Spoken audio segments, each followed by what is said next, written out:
Murder on the Orient Express by Agatha Christie. Part 1. The facts. 1. An important passenger on the Taurus Express. It was 5 o'clock on a cold winter morning in Syria. The train stood at the platform in Aleppo. In the railway books, it was called the Taurus Express. The train had a kitchen car, a dining car, one sleeping car, and 2 local passenger cars. Near the steps of the sleeping car stood a young French lieutenant. He wore a fine uniform. He was talking to a small man. The small man was wrapped in many clothes. Only his pink nose and the ends of his curled moustache could be seen. The weather was very cold. This duty was not pleasant. Still, Lieutenant Dubosc did his work with care and pride. He spoke polite and elegant French. He did not really know why this man was so important. There had been many rumors. There always were rumors in such times. The general, his own general, had been very angry for many weeks. Then a Belgian man had arrived. He had come all the way from England. After that, the mood had been tense for a whole week. Then strange things happened. One important officer ended his own life. Another officer left his job suddenly. Faces that looked worried before now looked calm. Some military rules became less strict. The general himself suddenly looked much younger. Lieutenant Dubosc had heard part of a talk between the general and the stranger. The general spoke with strong feeling. He said the stranger had saved them.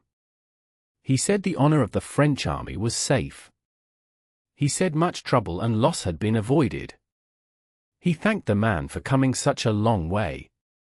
The stranger, whose name was Hercule Poirot, answered politely. He said the general had once saved his life. The general replied at once. He said he deserved no praise for that old act. They spoke of France and Belgium. They spoke of honor and glory. At the end, they hugged each other warmly. Lieutenant Dubosc still did not know what it was all about. But he had been told to see Poirot off on the Taurus Express. He did this with great care. He was young and hoped for a good future. Today is Sunday, said Lieutenant Dubosc. Tomorrow evening, on Monday, you will be in Istanbul. He had said this before. Talks on a train platform often repeat the same things. That is true, said Poirot.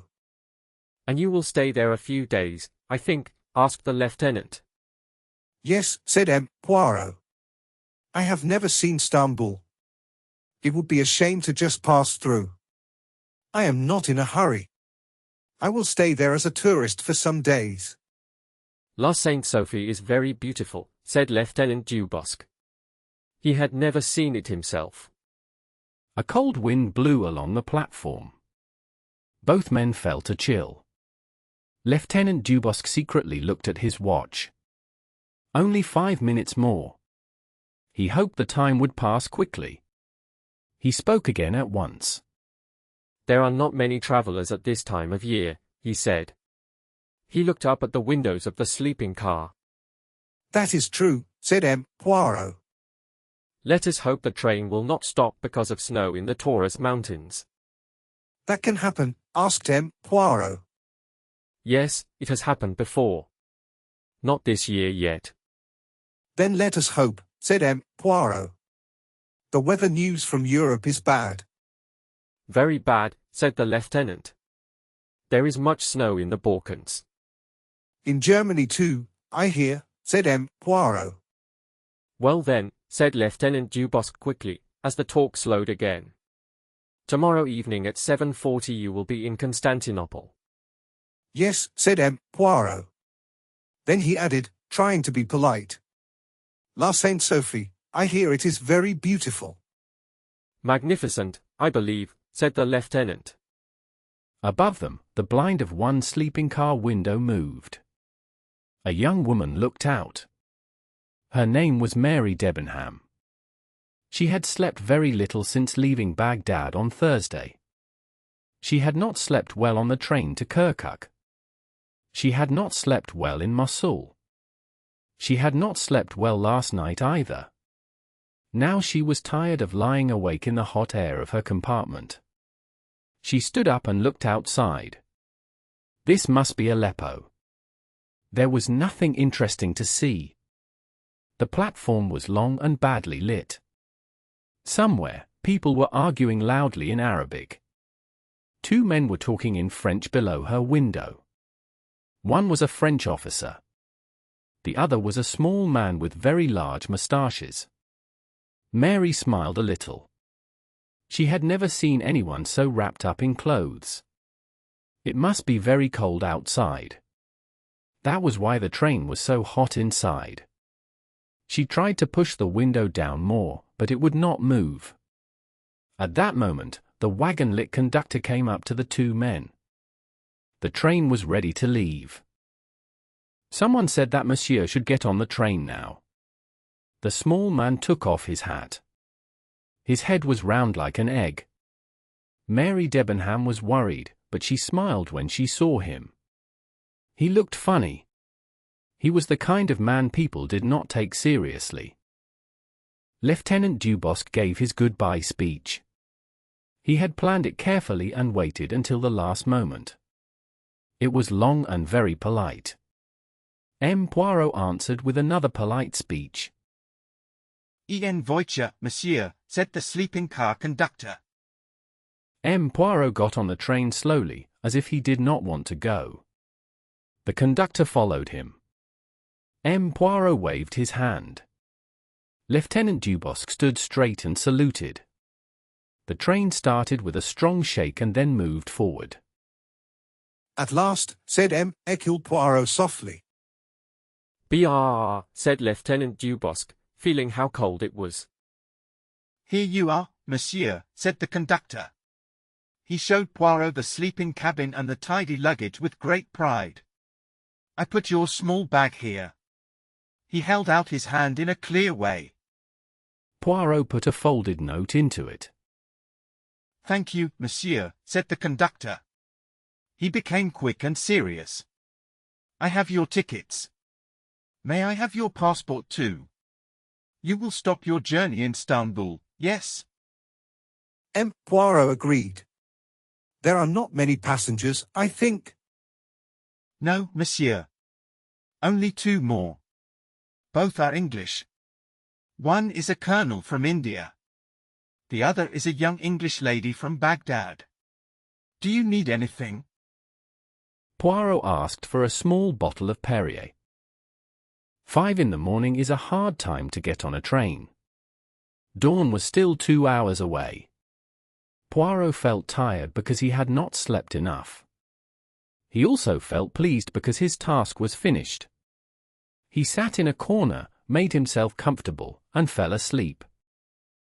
When he woke up, it was 9:30. He went to the restaurant car to get hot coffee. Only one person was there. She was the young English lady the conductor had spoken about. She was tall and slim, with dark hair. She looked about 28 years old. She ate her breakfast in a calm, organized way. She asked the waiter for more coffee with confidence. She clearly knew how to travel. She wore a dark travel dress made of light cloth, good for the warm air in the train. Poirot had nothing else to do, so he watched her quietly. He thought she was a woman who could look after herself anywhere. She was calm and capable. He liked her serious face and her pale skin. He liked her shiny black hair, neatly waved. Her eyes were grey, cool, and distant. Still, he thought she was a little too serious to be what he called a pretty woman. Soon another person came into the restaurant car. He was tall, thin, and between 40 and 50 years old. His skin was brown, and his hair was turning grey at the sides. The colonel from India, Poirot thought. The man nodded to the young woman. "Good morning, Miss Debenham." "Good morning, Colonel Arbuthnot." The colonel stood by the chair across from her. "May I sit here?" he asked.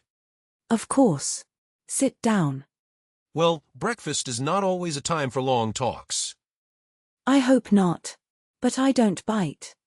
The colonel sat down. Boy, he called sharply. He ordered eggs and coffee. He looked at Poirot for a moment, then looked away. Poirot knew what he was thinking, just another foreigner. Like many English people, they did not talk much. They said only a few short things. Soon the young woman left and went back to her cabin. At lunchtime, the colonel and the young woman sat together again. Once more, they ignored the third passenger. This time they talked more. Colonel Arbuthnot spoke about the Punjab. He asked the girl some questions about Baghdad. It became clear she had worked there as a governess. As they talked, they found they knew some of the same people. This made them more relaxed and friendly. They spoke about old friends with familiar names. The colonel asked if she was going straight to England or stopping in Istanbul. No, I'm going straight on. Isn't that a shame? I came this way 2 years ago and stayed 3 days in Istanbul then. Oh, I see. Well, I'm very glad you are going straight through because I am too. He made a small, awkward bow, and his face turned a little red. He is easily moved, this colonel, thought Hercule Poirot with quiet amusement. The train is as dangerous as a sea trip. Miss Debenham answered calmly that it would be very nice. Her voice was cool and controlled. Colonel Arbuthnot walked with her back to her compartment. Poirot noticed this. Later, the train passed through the beautiful Taurus Mountains. Arbuthnot and the girl stood together in the corridor. They looked down at the Cilician gates. Suddenly, the girl sighed. Poirot stood nearby and heard her speak softly. It is so beautiful. I wish. Yes, said Arbuthnot. I wish I could enjoy it. Arbuthnot did not reply at once. His face looked hard and serious. I wish you were not part of this, he said. Hush, please. Hush. It is all right, he said. He looked annoyed and glanced toward Poirot. Then he continued, I do not like you working as a governess. You must obey rude mothers and deal with noisy children. She laughed, but her laugh sounded a little strained. Oh, do not think that. Poor governesses are an old story. Parents are more afraid of me than I am of them. They stopped talking. Arbuthnot looked uncomfortable, as if he felt sorry for what he said. Poirot thought to himself, this is a strange little scene. He would remember this thought later. That night, the train arrived at Cognac around 11:30. The 2 English passengers got out to walk on the snowy platform. Poirot stayed inside and watched the busy station through the window. After 10 minutes, Poirot decided to go outside. He put on many coats and scarves. He also covered his shoes. Then he carefully stepped down to the platform and walked slowly. He walked past the engine. Then he heard voices. 2 figures stood in the shadow near a goods wagon. Arbuthnot was speaking. Mary. The girl stopped him. Not now. Not now. When everything is finished. When it is all behind us. Then. Poirot quietly turned away. He was surprised. He hardly knew the calm, professional Miss Debenham from this voice. Very curious, he said to himself. The next day, Poirot wondered if they had argued. They did not speak much to each other. The girl looked worried. She had dark shadows under her eyes. At about 2:30 in the afternoon, the train stopped suddenly. People leaned out of the windows. Some men stood beside the track. They pointed at something under the dining car. Poirot leaned out and spoke to the conductor as he passed. What is happening? Poirot asked. Nothing serious, said the man. Something caught fire under the dining car. It is already out. They are fixing it. There is no danger. Poirot pulled his head back inside. He almost bumped into Mary Debenham, who stood behind him. What is the matter? She asked quickly in French. Why are we stopping? It is nothing, mademoiselle, said Poirot. There was a small fire. It is finished now. There is no danger. She made a quick hand movement, as if danger did not matter. Yes, yes. I understand that. But the time? The time? Poirot asked. Yes. This will delay us. It is possible, said Poirot. But we cannot be late, she said. This train should arrive at 6:55. Then we must cross the Bosphorus and catch the Simplon Orient Express at 9. If we are late by 1 or 2 hours, we will miss it. That is possible, Poirot agreed. He looked at her closely. Her hand on the window shook a little. Her lips also trembled. Is it very important to you? He asked. Yes. Very important. I must catch that train. She turned away and went down the corridor to Colonel Arbuthnot. Her worry was not needed. 10 minutes later, the train started again. It arrived only 5 minutes late. It had made up time on the way. The Bosphorus was rough. Poirot did not enjoy the boat crossing. He did not see the others again. When he reached the Galata Bridge, he went straight to the Tocatlian Hotel. 2. The Tocatlian Hotel. At the Tocatlian Hotel, Hercule Poirot asked for a room with a bath. Then he went to the concierge and asked for his mail. There were 3 letters and 1 telegram. Poirot raised his eyebrows. He did not expect the telegram. He opened it slowly and neatly. The message was clear. The development you predicted in the Kastner case has happened suddenly. Please return at once. This is very annoying, Poirot said softly. He looked at the clock. I must leave tonight, he said to the concierge. Poirot looked at the clock again. It was 10 minutes before 8. At what time does the Simplon Orient leave? At 9 o'clock, monsieur. Can you get me a bed for sleeping? Yes, monsieur. It is easy at this time of year. The trains are almost empty. First class or second class? First class. Very good, monsieur. How far are you going? To London. Yes, monsieur.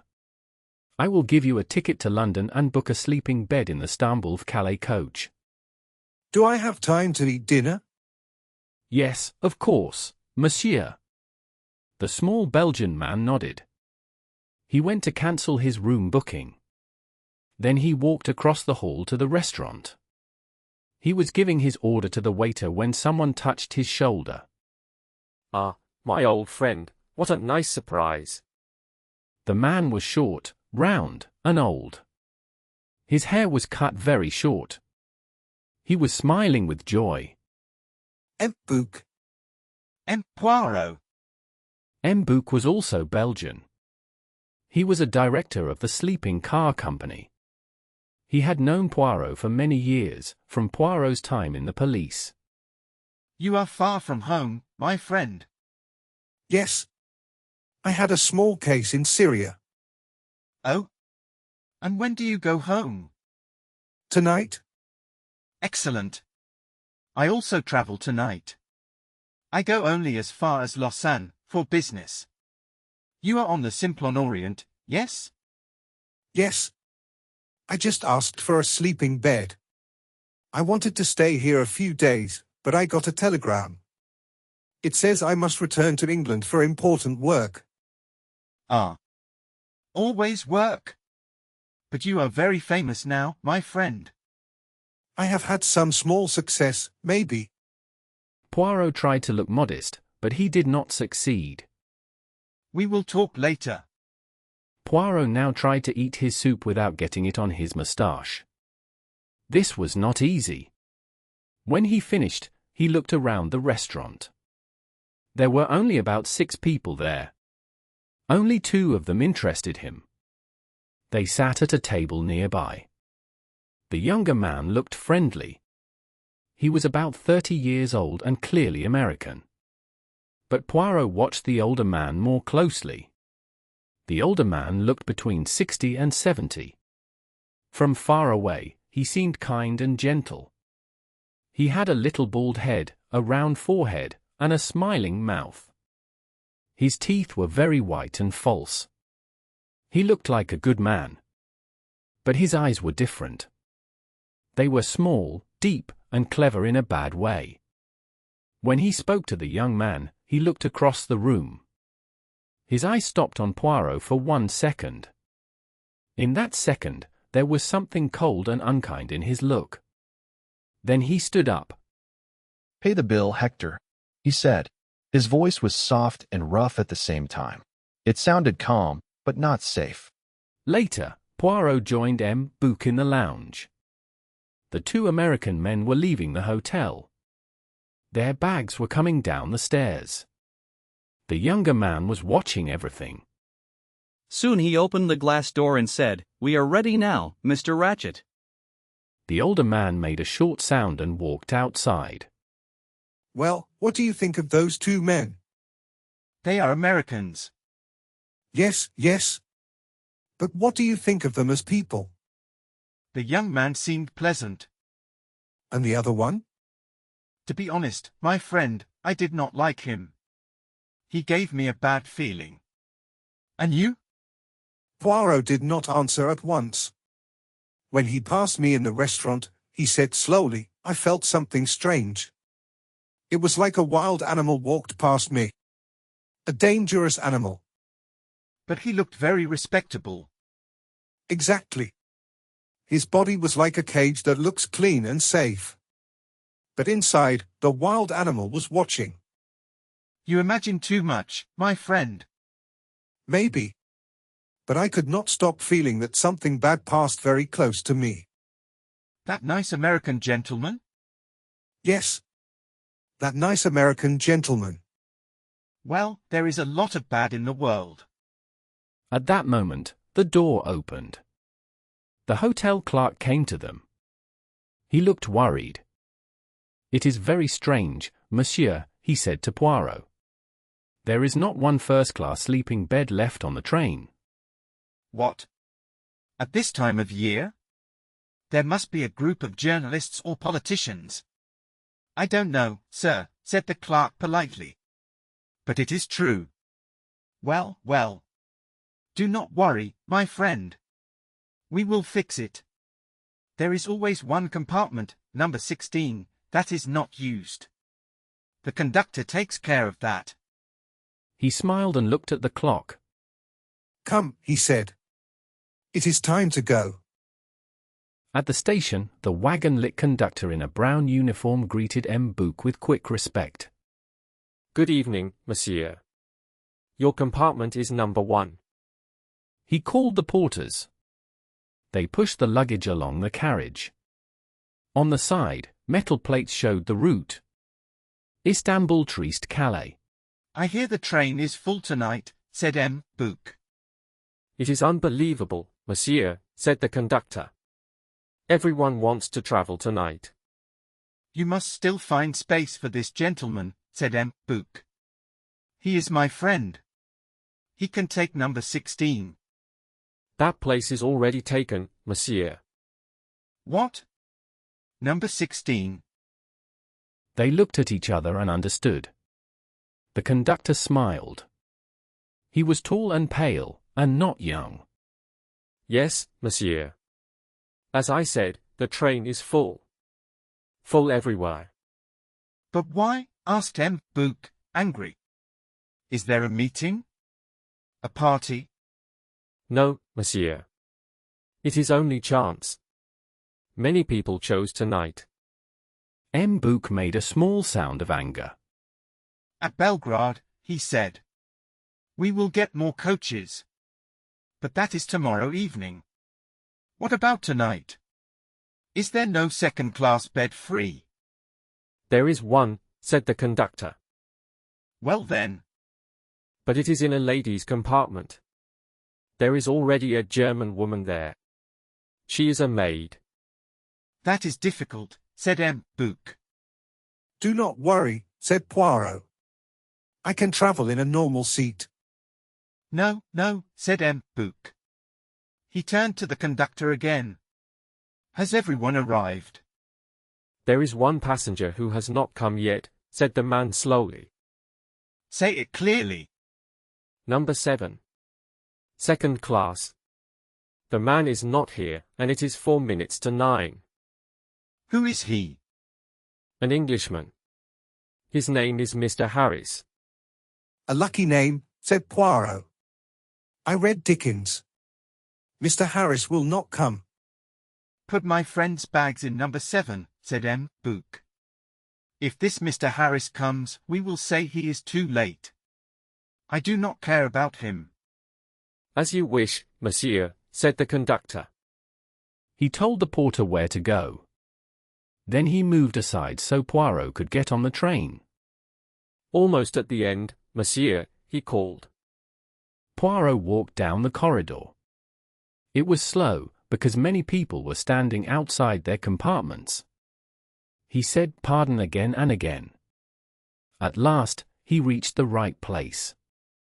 Inside, a tall young American was standing and lifting a suitcase. He frowned when Poirot came in. Excuse me, he said. I think there is a mistake. Then he said in slow French, I think you have an error. Poirot answered in English. Are you Mr. Harris? No. My name is McQueen. At that moment, the conductor spoke from behind Poirot. His voice was sorry and quick. There is no other bed on the train, monsieur. This gentleman must stay here.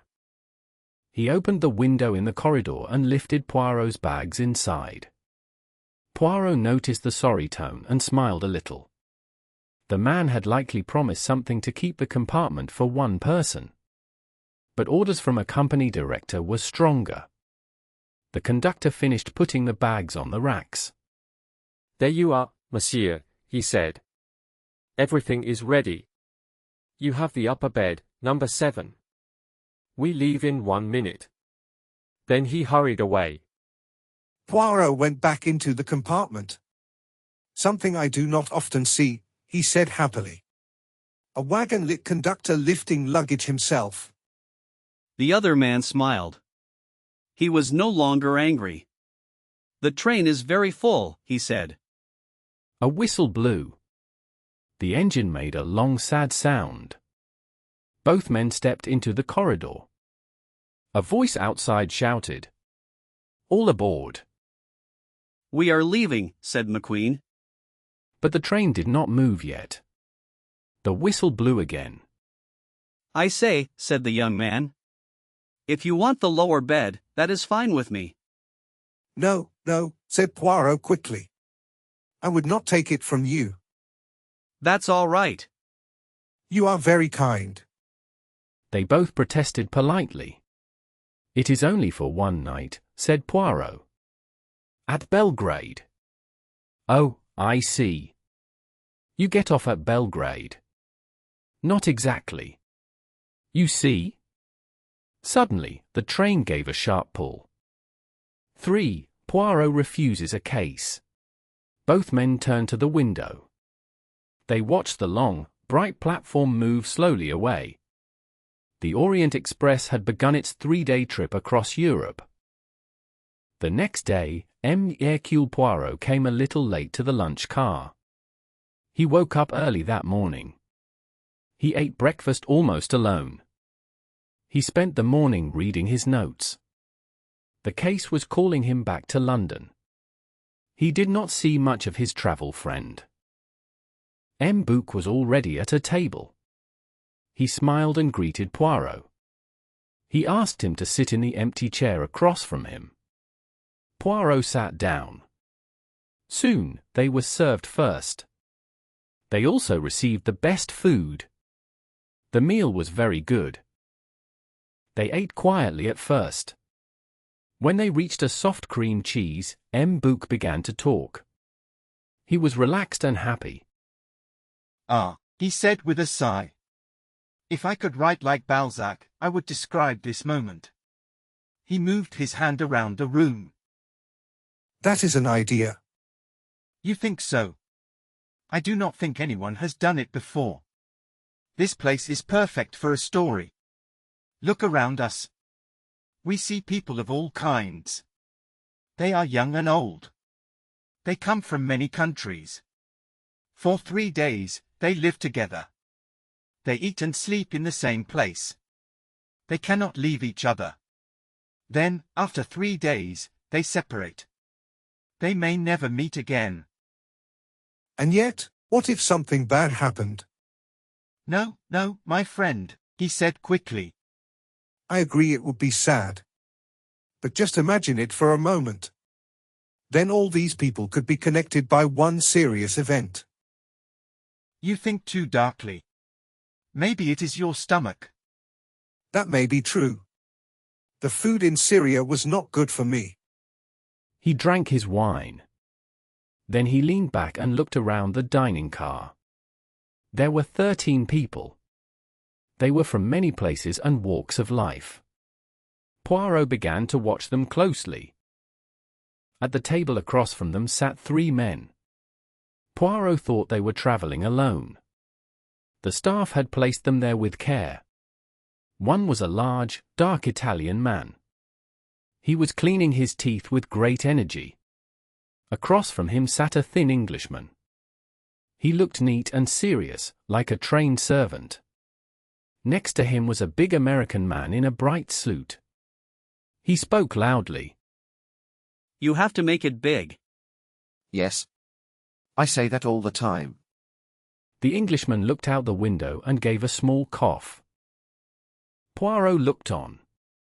At a small table sat a very ugly old woman. Her face was strange, but she was interesting to watch. She sat very straight. Around her neck was a necklace of large pearls. They looked real. Her fingers were full of rings. Her fur coat rested on her shoulders. She wore a small black hat that did not suit her face at all.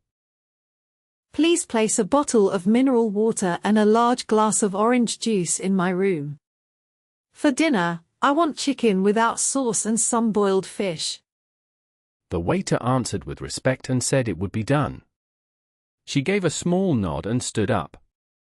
Her eyes passed over Poirot without interest. That is Princess Dragomarov.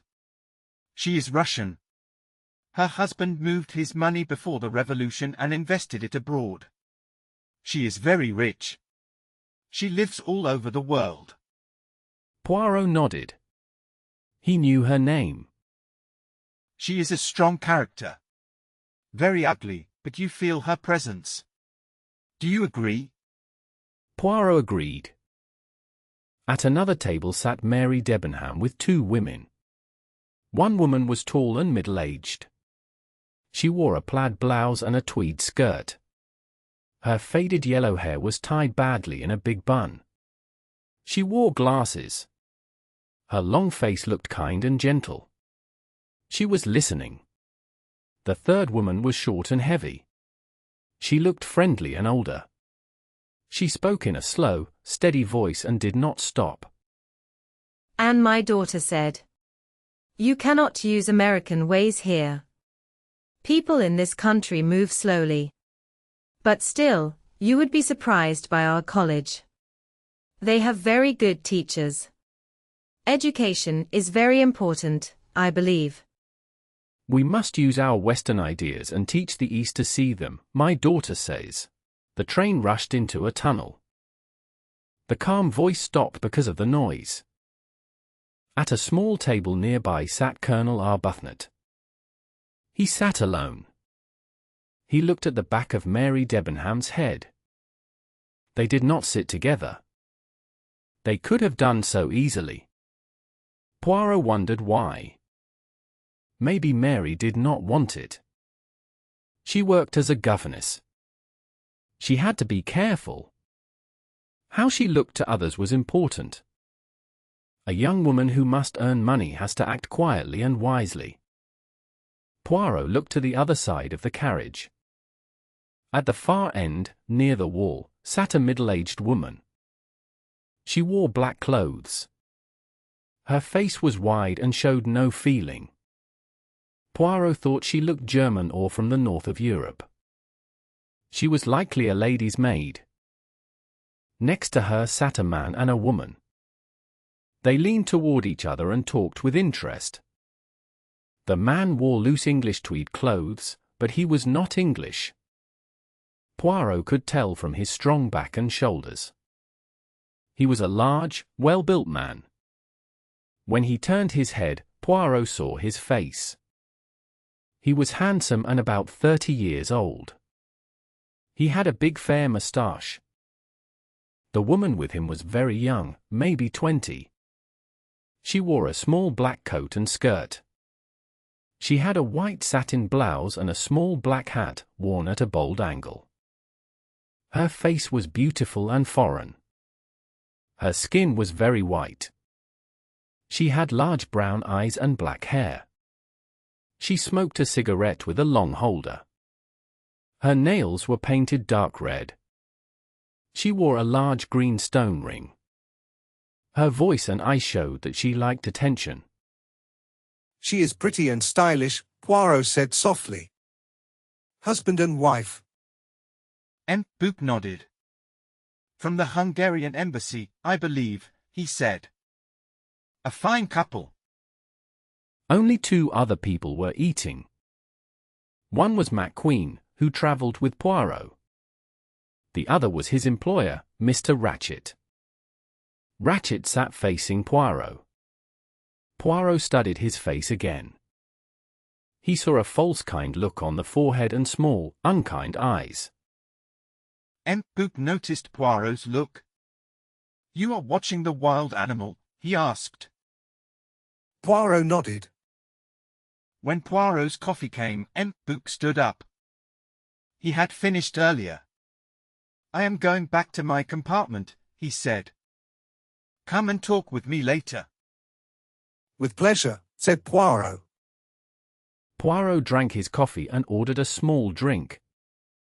The waiter moved from table to table and collected money. The old American woman spoke loudly and with complaint. My daughter said, take a book of food tickets and you will have no trouble. But that is not true. They want a 10% tip. And then there is this bottle of mineral water. It is a strange kind. They had no Evian or Vichy. That seems very strange to me. They must serve the local water, said the other woman quietly. Well, it seems strange to me, said the American woman. She looked with dislike at the coins on the table. Look at all this odd money he gave me. Dinars or something. It looks like useless junk. My daughter said. Mary Debenham pushed back her chair and stood up. She gave a small polite nod and left. Colonel Arbuthnot stood up and followed her.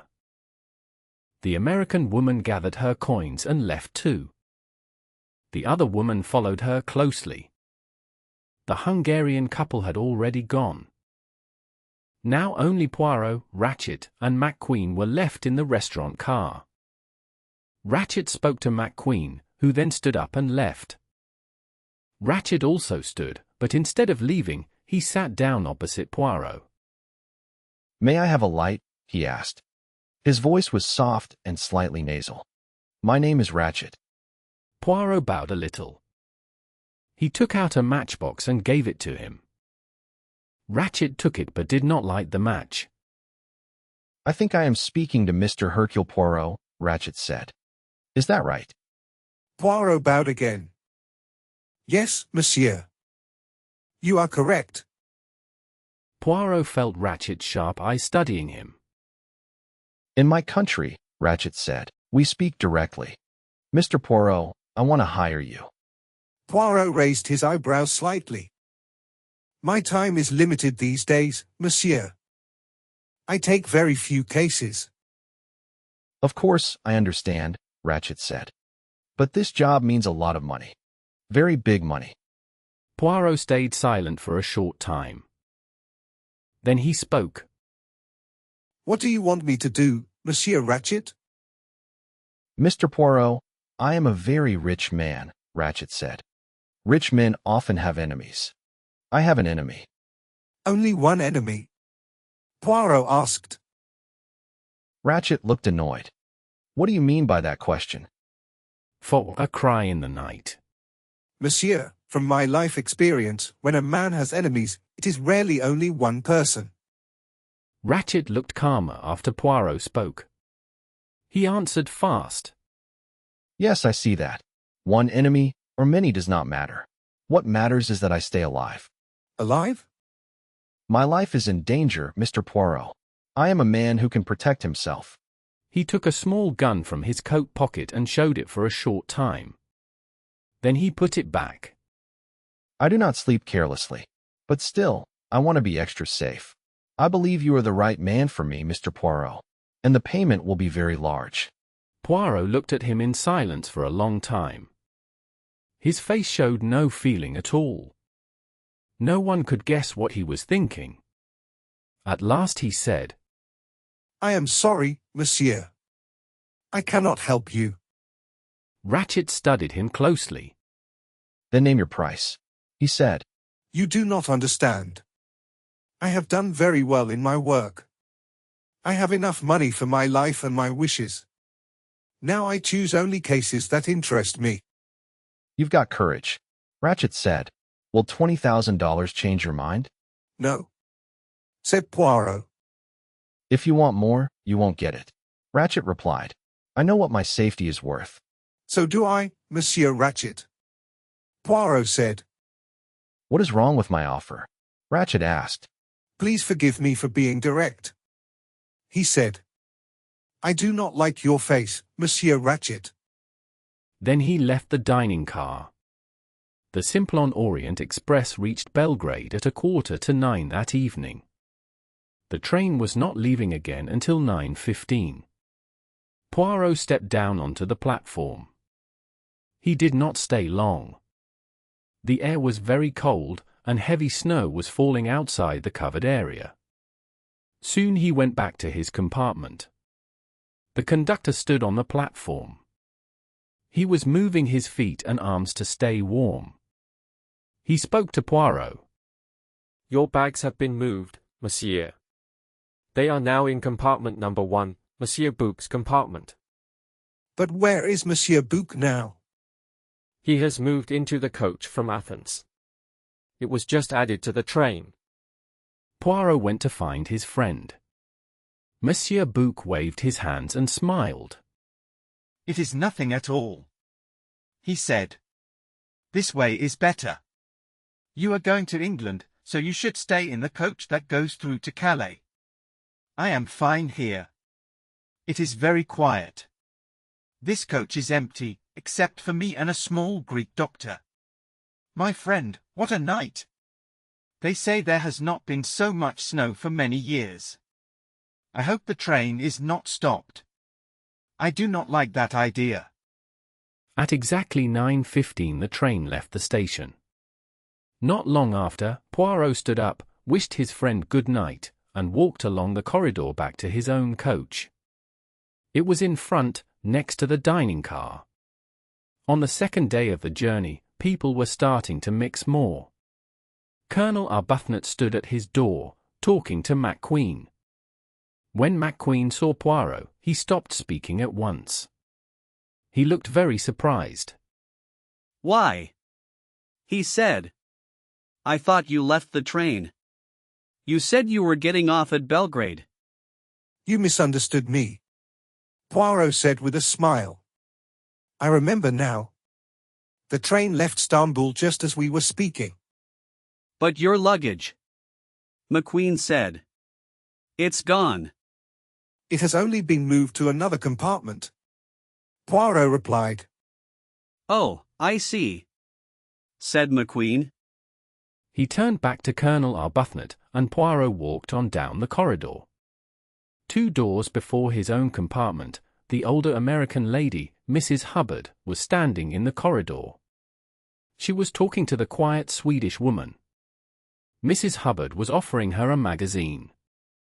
"Please take it, my dear," she said. "I have many other things to read. And this cold is really terrible." She smiled kindly at Poirot as he passed. "Thank you very much," said the Swedish lady. "You are welcome. I hope you sleep well and feel better in the morning," Mrs. Hubbard said. "It is only the cold," the Swedish lady replied. "I will make myself some tea." "Do you have aspirin? Are you sure?" "I have plenty." "Well, good night, my dear." The Swedish woman went into her compartment. Mrs. Hubbard turned to Poirot and began to talk. "Poor woman, she is Swedish. I think she is some kind of teacher for the church. She is very nice, but she does not speak much English. She liked hearing about my daughter." By now, Poirot knew everything about Mrs. Hubbard's daughter. Everyone on the train who understood English knew it too. Mrs. Hubbard often spoke about her daughter and her husband, who worked at a large American college in Smyrna. She also talked about this being her first trip to the East and about what she thought of the Turks, their habits, and their poor roads. The door next to them opened. A thin, pale servant stepped out. Through the open door, Poirot saw a brief glimpse of Mr. 5, the crime. Ratchet sat up in his bed. He saw Poirot. His face changed and looked angry. Then the door closed. Mrs. Hubbard pulled Poirot a little to the side. "You know, I am very afraid of that man," she said. "Not the servant. The other one. His boss. There is something wrong with him. My daughter says I feel things before they happen. She says when I feel it, I am right. And I feel something bad about that man. He is in the room next to mine, and I do not like it. Last night, I put my bags in front of the door between our rooms. I thought I heard him touch the handle. I would not be surprised if he is a bad man, maybe a train robber like in the papers. Maybe I am silly, but I am very scared of him. My daughter said this trip would be easy. But I do not feel calm. I feel like something bad could happen. And I do not know how that nice young man can work for him." Colonel Arbuthnot and McQueen walked toward them in the hall. "Come to my room," McQueen was saying. "It is not ready for sleep yet. I want to talk about your work in India." The 2 men passed by and went on to McQueen's room. Mrs. Hubbard said good night to Poirot. "I think I will go to bed and read," she said. "Good night." "Good night, madam," said Poirot. Poirot went into his own room. It was next to Ratchet's. He took off his clothes and got into bed. He read for about half an hour. Then he turned off the light. Some hours later, he woke up suddenly. A loud sound had woken him. It was like a low cry, close by. At the same time, a bell rang sharply. Poirot sat up and turned on the light. He saw that the train was not moving. It was likely at a station. The sound had surprised him. He remembered that Ratchet was in the next room. Poirot got out of bed and opened his door. At that moment, the conductor came quickly down the hall and knocked on Ratchet's door. Poirot left his door a little open and watched. The conductor knocked again. Another bell rang, and a light came on farther down the hall. The conductor looked back. Just then, a voice from Ratchet's room spoke in French and said it was nothing and a mistake. "All right, sir," said the conductor. He hurried away to the door with the light. Poirot went back to bed. He felt calmer and turned off the light. He looked at his watch. It was 23 minutes to 1. Poirot did not fall asleep at once. He missed the moving feeling of the train. If they were at a station outside, it was very quiet. Inside the train, small sounds seemed loud. He heard Ratchet moving in the next room. There was a click as the wash basin came down. He heard water running and splashing. Then the basin went back with another click. Someone walked past in the hall. The steps were slow, like someone wearing soft slippers. Poirot lay awake and looked at the ceiling. Why was it so quiet outside? His throat felt dry. He had forgotten to ask for his usual bottle of mineral water. He looked at his watch again. It was just after 1:15. He decided to ring for the conductor. He reached for the bell, but stopped. In the quiet, he heard another bell. The conductor could not answer all bells at the same time. The bell rang again and again. Someone was pressing it and not letting go. Suddenly, footsteps rushed down the hall. The conductor arrived and knocked on a door not far from Poirot's. Poirot heard voices. The conductor spoke in a polite and sorry way. A woman spoke a lot and would not stop. It was Mrs. Hubbard. Poirot smiled to himself. The talk went on for some time. Mrs. Hubbard spoke most of the time. The conductor spoke little and tried to calm her. At last, it ended. Poirot clearly heard, "Good night, madam," and a door closed. Poirot pressed his own bell. The conductor came at once. He looked hot and worried. "Some mineral water, please," said Poirot. "Yes, sir," said the conductor. Poirot's eyes showed a little smile, and the conductor began to talk. "That American lady," he said. "Yes," said Poirot. The conductor wiped his forehead. "You cannot imagine the trouble. She says there is a man in her room. She will not stop saying it. Imagine, sir, in a room this small." He moved his hand around to show the size. Where would he hide? I argue with her. I tell her it cannot be true. She says it is true. She woke up and saw a man in the room. I ask how the man left and locked the door after him. She does not listen to me. We already have many worries. Then someone says, "Snow." "Snow?" I ask. "Yes, monsieur. You did not see? The train has stopped. It hit deep snow. No one knows how long we will stay here. Once I was stuck like this for 7 days." "Where are we?" I ask. "Between Vincopchi and Broad." L, says Poirot in an annoyed voice. The man leaves and comes back with water. "Good evening, monsieur." Poirot drinks the water and lies down to sleep. He is almost asleep when something wakes him again. This time it sounds like something heavy hits the door. He jumps up, opens it, and looks outside. There is nothing there. But far down the corridor, a woman in a red robe is walking away. At the other end, the conductor sits on a small seat and writes numbers on big papers. Everything is very quiet. "I think my nerves are weak," says Poirot. He goes back to bed. This time he sleeps until morning. When he wakes up, the train is still not moving. He lifts the blind and looks outside. There is deep snow all around the train. He looks at his watch. It is after 9 o'clock. At 9:45, neat and well dressed as always, he goes to the restaurant car. Many people there are upset and talking loudly. All the passengers now speak freely together. The trouble has brought them closer. Mrs. Hubbard complains the loudest. "My daughter said this would be easy. I just sit on the train until Paris. Now we may stay here for many days, she cries. My ship leaves the day after tomorrow. How can I catch it? I cannot even send a message to cancel. I am too angry to talk about it.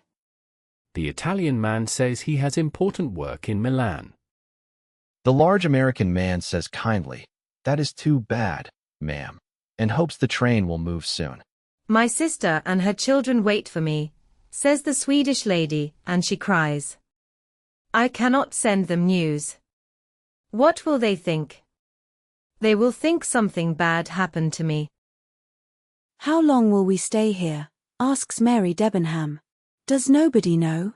Her voice sounds sharp, but Poirot notices she does not seem as worried as before. Mrs. Hubbard starts again. Nobody on this train knows anything.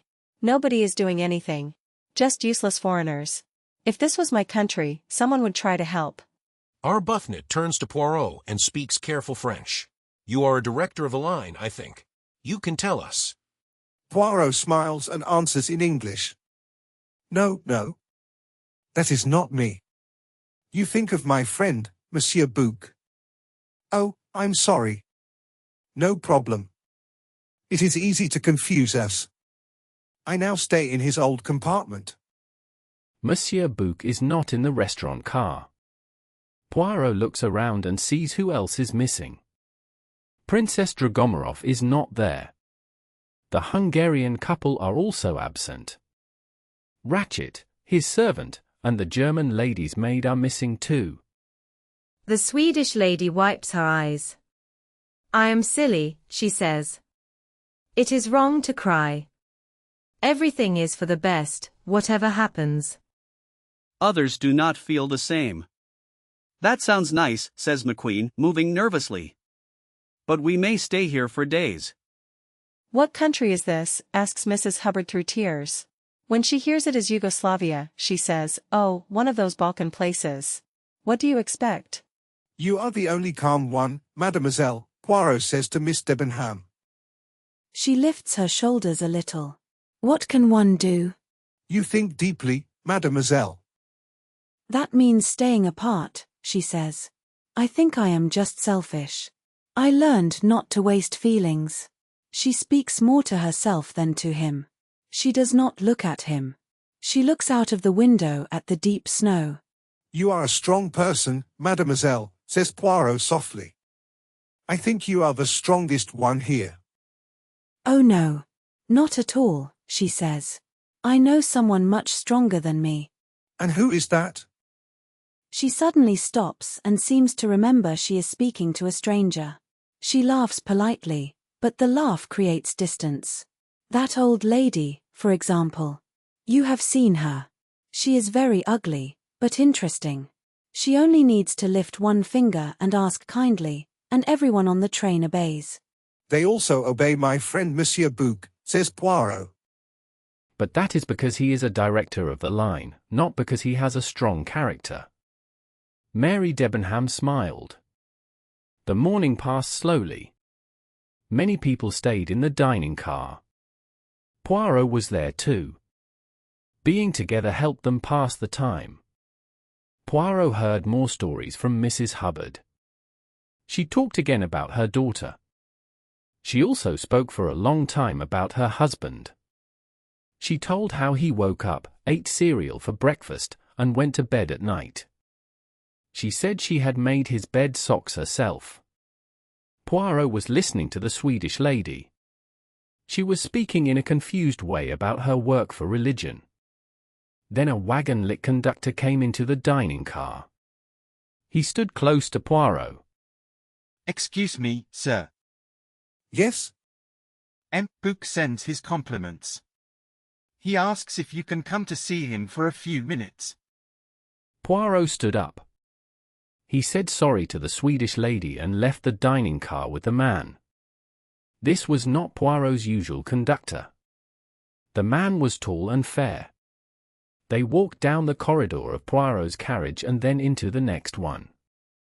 The man knocked on a door and stepped aside. Poirot went inside. This was not M. Bouc's own room. It was a second-class room. It was a little bigger than usual. The room felt full. Book sat on a small seat in one corner. Near the window sat a small dark man. He was looking out at the snow. Two men stood in the room. One was the chef de train in a blue uniform. The other was Poirot's wagon-lit conductor. They blocked the way. My dear friend, said Book. Come in. We need you. The small man by the window moved along the seat. Poirot pushed past the two men and sat down facing Book. Poirot saw worry on his friend's face. Something unusual had happened. What has happened? Poirot asked. You are right to ask. First, the snow stopped the train. And now? He stopped. The wagon-lit conductor made a weak sound. And now what? Asked Poirot. Now a passenger is dead in his bed. He was stabbed. Book spoke in a calm but tired way. A passenger? Who is it? Asked Poirot. An American. His name is Book looked at his notes. Ratchet. Ratchet? Asked Poirot. Yes, sir, said the conductor softly. Poirot looked at the man. His face was very white. He should sit down, said Poirot. He may fall. The chef de train moved a little. The conductor sat down in a corner and covered his face. This is very serious, said Poirot. Yes, very serious, said Book. There is a murder. That is already very bad. But there is more. The train is stopped. We may be here for many hours, maybe days. Also, in most countries, the police travel on the train. But not in Yugoslavia. You see the problem. It is a very difficult situation, said Poirot. There is more, said Book. Dr. Constantine, I forgot to introduce you. Dr. Constantine, this is Poirot. The small dark man bowed. Poirot bowed back. Dr. Constantine thinks the man died around 1 in the morning, said Book. It is hard to be exact, said the doctor. But I believe death happened between midnight and 2 o'clock. When was Mr. Ratchet last seen alive? Asked Poirot. He was alive at about 20 minutes to 1, said Book. He spoke to the conductor. That is correct, said Poirot. I heard that talk myself. Is that the last known moment? Yes. Poirot turned to the doctor. The window in Mr. Ratchet's room was wide open, said the doctor. This made it seem that the killer escaped that way. But I do not believe this. Anyone leaving by the window would leave marks in the snow. There were none. When was the body found? Asked Poirot. Michel, called Book. The conductor looked up. He still looked scared. Tell everything exactly, said Book. The man spoke with breaks in his voice. The servant of Mr. Ratchet knocked on the door many times this morning. There was no answer. Half an hour ago, the dining car waiter came. He asked if Monsieur wanted lunch. It was 11 o'clock. I opened the door with my key. But there was a chain on the inside. The chain was closed. There was no sound. Inside, it was very cold. The window was open and snow was coming in. I thought Monsieur might be ill. I called the chef de train. We broke the chain and went in. He was, oh, it was very bad. He covered his face again. The door was locked and had a chain on the inside, Poirot said in a calm voice. So it was not suicide, yes. The Greek doctor gave a dry laugh. Does a man who kills himself stab his own body 10, 12, or 15 times? He asked. Poirot looked surprised. That is very violent, he said. It was a woman, said the chef de train. He spoke for the first time. I am sure it was a woman. Only a woman would stab like that. Dr. Constantine thought for a moment. She had to be very strong, he said. I do not want to speak in medical detail. That only confuses things. But I can tell you this. Some of the blows were very powerful. They went through strong bone and muscle. It was not done in a careful or trained way, said Poirot. No, said Dr. Constantine. It was not careful at all. The blows were made without plan. Some of them did little harm. It is like someone closed their eyes and struck again and again in wild anger. It is a woman, said the chef de train again. Women are like that. When they are very angry, they can be very strong. He nodded with great confidence, as if he spoke from experience. I may have something useful to add, said Poirot. Yesterday, Mr. Ratchet spoke to me. He told me that his life was in danger.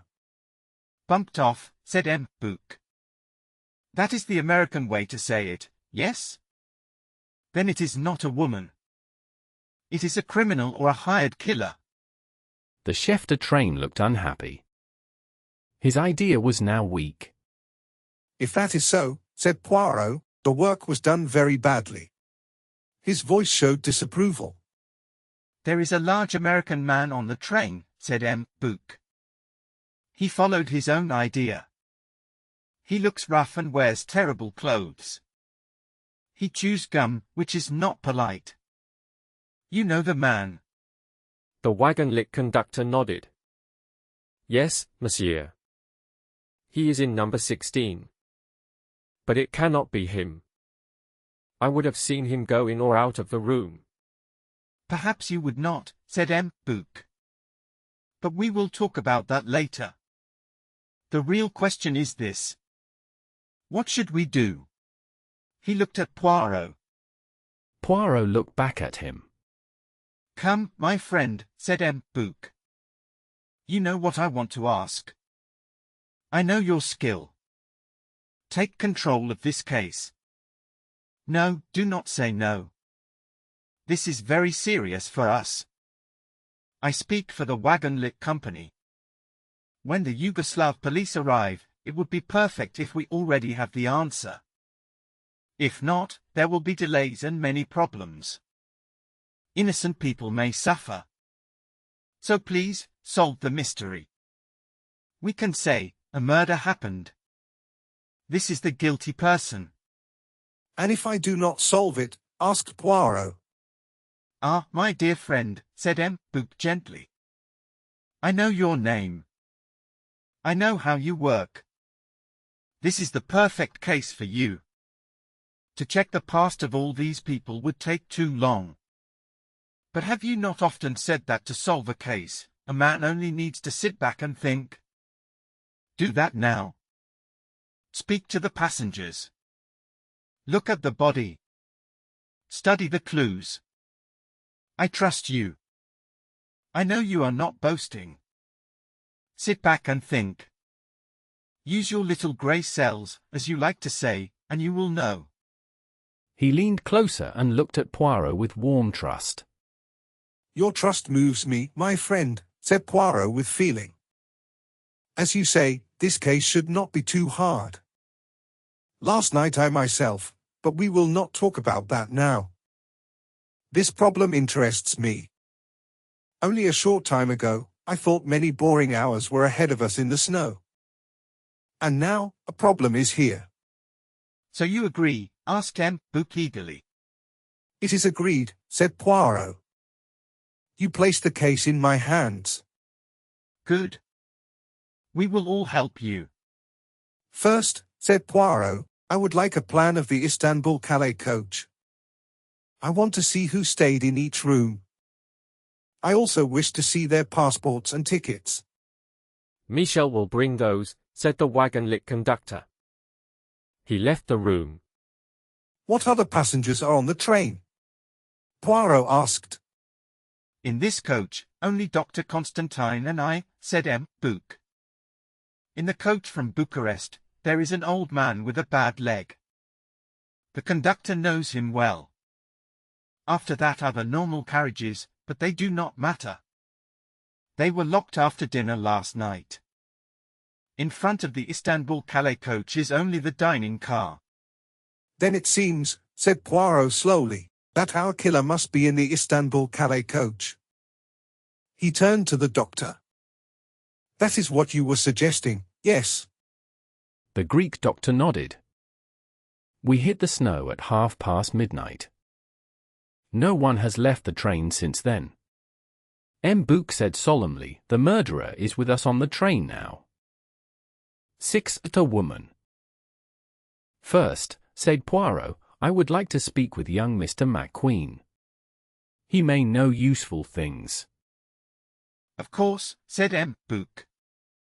He turned to the chef de train. Please bring Mr. McQueen here. The chef de train left the car.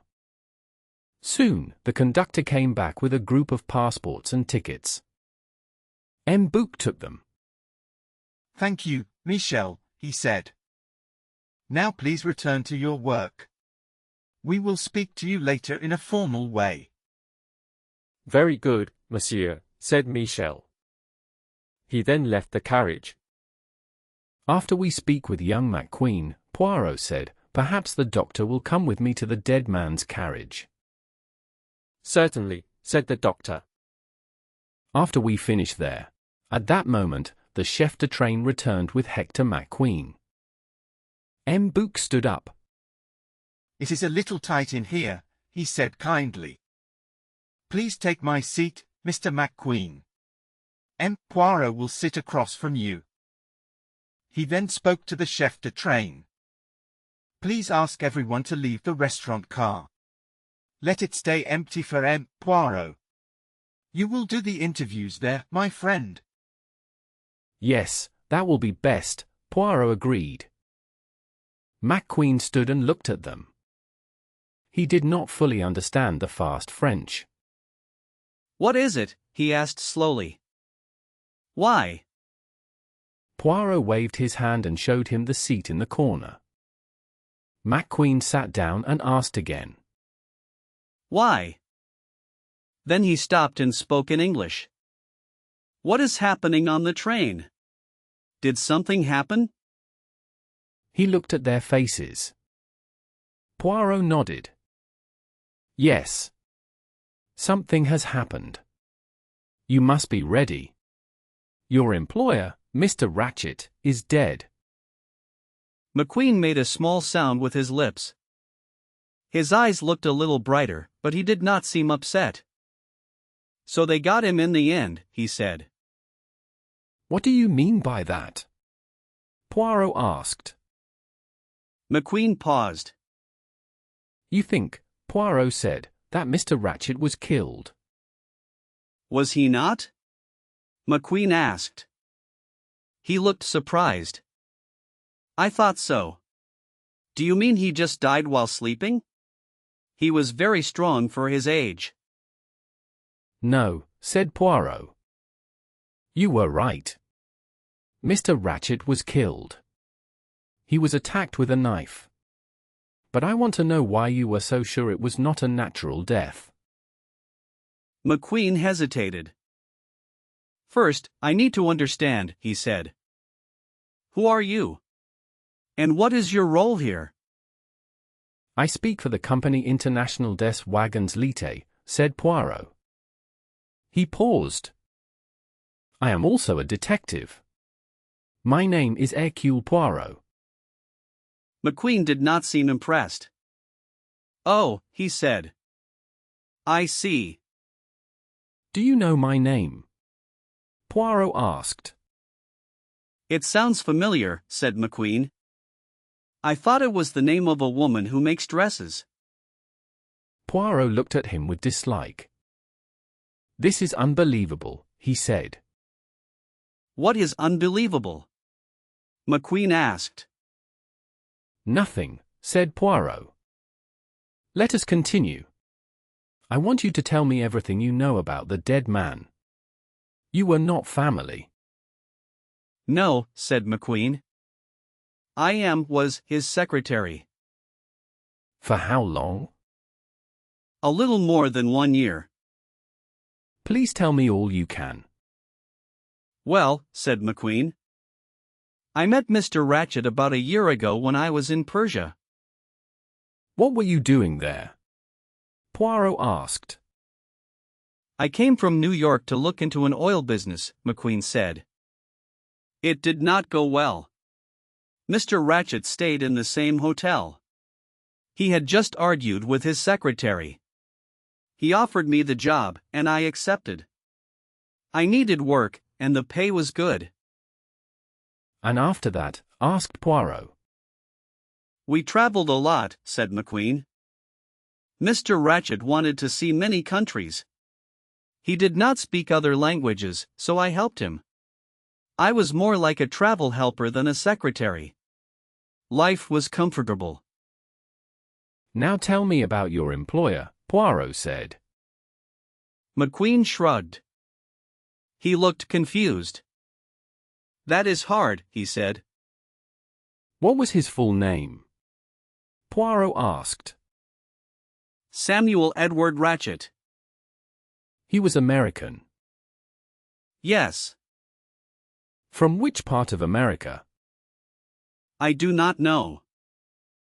Then tell me what you do know. The truth is, said McQueen, that I knew almost nothing. Mr. Ratchet never spoke about his past or his life in America. Why do you think that was? Poirot asked.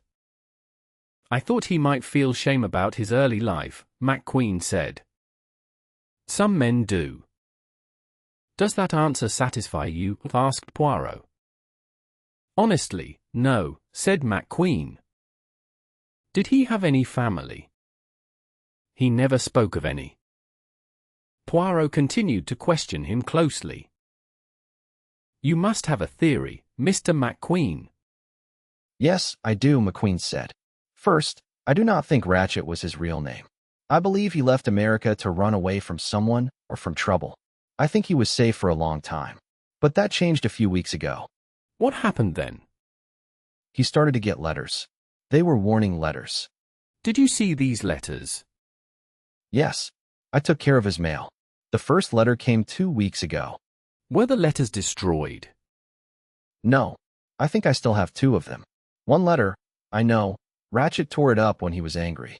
Do you want me to bring them? Yes, please. McQueen left the room. A few minutes later, he came back. He put 2 dirty sheets of paper in front of Poirot. Poirot read the first letter. It said that the writers were angry with Ratchet. They said he had betrayed them. They said they would catch him and punish him. There was no name at the end. Poirot showed no strong feeling. He picked up the second letter. It said they would take Ratchet away soon. It repeated that they would get him. Poirot put the letter down. The words are very dull, he said. Even more dull than the writing. McQueen looked surprised. You may not see it, Poirot said kindly. I see these things often. This letter was not written by one person. 2 or more people wrote it. Each person wrote 1 letter at a time. The letters are printed, not written. This makes it hard to know who wrote them. Poirot stopped for a moment. Then he said, Did you know that Mr. Ratchet asked me for help? You? McQueen said, very surprised. It was clear he did not know. Poirot nodded. Yes. He was afraid. Tell me, how did he act when he got the first letter? McQueen thought for a moment. It is hard to say. He laughed and acted calm. That was his way. But somehow, he shivered a little. I felt there was a lot of fear inside him. Poirot nodded. Then he asked a sudden question. Mr. McQueen, tell me honestly. How did you feel about your employer? Did you like him? McQueen waited before answering. No, he said. I did not like him. Why not? I cannot say exactly. He was always polite. He stopped, then went on. I will tell you the truth, Mr. Poirot. I disliked him and did not trust him. I believe he was a cruel and dangerous man. But I must say this is only my feeling. I have no clear proof. Thank you, Mr. McQueen. One more question. When did you last see Mr. Ratchet alive? Last night, McQueen said. About 10 o'clock, I think. I went to his room to write down some notes for him. What were the notes about? Some tiles and old pottery he bought in Persia. What arrived was not what he paid for. There were many letters about this problem. And that was the last time you saw him alive? Yes, I believe so. Do you know when he got the last warning letter? Yes. On the morning we left Constantinople. Poirot paused. Then he said, "There is one more thing. Were you and your employer on good terms?" McQueen smiled suddenly. This is where I am supposed to be afraid, he said lightly. But you have nothing against me. Ratchet and I worked together without trouble. Please give me your full name and your address in America. McQueen gave his name, Hector Willard McQueen, and an address in New York. Poirot leaned back. That is all for now, Mr. McQueen, he said. Please keep the news of Mr. Ratchet's death to yourself for a short time. His servant, Masterman, will need to know, McQueen said. He likely knows already, Poirot said calmly. If so, ask him not to talk. That should be easy, McQueen said. He is British. He keeps quiet. He does not think much of Americans, and he thinks nothing at all of other people. Thank you, Mr. McQueen. The American left the carriage. Well, Book asked, "Do you believe this young man?" He seems honest and clear, Poirot said. He did not pretend to like his employer. If he were guilty, he might have done that. It is true that Ratchet did not tell him he asked me for help. But I do not find that strange. Ratchet was a man who kept secrets. So you say at least one person is not guilty, Book said cheerfully. Poirot looked at him seriously. I suspect everyone until the very end, he said. Still, I must say this. I cannot imagine this calm and thoughtful McQueen losing control and attacking a man again and again. 7. The body. It is not right for his way of thinking. Not at all. No, said Book slowly. This looks like the act of a man full of wild hate. He was almost mad with anger. That feels more like a southern temper. Or maybe, he added, as the trained chef said, it could be a woman. Poirot followed Dr. Constantine to the next coach. They went to the compartment of the dead man. The conductor came with them. He unlocked the door with his key. The two men went inside. Poirot looked at the doctor. How much has this room been moved? He asked. Nothing, said the doctor. I did not move the body while I checked it. Poirot nodded and looked around. The first thing he felt was the strong cold. The window was fully open. The blind was pulled up. Said Poirot. The doctor smiled. I did not want to close it, he said. Poirot studied the window carefully. You are right, he said. No one left through here. Maybe the open window was meant to make us think so. But the snow outside shows no signs. He looked closely at the window frame. He took a small box from his pocket and blew some powder on it. No fingerprints, he said. The frame was wiped clean. Even if we found prints, they would mean little. They could belong to the dead man, his servant, or the conductor. Criminals are careful today. He smiled. So let us close the window. It is like a cold room in here. He closed it and then looked at the body for the first time. Ratchet lay on his back in the bunk. His night jacket was open. There were dark stains on it. I had to see the wounds, said the doctor. Poirot nodded and bent over the body. After a moment, he stood up with a small frown. It is not pleasant, he said. Someone stood here and stabbed him many times. How many wounds are there? 12, said the doctor. Some are very light, almost scratches. But at least 3 could have caused death. Poirot noticed the doctor's tone. He looked at him closely. The doctor was staring at the body with a confused face. Something feels strange to you, said Poirot gently. Tell me. Yes, said the doctor. You are right. What is it? Look at these 2 wounds, he said, pointing. They are deep. They should have bled a lot. But they did not bleed as much as expected. That suggests what? Asked Poirot. That the man was already dead for a short time when these wounds were made. But that sounds impossible. It does, said Poirot. Unless the killer thought the man was still alive and came back to be sure. But that also sounds unlikely. Is there anything else? Yes, one more thing, said the doctor. What is it? This wound here, he said, pointing under the right arm. Near the shoulder. Take my pencil. Could you make such a wound? Poirot lifted his hand and tried the movement. I see, he said. With the right hand, it is very hard. Almost impossible. You would have to strike in an awkward way. But with the left hand. Yes, said the doctor. That wound was almost surely made with the left hand.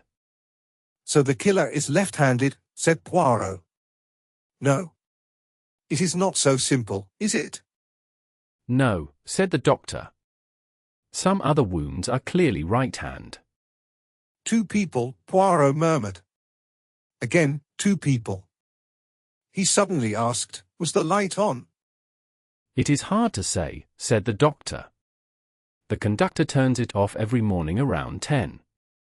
The switches will tell us, said Poirot. He checked the main light switch and the small light by the bed. The main light was off. The small one was closed. Well, said Poirot slowly. Here is an idea. The first killer stabbed the man and left the room. He turned off the light. Then a second killer came in. It was dark. This person did not see that the man was already dead and stabbed him again, at least twice. What do you think? Wonderful, said the doctor with excitement. Poirot smiled. You really think so? To me, it sounds almost foolish. What other answer can there be? Asked the doctor. That is what I am asking myself, said Poirot. Is this just chance, or is there more? Are there other strange details that suggest 2 people? I believe there are, said the doctor. Some of these wounds, as I said before, show weakness. They show a lack of strength or will. They are light hits. They only touch the surface. But these wounds here, and here again, he pointed to them, needed great force. They went deep into the muscle. Do you think a man made these wounds? Yes, without doubt. So a woman could not have done it. A young and strong woman might have done it. She would need to be very fit and very emotional. But I think this is very unlikely. Poirot stayed silent for a short time. The other man asked with worry, "Do you understand what I mean?" Perfectly, said Poirot. Everything is becoming very clear. The killer was very strong. He was weak. It was a man. It was a woman. He used the right hand. He used the left hand.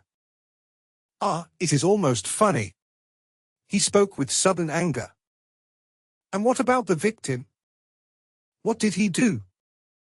Did he cry? Did he fight? Did he try to protect himself? Poirot reached under the pillow. He pulled out the automatic pistol that Ratchet had shown him the day before. It is fully loaded, he said. They looked around the room.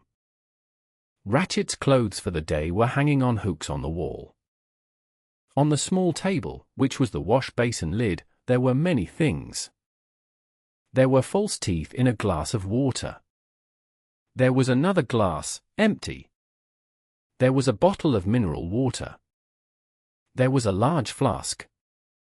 There was an ashtray with a cigar end and some burned pieces of paper. There were also 2 burned matches. The doctor picked up the empty glass and smelled it. This explains why the victim did nothing, he said quietly. He was drugged. Yes. Poirot nodded. He picked up the 2 matches and looked at them closely. So you have a clue? Asked the doctor with excitement. These 2 matches are not the same, said Poirot. One is flat. The other is round. Do you see? They are the kind you get on the train, said the doctor. They come in paper covers. Poirot searched the pockets of Ratchet's clothes.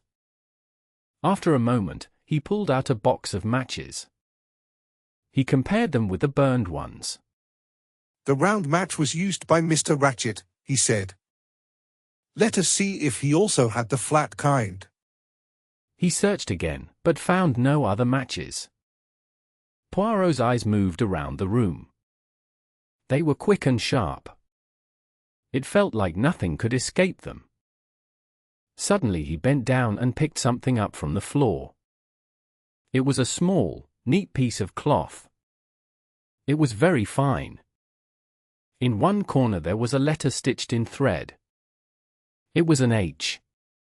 A woman's handkerchief, said the doctor. The train official was right.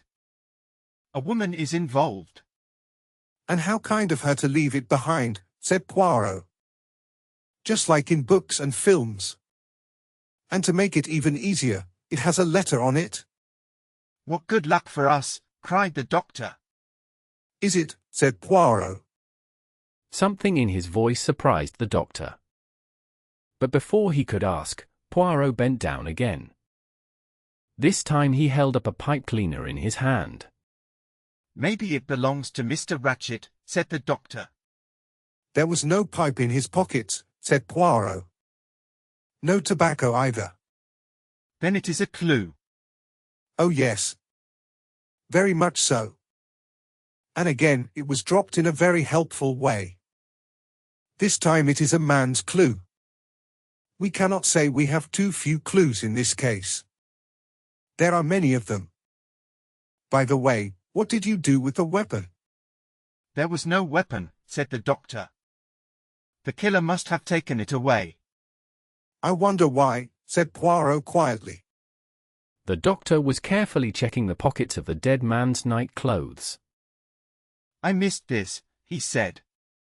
I opened the jacket and put it back at once. He took a gold watch from the pocket. The case was badly damaged. The hands pointed to 1:15. Do you see? Cried the doctor with excitement. This tells us the time of the crime. It fits my idea. I said it happened between midnight and 2. Probably around 1. And here it is. 1:15. It is possible, said Poirot. Yes, it is possible.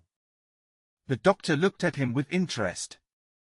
Forgive me, M. Poirot, but I do not understand you. I do not understand myself, said Poirot. I understand nothing at all. And that worries me. He sighed and bent over the table. He examined the burned piece of paper. He spoke softly to himself. What I need right now is an old woman's hat box. The doctor did not know what to think of this strange comment. Poirot did not wait for questions. He opened the door to the corridor and called for the conductor. The man came quickly. How many women are in this coach? Asked Poirot. The conductor counted on his fingers. 1, 2, 3, 6, monsieur. The old American lady, the Swedish lady, the young English lady, the Countess Andreni, and Madame la Princesse Dragomarov and her maid were all there. Poirot thought for a moment. They all have hat boxes, yes? He asked. Yes, monsieur. Then bring me the Swedish lady's hat box and the maid's hat box. These two are our only chance. Tell them it is for customs rules. Say anything. That is fine, monsieur. Both ladies are not in their rooms now. Then hurry. The conductor left and soon came back with the two hat boxes. Poirot opened the maid's box first. He looked inside and put it away. Then he opened the Swedish lady's box. He smiled with pleasure. He took out the hats slowly. Under them, he saw round wire shapes. This is what we need, he said. Long ago, hat boxes were made like this. You fixed the hat with a pin into this wire. As he spoke, he carefully took off two wire pieces. Then he put the hats back and closed the box. He told the conductor to return both boxes. When the door closed, Poirot turned to the doctor. My friend, he said, I do not trust only science. I trust how people think. I look at the mind, not only at fingerprints or ash. But this time, I want some help from science. This room is full of clues. But are they real, or are they made to trick us? I do not understand, said the doctor. For example, Poirot said, we find a woman's handkerchief. Did a woman drop it? Or did a man leave it to make the crime look like a woman did it? He could stab many times to look weak and careless. He could drop the handkerchief where all can see it. Or maybe a woman killed him and dropped a pipe cleaner to make it look like a man. Or do we think a man and a woman both did it, and both dropped clear clues by mistake? That is too strange. But what about the hat box? The doctor asked. I am coming to that, said Poirot. The stopped watch, the handkerchief, the pipe cleaner. They may be real, or they may be false. I do not know yet. But there is one clue I believe is real. The flat match. I think the killer used this match, not the dead man. It was used to burn a paper. Maybe a note.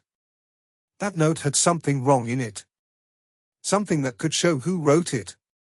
I will try to find it. He left the room and soon came back with a small stove and curling tongs. I use these for my moustache, he said. The doctor watched closely. Poirot pressed the wire pieces flat. Very carefully, he placed the burned paper between them. He held them together with the tongs and put them over the flame. This is not perfect, he said. But I hope it works. The metal grew hot. Slowly, light letters appeared. Words came into view. The paper was very small.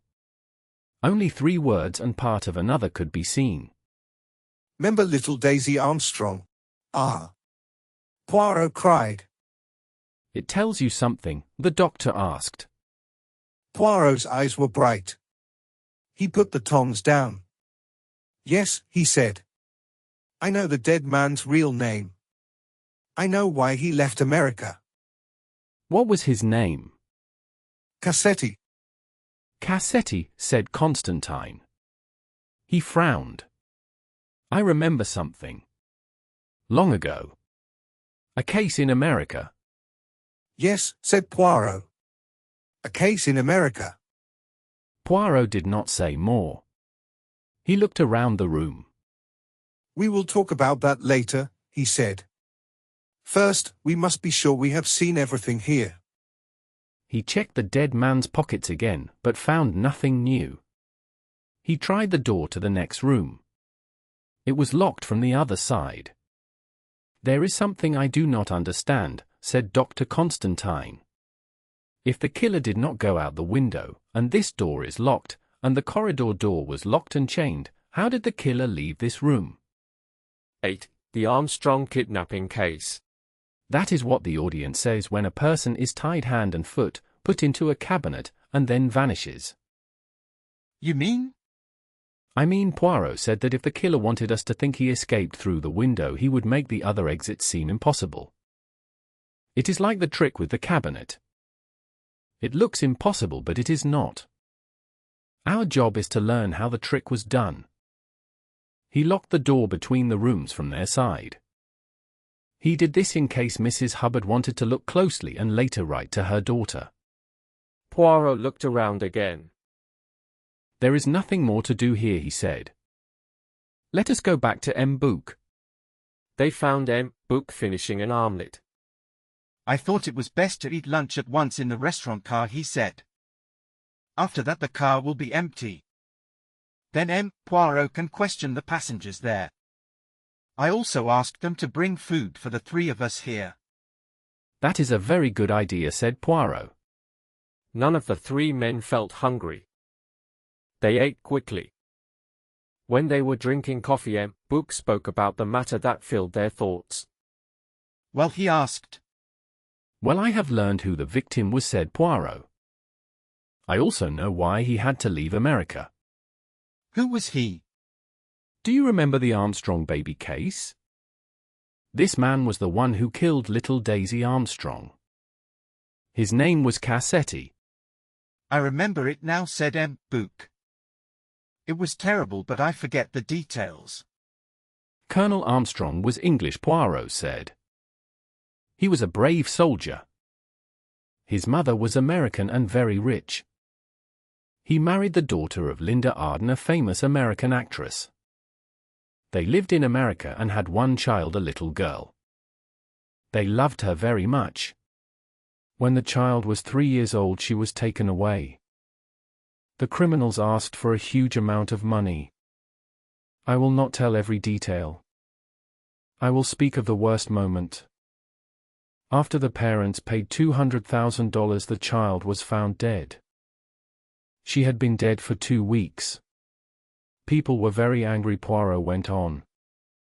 Then something even worse happened. Mrs. Armstrong was expecting another baby. After the shock, she gave birth too early. The baby was dead. Mrs. Armstrong also died. Her husband was full of pain and ended his own life. My God, what a tragedy, said M. Book. I remember now. Was there not another death? Yes, said Poirot. There was a young nurse from France or Switzerland. The police thought she knew something. They did not believe her frightened words. In despair, the poor girl jumped from a window and died. Later it was proved she was innocent. It is very sad to think about, said M. Book. 6 months later, Poirot said Cassetti was arrested. He was the leader of the group that took the child. They had done this kind of crime before. When danger came, they killed the victim and hid the body. They took as much money as they could. But listen carefully, Poirot said. Cassetti was guilty. Yet because he was very rich and had power over people, he was set free because of a small legal mistake. The public wanted to punish him, so he escaped. He changed his name and left America. Since then he lived easily and traveled. Oh, what a cruel man, said M. Book with anger. I cannot feel sorry that he is dead. I understand, said Poirot. Still, M. Book said he did not need to die on the Orient Express. There are many other places. Poirot smiled gently. He knew M. Book felt strongly. Now we must ask one question, Poirot said. Was this killing done by another criminal group from his past? Or was it done for personal revenge? Poirot then spoke about the small burnt piece of paper. If I am right, he said the killer burned the letter. He did this because it named Armstrong. That name is the key to everything. Are there any Armstrong family members still alive, asked M. Book. Sadly, I do not know, said Poirot. I think Mrs. Armstrong had a younger sister. Poirot then explained what he and Dr. Constantine had decided together. When he spoke about the broken watch, Book looked pleased. That gives us the time of the crime very clearly, he said. Yes, said Poirot. It is very helpful. Part 2. The evidence. 1. The evidence of the wagon-lit conductor. There was something strange in his voice. The other two men looked at him with interest. You say you heard Ratchet speak to the conductor at 20 minutes to 1? Poirot told them exactly what had happened. Well, this shows that Cassetti, or Ratchet as I will still call him, was alive at 20 minutes to 1. 23 minutes to 1, to be exact. Then, at 12:37, Mr. Ratchet was alive. That is one clear fact. Poirot said nothing. He sat quietly and looked ahead. He seemed deep in thought. There was a light knock on the door. The restaurant attendant came in. The restaurant car is free now, monsieur. We will go there. May I come with you? Of course, my dear doctor. Unless M. Poirot does not wish it. Not at all. After a short moment of polite arguing about who should go first, they left the compartment. Everything was ready in the restaurant car. Poirot and M. Book sat together on one side of a table. The doctor sat on the other side, across the aisle. In front of Poirot there was a plan of the Istanbul's Calais coach. The names of the passengers were written on it in red ink. The passports and tickets were in a neat pile. There was also paper, ink, pens, and pencils. Excellent. We can begin our inquiry at once. First, I think we should hear the wagon-lit conductor. You know him, I believe. What kind of man is he? Can we trust what he says? Yes. Very much. Pierre Michel has worked for the company for over 15 years. He is French and lives near Calais. He is honest and respectable. He is not very clever, but he is reliable. Poirot nodded. Good. Let us speak to him. Pierre Michel came in. He looked a little calmer than before, but he was still very nervous. I hope monsieur does not think I was careless. This is a terrible thing. I hope you do not think this is my fault.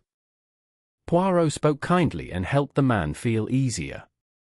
Then he began his questions. He asked Michel his name and address. He asked how long he had worked for the company. He asked how long he had worked on this route.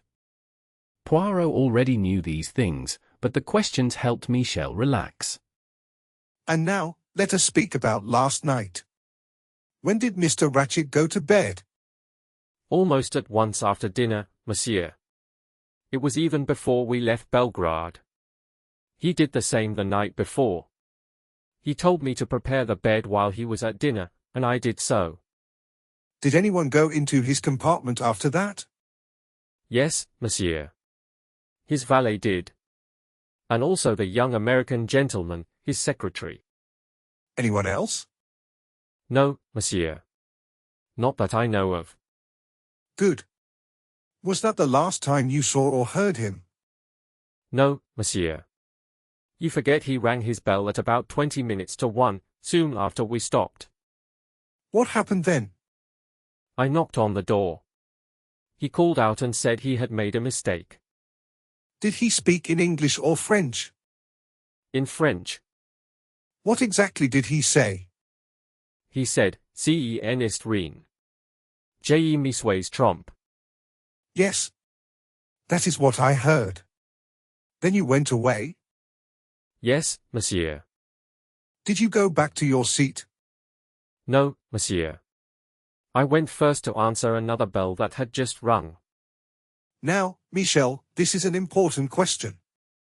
Where were you at 1:15? I was at my small seat at the end of the corridor, monsieur. You are sure? Yes, at least. I went into the next coach, the Athens coach. I spoke with my colleague there. We talked about the snow. It was some time after 1 o'clock. I cannot say the exact time. When did you return? One of my bells rang, monsieur. I remember it clearly. It was the American lady. She rang several times. Yes, I remember. And after that? After that, I answered your bell, monsieur. I brought you some mineral water. Then, about half an hour later, I made up a bed in another compartment. It was for the young American gentleman, Mr. McQueen, Mr. Ratchett's secretary. Was Mr. McQueen alone when you went in? No, monsieur. The English colonel from number 15 was with him. They were sitting and talking. What did the colonel do when he left Mr. McQueen? He went back to his own compartment. Number 15 is close to your seat, is it not? Yes, monsieur. It is the second compartment from that end of the corridor. Was his bed already prepared? Yes, monsieur. I had made it earlier while he was at dinner. What time was all this? I cannot say exactly, monsieur. It was certainly not later than 2 o'clock. And after that? 2. The evidence of the secretary. After that, monsieur, I stayed in my seat until morning. You did not go back into the Athens coach. No, monsieur. Perhaps you slept. I do not think so, monsieur. The train did not move, so I could not fall asleep like I usually do. Did you see any passengers walking along the corridor? The man thought for a moment. I think one lady went to the toilet at the end of the corridor. Which lady? I do not know, monsieur. She was far away and her back was to me. She wore a red kimono with dragon pictures on it. Poirot nodded. And after that? Nothing, monsieur, until morning. You are sure? Ah, excuse me, monsieur. You opened your door and looked out for a short time. Good, my friend. I wondered if you would remember that. I woke up because I heard a heavy sound near my door. Do you know what that was? The man looked at him with surprise. There was nothing, monsieur. I am sure of it. Then I must have had a bad dream. Or perhaps it was a sound from the next compartment. Poirot did not answer him. Maybe he did not want to speak in front of the conductor. Let us talk about something else. If a killer came onto the train last night, is it certain he could not leave after the crime? Pierre Michel shook his head. And he could not be hiding somewhere on the train? The train has been carefully checked. Forget that idea. Also, no one can enter the sleeping car without me seeing them. When was the last stop? Vinkovci. What time was that? We should have left at 11:58, but the bad weather made us 20 minutes late. Could someone come from the normal carriages? No, monsieur. After dinner, the door between the normal cars and the sleeping cars is locked. Did you get off the train at Vinkovci? Yes, monsieur. I went onto the platform as usual and stood near the steps. The other conductors did the same. What about the front door, near the restaurant car? It is always locked from the inside. It is not locked now. The man looked surprised, then relaxed. One of the passengers must have opened it to look at the snow. Probably. He tapped the table and thought quietly. Monsieur does not blame me. Poirot smiled at him. You were unlucky, my friend. One more thing. You said another bell rang while you were knocking on Mr. Ratchett's door. I heard it too. Whose bell was it? It was Madame Princess Dragomirov's bell. She wanted me to call her maid. And you did that? Yes, monsieur. Poirot looked at the plan on the table and nodded. That is all for now. Thank you, monsieur. The man stood up and looked at M. Bouc. Do not worry. I do not think you did anything wrong. Happy with this, Pierre Michel left the compartment. For a short time, Poirot stayed quiet and thought deeply. I think we should speak again with Mr. McQueen after what we now know. The young American came in quickly. Well, how is it going? Not too badly. Since we last spoke, I learned something. I learned who Mr. Ratchet really was. Yes? Ratchet was not his real name. He was really Cassetti. He was the man behind the famous kidnapping of little Daisy Armstrong. McQueen looked shocked. Then his face grew dark. That terrible man. You did not know this, Mr. McQueen? No, sir. If I had known, I would never have worked for him. You feel very strongly about this? Yes. I have a reason. My father was the lawyer who worked on that case. I met Mrs. Armstrong. She was kind and very sad. His face grew hard. If any man deserved what happened to him, it was Ratchet or Cassetti. I am glad he is gone. He was not a good man. You almost sound like you might have done it yourself. I feel that way. That sounds like I am saying too much. I would suspect you more. If you were very sad about your employer's death. I could not pretend to be sad. Not even to save myself. Then he said, "If you do not mind my question, how did you find this out? I mean, how did you learn who Cassetti was?" Poirot answered, from a small piece of a letter. It was in his compartment. The young man said, "That seems careless for an old man." That depends, said Poirot. It depends on how you look at it. The young man looked confused. He watched Poirot closely, trying to understand him. Poirot went on, I must check the movements of everyone on the train. Please do not feel upset. This is only normal work. That is fine, said the young man. Go on. I want to show that I did nothing wrong. I do not need to ask your compartment number, said Poirot with a smile. I slept there with you for one night. It was the second-class compartment, numbers 6 and 7. After I left, you were alone there. Yes, that is right. Now, Mr. McQueen, said Poirot, please tell me what you did last night after you left the dining car. That is easy, said McQueen. I went back to my compartment. I read for a short time. Then I got off the train at Belgrade. It was very cold, so I got back on quickly. I talked for a while with a young English woman. Her compartment is next to mine. Later I talked with an Englishman, Colonel Arbuthnot. I think you walked past us while we were talking. After that, I went to see Mr. Ratchet. I wrote notes for some letters he wanted. Then I said good night and left him. Colonel Arbuthnot was still in the corridor. His bed was already ready, so I asked him to come to my compartment. I ordered 2 drinks. We talked for a long time.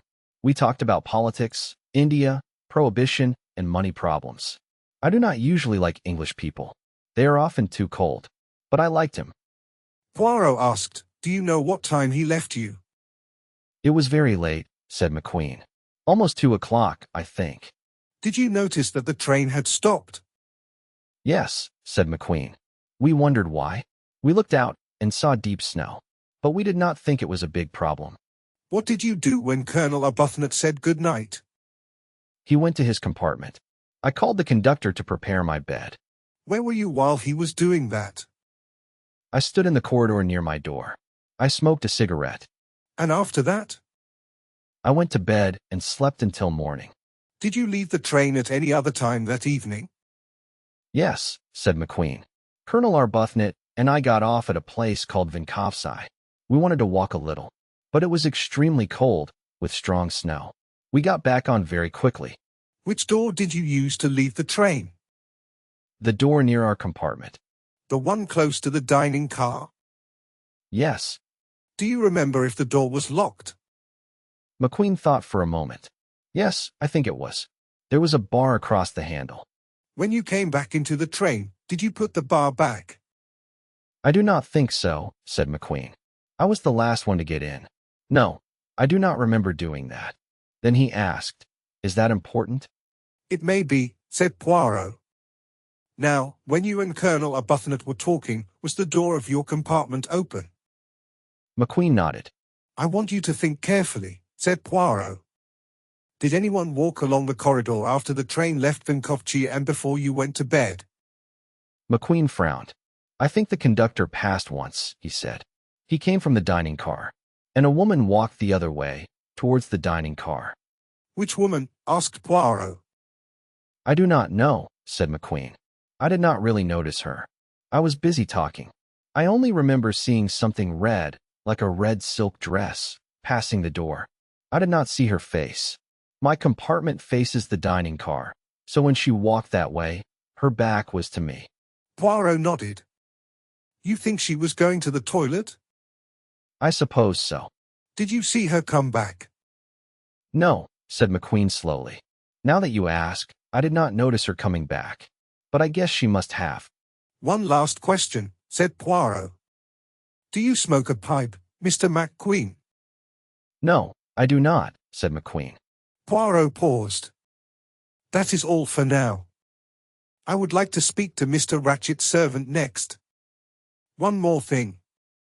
Did you and Mr. Ratchett always travel second class? He did, said McQueen. But I usually traveled first class. If I could, I took the compartment next to his. He put most of his bags in my compartment. He could reach his bags and speak to me easily. This time, all the first-class beds were taken, except the one he used. I understand, said Poirot. Thank you, Mr. McQueen. 3. The evidence of the valet. After the American, a pale Englishman came forward. His face showed little feeling. Poirot had seen him the day before. The man stood straight and polite. Poirot asked him to sit. Poirot said he understood the man worked as a valet for Mr. Ratchett. The man said yes. Poirot asked his name. He said it was Edward Henry Masterman. He was 39 years old. He lived at 21, Friar Street, Clerkenwell. Poirot asked if he knew about his employer's death. The valet said yes. He said it was very shocking. Poirot asked when he last saw Mr. Ratchett. The valet thought for a moment. He said it was about 9 o'clock the night before, or a little later. Poirot asked him to tell the story in his own words. The valet said he went to Mr. Ratchett as he always did. He helped him get ready for the night. Poirot asked what his work was. The valet said he put away the clothes. He also placed the false teeth in water. He checked that everything was ready for the night. Poirot asked if Mr. Ratchett acted as usual. The valet paused. He said Mr. Ratchett seemed upset. Poirot asked why. The valet said it was because of a letter. Mr. Ratchett asked if the valet had put the letter in the room. The valet said no. Mr. Ratchett then spoke angrily and complained about many small things. Poirot asked if this was strange. The valet said no. Mr. Ratchett often lost his temper. It depended on his mood. Poirot asked if Mr. Ratchett used sleeping medicine. Dr. Constantine leaned forward. The valet said Mr. Ratchett always took it on trains. He said he could not sleep without it. Poirot asked if the valet knew the name of the medicine. The valet said he did not. The bottle had no clear name. It only said it was for sleep and should be taken at night. Poirot asked if Mr. Ratchett took it that night. The valet said yes. He poured it into a glass and left it on the table. Poirot asked if he saw Mr. Ratchett drink it. The valet said no.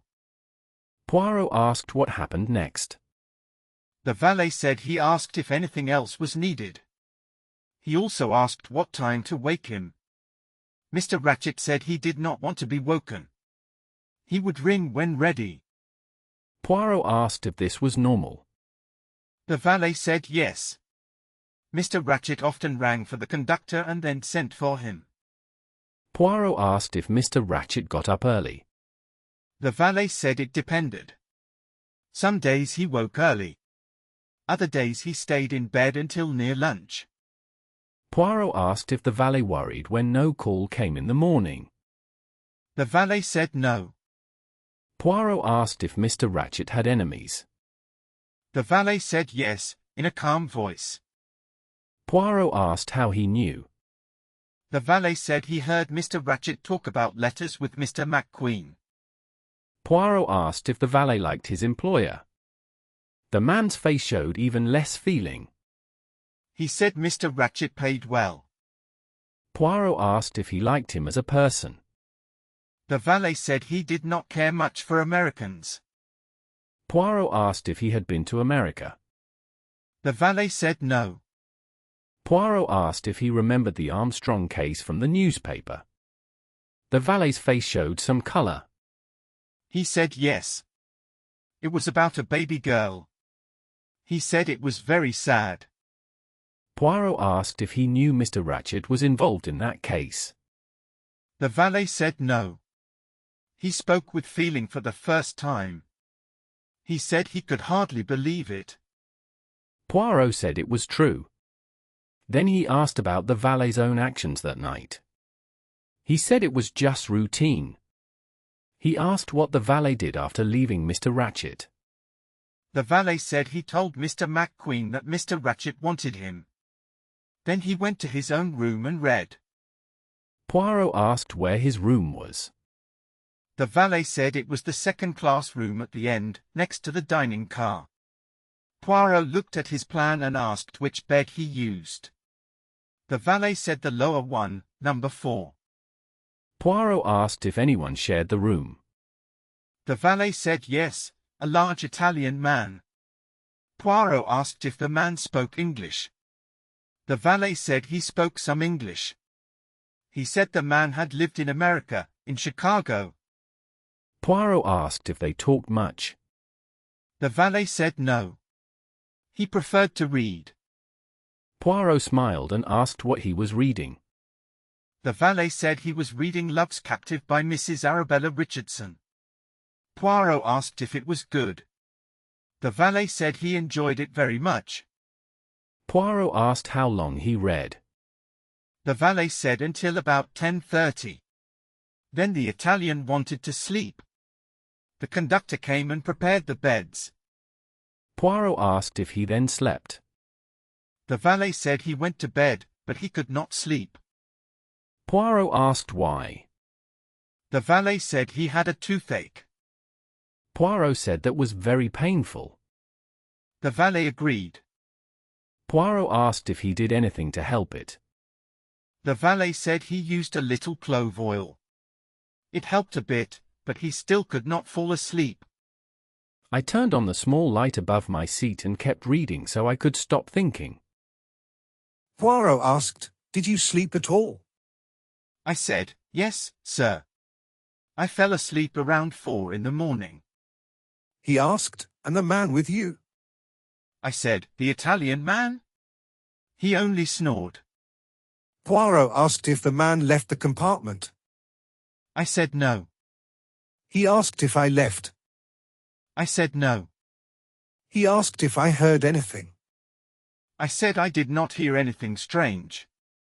The train was not moving, so it was very quiet. Poirot was silent for a short time. Then he spoke again. He said there was little more to ask. He asked if I could help with the sad event. I said I was sorry, but I could not. He asked if my master had any trouble with Mr. McQueen. I said no. Mr. McQueen was kind and polite. Poirot asked about my past work. I said I worked for Sir Henry Tomlinson in Grosvenor Square. He asked why I left. I said Sir Henry went to East Africa and did not need me. I said he would speak well of me. I worked for him for many years. Poirot asked how long I worked for Mr. Ratchet. I said a little over 9 months. Poirot thanked me. Then he asked if I smoked a pipe. I said no. I only smoked cigarettes. Poirot said that was all and nodded to me. I waited for a moment. Then I spoke again. I said an older American lady was very upset. I said she believed she knew who the killer was. She wanted to speak to someone important. The conductor was trying to calm her. Poirot smiled and said we should see her next. He told me to send her in. He said they would listen to her story now. 4. The evidence of the American lady. Mrs. Hubbard came into the dining car. She was very excited and out of breath. She could hardly speak clearly. She said she wanted to know who was in charge. She said she had very important news. She said she must tell someone with authority. She looked at the three men. Poirot leaned forward. He asked her to tell him. First, he asked her to sit down. Mrs. Hubbard sat down heavily across from him. She said there was a murder on the train last night. She said the killer was in her compartment. She stopped and waited, as if this was very important. Poirot asked if she was sure. She said of course she was sure. She said she knew what she was talking about. She said she would tell everything. She said she went to bed and fell asleep. Later, she woke up. The compartment was dark. She knew a man was there. She was very afraid and could not scream. She lay still and thought she might die. She said she felt terrible fear. She thought about stories she had read about bad things on trains. She said she was glad the man would not take her jewelry. She had hidden it in a stocking under her pillow. She said it was uncomfortable, but that did not matter. Then she lost her place in the story. Poirot gently reminded her that she knew a man was in her compartment. She said she kept her eyes closed and thought about what to do. She thought about her daughter and felt sad. Then she became calmer. She reached out her hand and pressed the bell for the conductor. She pressed it many times, but nothing happened. She said her heart felt like it would stop. She thought maybe everyone on the train was dead. The train was not moving, and everything felt very quiet and strange. She kept pressing the bell. At last, she heard footsteps and a knock on the door. She shouted for the person to come in and turned on the light. She said there was no one there at all. She seemed proud of this moment in her story. Poirot asked what happened next. She said she told the conductor everything. He did not believe her. He thought she had dreamed it. She made him look under the seat, but he said no man could hide there. She said the man had escaped. She was angry because the conductor tried to calm her and did not believe her. She said she did not imagine things. Then she asked Poirot his name. Poirot told her his name. He also named Book and Dr. Constantine. Mrs. Hubbard said she was pleased to meet them, but she was distracted. Then she began to tell her story again with great energy. Now I will be honest. I was not very clever that night.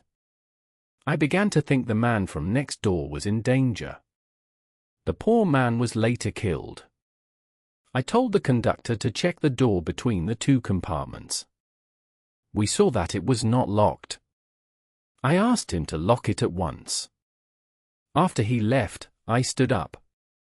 I put a suitcase in front of the door to be safe. What time was this, Mrs. Hubbard? I really cannot say. I did not look at the time. I was very upset. And what do you think now? I think it is very clear. The man in my compartment was the killer. Who else could it be? And you think he went back into the next compartment? I do not know where he went. My eyes were closed very tight. He could have gone out into the corridor. Maybe. I cannot say. My eyes were closed. Mrs. Hubbard took a deep breath. Oh, I was so scared. If my daughter knew. You do not think, madam, that the sound you heard was from the next compartment, the one with the dead man? No, I do not, Mr. Poirot. The man was in the same compartment as me. And I have proof. She pulled a big handbag onto the table. She searched inside it for a long time. She took out many things, one by one. There were clean handkerchiefs, glasses, medicine, sweets, keys, scissors, papers, a photo of a very plain child, letters, beads, and finally a small metal button. Look at this button. It is not mine. It is not from any of my clothes. I found it this morning when I got up. She put it on the table. M. Book leaned forward. But this is a button from a train attendant's coat. There may be a simple reason for that, said Poirot kindly. He looked at her. This button could have fallen from the conductor's uniform. It could have dropped when he searched your cabin or when he made the bed last night. I really do not understand you people, she said. You always find reasons to doubt me. Now listen carefully. Last night I was reading a magazine before sleeping. Before I turned off the light, I put the magazine on a small case near the window. Do you understand? They said yes. Good. The conductor looked under the seat near the door. Then he came in and locked the door between my compartment and the next one. But he never went near the window. This morning, that button was lying on top of the magazine. What do you say to that? That, madam, is evidence, said Poirot. She looked calmer. I hate it when people do not believe me, she said. It makes me very angry. You have given us very important information, said Poirot gently. Now may I ask you a few more questions? Of course. If you were afraid of Mr. Ratchett, why was the door between the compartments not already locked? It was locked, said Mrs. Hubbard quickly. Oh, it was. Well, I asked that Swedish woman, a nice person, if it was locked. She said yes. Why did you not look yourself? Because I was in bed. My wash bag was hanging on the door handle. What time did you ask her? Let me think. It must have been about 10:30 or 11:15. She came to ask for aspirin. I told her where it was, and she took it from my bag. You were already in bed. Yes. Suddenly she laughed. Poor woman, she was very upset. You see, she opened the wrong door by mistake. Mr. Ratchett's door. Yes. It is easy to make mistakes on a train when all doors look the same. She opened his door by accident. She was very embarrassed. He laughed, and I think he said something rude. She was very upset. She said, "Oh, I make mistake. I ashamed make mistake. Not nice man. He say, you too old." Dr. Constantine laughed quietly. Mrs. Hubbard looked at him sharply. He was not a nice man, she said. It is not right to say such things to a woman. And it is not right to laugh. Dr. Constantine said sorry at once. Did you hear any sound from Mr. Ratchett's compartment after that? Poirot asked. Well, not really. What do you mean, madam? Well, she stopped for a moment. He snored. Ah, he snored. Very badly. The night before, it kept me awake. And you did not hear him snore after you were scared about a man in your compartment? Mr. Poirot, how could I? He was already dead. Ah yes, said Poirot. He looked unsure. Do you remember the Armstrong kidnapping, Mrs. Hubbard? He asked. Yes, I remember it very well. And the terrible man who did it got away. I wanted to catch him myself, she said. He did not get away. He is dead. He died last night. What? Mrs. Hubbard stood up a little in her chair. She was very excited. You mean? Yes. Ratchet was that man. Well, I never thought of that. I must write to my daughter. Didn't I say last night that he had a bad face? I was right. My daughter always says that when I feel something is wrong, it is usually true. Did you know anyone in the Armstrong family, Mrs. Hubbard? Poirot asked. No. They lived in a very high society. But I always heard that Mrs. Armstrong was a very kind woman, and her husband loved her very much. You have helped us a lot, Mrs. Hubbard. May I have your full name? Of course. Caroline Martha Hubbard. Please write your address here. Mrs. Hubbard wrote it down. She kept talking. I still can't believe it. Cassetti on this train. I felt something strange about that man, didn't I, Mr. Poirot? Yes, madam. One more question. Do you have a scarlet silk dressing gown? Oh my, what a strange question. No, I don't. I have 2 dressing gowns. One is pink flannel and very warm. The other is purple silk. My daughter gave it to me. Why do you want to know about my clothes? Because someone in a scarlet kimono went into either your room or Mr. Ratchet's room last night. When the doors are closed, it is hard to know which room is which. Well, no one in a scarlet dressing gown came into my room. Then she must have gone into Mr. Ratchet's room. Mrs. Hubbard pressed her lips together. That does not surprise me. Poirot leaned forward. So you heard a woman's voice next door? I don't know how you guessed that. But yes, I did. But before, you only said you heard Mr. Ratchet snoring. That is true. He did snore for some time. About the other thing. Mrs. Hubbard looked uncomfortable. It is not nice to talk about. What time did you hear the woman's voice? I don't know the time. I woke up for a short moment. I heard a woman talking. I knew where she was. I thought, that is the kind of man he is. Then I went back to sleep. I would never have told 3 strangers if you had not asked so much. Was this before or after the scare about a man in your room? That is easy. He could not have a woman talking to him if he was dead, could he? I am sorry. You must think I am very foolish, said Poirot. Even smart people get confused sometimes, Mrs. Hubbard said. I still can't believe he was that terrible man. My daughter will be shocked. Poirot helped her put her things back into her bag and led her to the door. Just before she left, he said, "You dropped your handkerchief, madam." Mrs. Hubbard looked at it. That is not mine. I have mine here.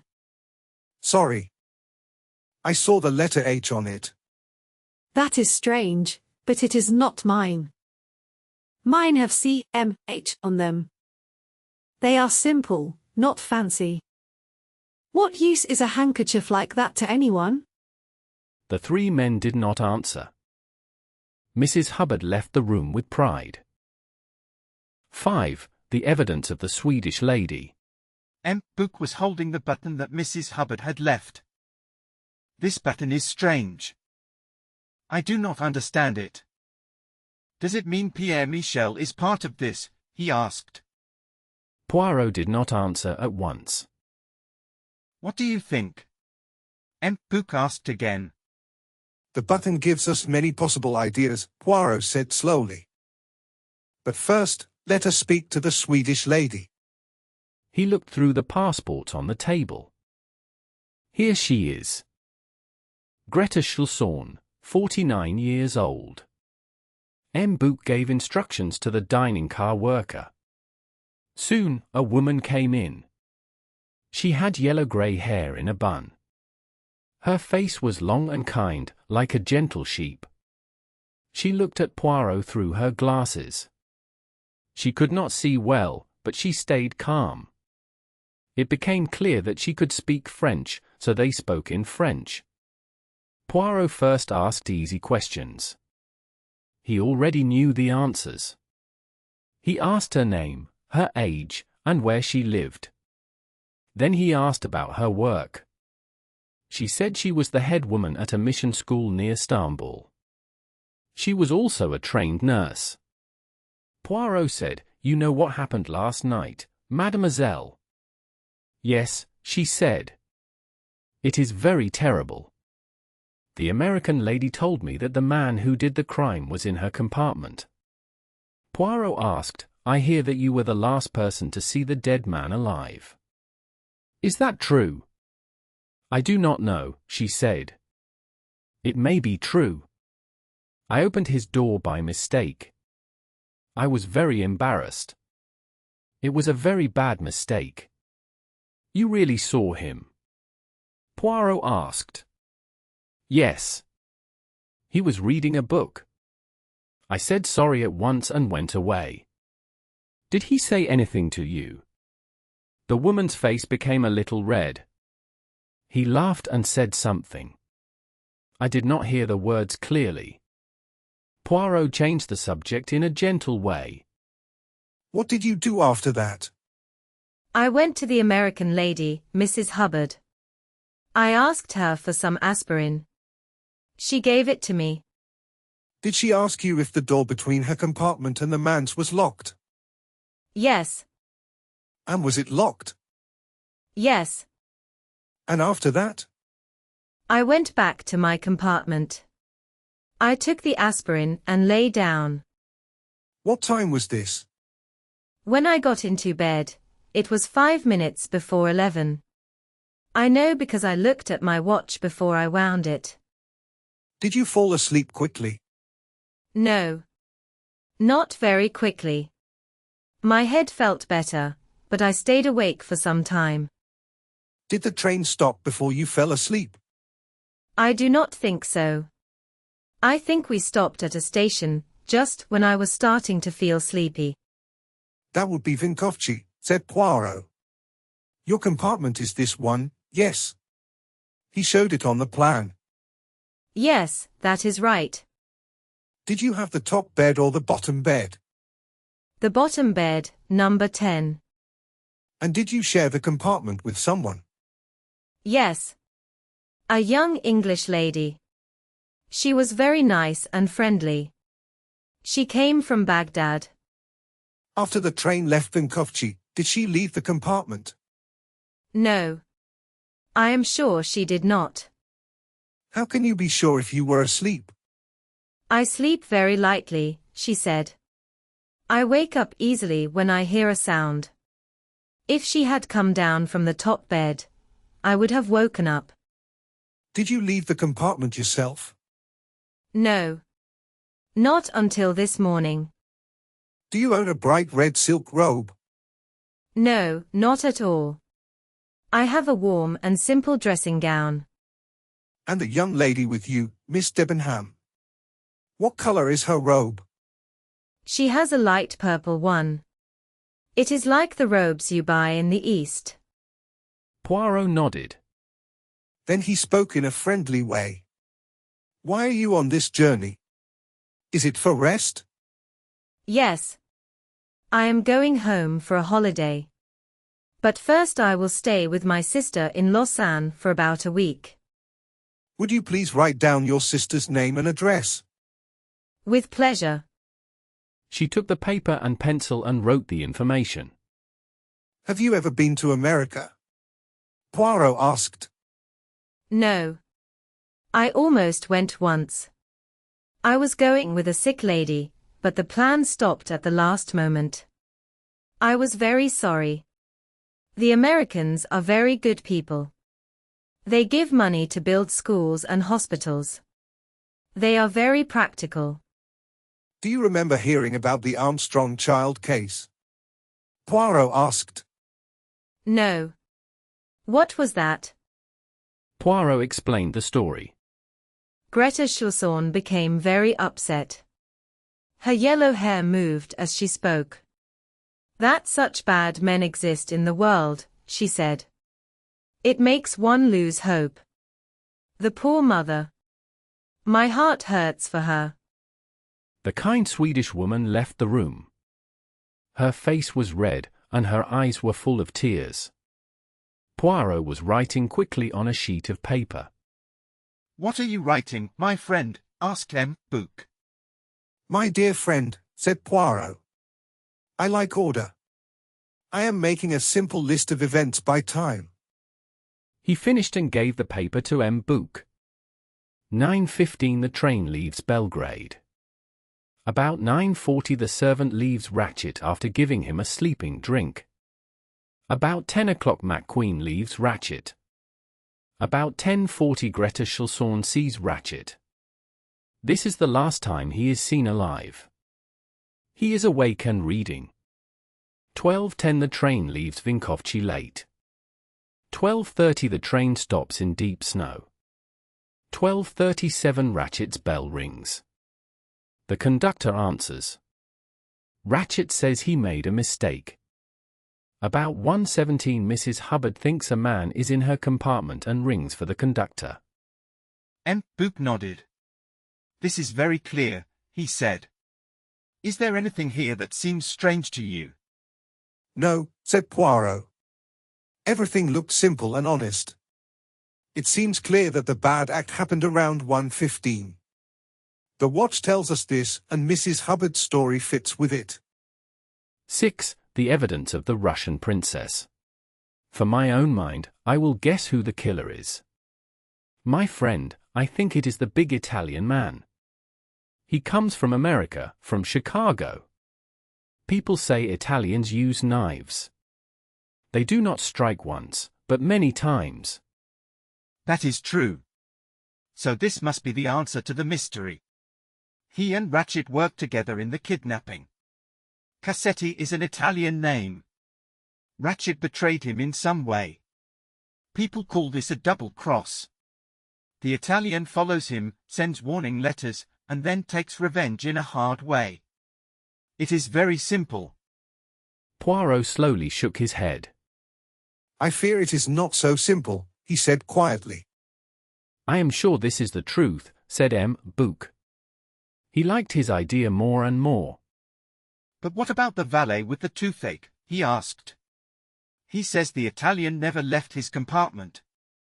That is the problem, said Poirot with a small smile. Yes, it is troublesome. It is bad for your idea, and very lucky for our Italian friend that the valet had a toothache. It will be explained, said M. Book with great confidence. Poirot shook his head again. No, it is not so simple, he said once more. Let us hear what Pierre Michel says about this button, Poirot said. The wagon-lit conductor came back into the room. He looked at them with questions in his eyes. M. Book cleared his throat. Michel, he said, this button comes from your uniform. It was found in the American lady's compartment. What do you say about this? The conductor touched his uniform at once. I have lost no button, monsieur, he said. There must be a mistake. That is very strange. I cannot explain it, monsieur. The man looked surprised, but he did not look guilty or afraid. Because of where it was found, we think this button fell from the man who was in Mrs. Hubbard's compartment last night, when she rang the bell. But, monsieur, there was no one there, said Michel. The lady imagined it. She did not imagine it, said M. Book. The man who killed M. Ratchet passed that way and dropped this button. When Michel understood these words, he became very upset. It is not true, monsieur, not true, he cried.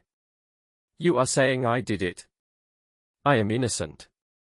Completely innocent. Why would I kill a man I have never met? Where were you when Mrs. Hubbard rang the bell? I told you, monsieur. I was in the next coach, talking with my colleague. We will call him here. Yes, monsieur, please do, said Michel quickly. The conductor from the next coach came in. He agreed with Michel at once. He said the conductor from the Bucharest coach was also there. The three men talked about the problem with the snow. They spoke for about 10 minutes. Then Michel thought he heard a bell. When he opened the door between the coaches, they all heard it clearly. The bell rang many times. Michel ran quickly to answer it. You see, monsieur, I am not guilty, Michel said with worry. And this button from a wagon-lit uniform, asked M. Book. How do you explain that? I cannot, monsieur. I do not understand it. All my buttons are still there. The other two conductors also said they had lost no button. They said they had never been inside Mrs. Hubbard's compartment. Calm down, Michel, said M. Book. Think carefully. When you ran to answer the bell, did you meet anyone in the corridor? No, monsieur. Did you see anyone walking away from you down the corridor? No, monsieur. That is strange, said M. Book. Not so strange, said Poirot. It is about time. Mrs. Hubbard wakes and sees someone in her compartment. For 1 or 2 minutes, she is too frightened to move. Her eyes are closed. During that time, the man leaves and goes into the corridor. Then she starts ringing the bell. But the conductor does not hear it at once. He hears it only after several rings. There was enough time. For what? Cried M. Book. Remember, there is deep snow all around the train. There are 2 choices for this man, said Poirot slowly. He could hide in one of the toilets. Or he could go into a compartment. But all the compartments were in use. Yes. You mean he could go back into his own compartment? Poirot nodded. It fits, murmured M. Book. During the 10 minutes when the conductor was away, someone says this happened. The killer left his own cabin.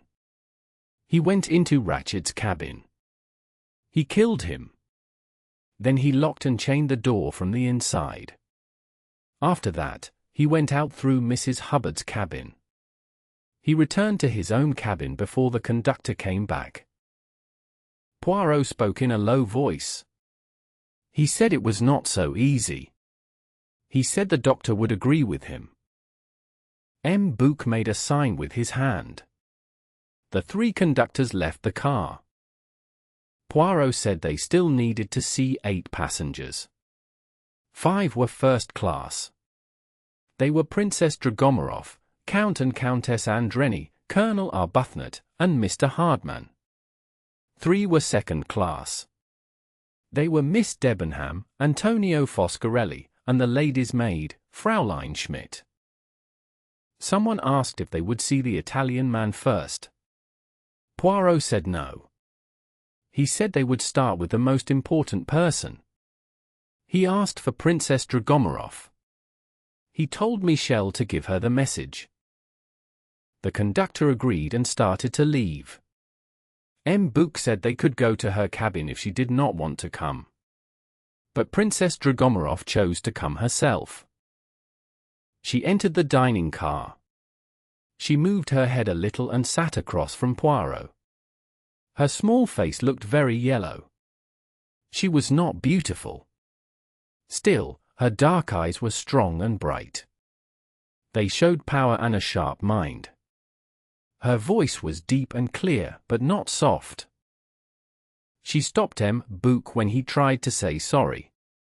She said there was no need. She said she understood there had been a murder. She said the police must speak to everyone. She said she was ready to help. Poirot thanked her. She said it was her duty. She asked what he wanted to know. Poirot asked for her full name and address. He offered paper and pencil. She waved them away. She told him to write it. She said her name was Natalia Dragomorov. She lived at 17, Avenue Kleber in Paris. Poirot asked if she was traveling home from Constantinople. She said yes. She had stayed at the Austrian embassy. Her maid was with her.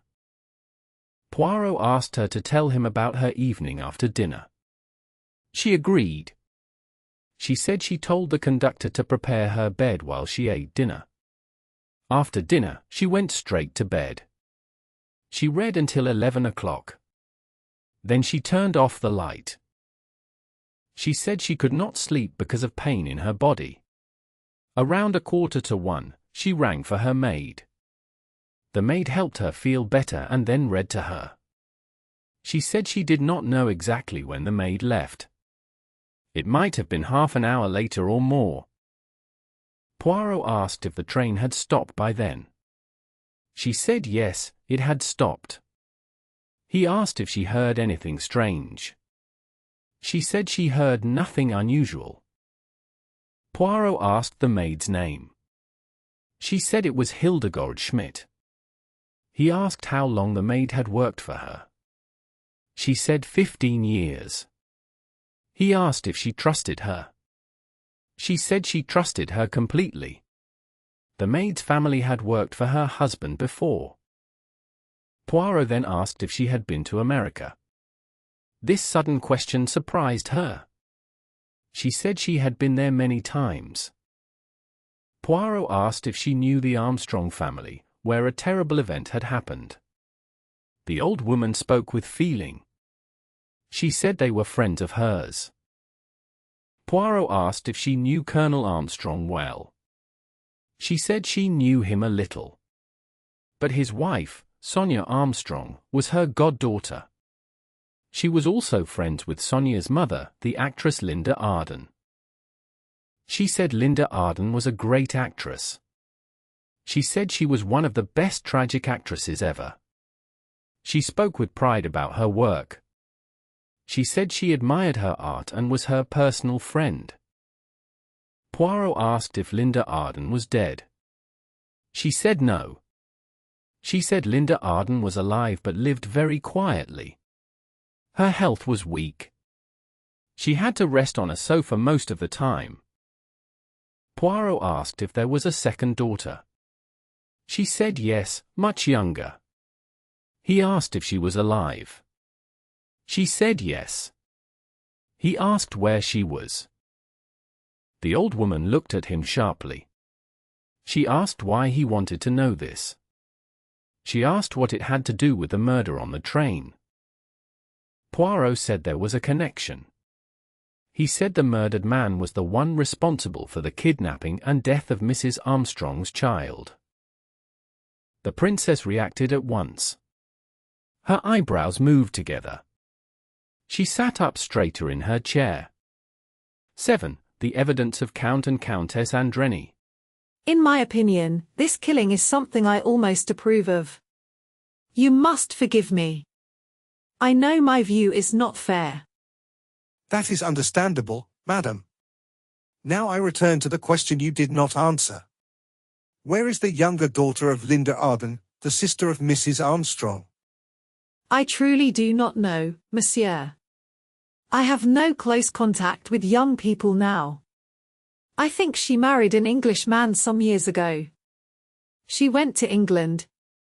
But I cannot remember his name. She stopped for a short time. Then she said, "Is there anything else you wish to ask me, gentlemen?" Only one thing, madam. It is a personal question. What color is your dressing gown? She lifted her eyebrows a little. I believe you have a reason for asking. My dressing gown is black satin. There are no more questions, madam. Thank you very much for your quick answers. She moved her hand, which was heavy with rings. She stood up, and the others stood as well. Then she paused. Please forgive me, monsieur, she said, but may I ask your name? Your face seems known to me. My name, madam, is Hercule Poirot. I am at your service. She was quiet for a moment. Then she said, Hercule Poirot. Yes, I remember now. This is destiny. She walked away with her back straight. Her movements were a little stiff. There goes a great lady, said Book. What do you think of her, my friend? But Hercule Poirot only shook his head. I am thinking, he said, about what she meant by destiny. Count and Countess Andreni were called next. The Count came in alone. He was clearly a handsome man. He was very tall, with wide shoulders and a slim waist. He wore neat English clothes. He could have passed for an Englishman, except for his long moustache and the shape of his face. Well, gentlemen, he said, what can I do for you? You understand, monsieur, said Poirot, that after what has happened, I must ask questions to all passengers. Of course, said the Count calmly. I understand. I fear my wife and I cannot help much. We were asleep and heard nothing. Do you know who the dead man was, monsieur? I was told it was the large American man. He had an unpleasant face. He sat at that table during meals. He nodded toward the table where Ratchet and McQueen had Saturday. That is correct, monsieur. But did you know his name? No. The Count looked confused.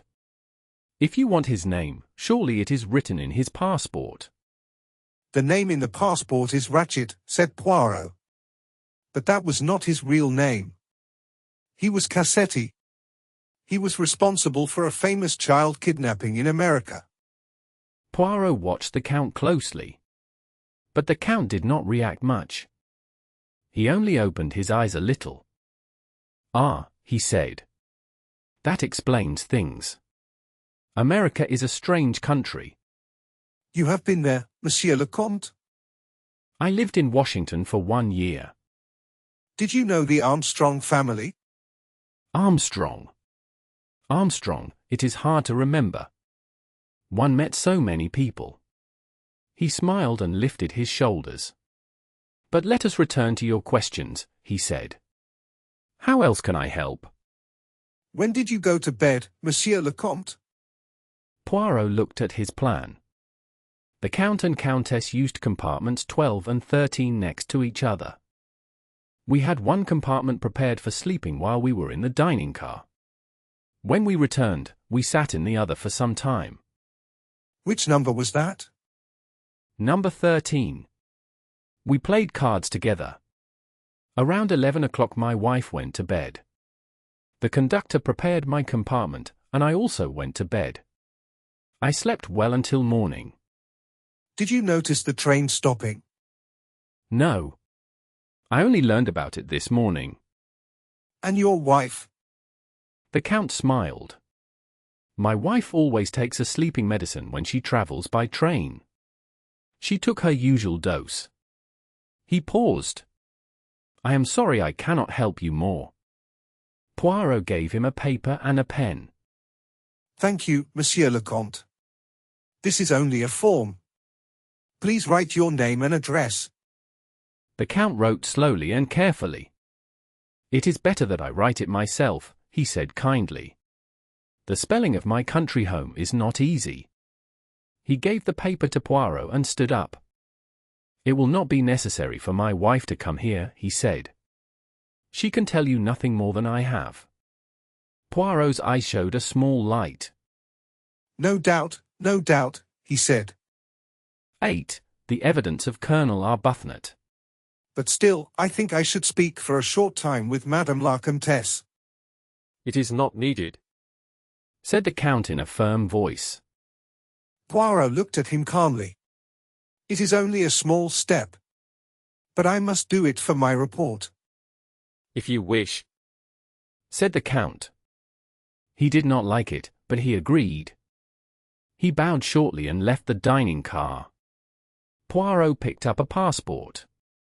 It showed the Count's full name and titles. He read the next part. With his wife. Her first name is Elena Maria. Her family name before marriage was Goldenberg. She is 20 years old. There was a small grease mark on the paper. It is a diplomatic passport. We must be careful. We must not upset them. They cannot be part of the killing. Do not worry, my friend. I will be polite. It is only a form. His voice became softer when Countess Andreni came into the dining car. She looked shy and very pretty. You wanted to see me, gentlemen? It is only a form, Madame la Comtesse. I only want to ask if you saw or heard anything last night that could help us. I saw nothing. I was sleeping. You did not hear noise from the room next to yours. The American lady there was very upset and called the conductor. I heard nothing. I took a sleeping medicine. Ah, I understand. Then I will not keep you. Just one more moment. These details here, your old family name, your age, are they correct? Yes, they are correct. Then please sign this note to say so. She signed at once. Her writing was neat and slanted. It said, Elena Andreni. Did you travel with your husband to America, madam? No, we were not married then. We have been married only 1 year. Ah, yes. Thank you. One more thing. Does your husband smoke? Yes. A pipe? No. Cigarettes and cigars. Thank you. She did not leave at once. She looked at him with interest. Her eyes were dark and beautiful, with long black lashes.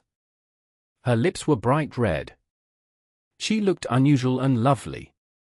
Why did you ask me that?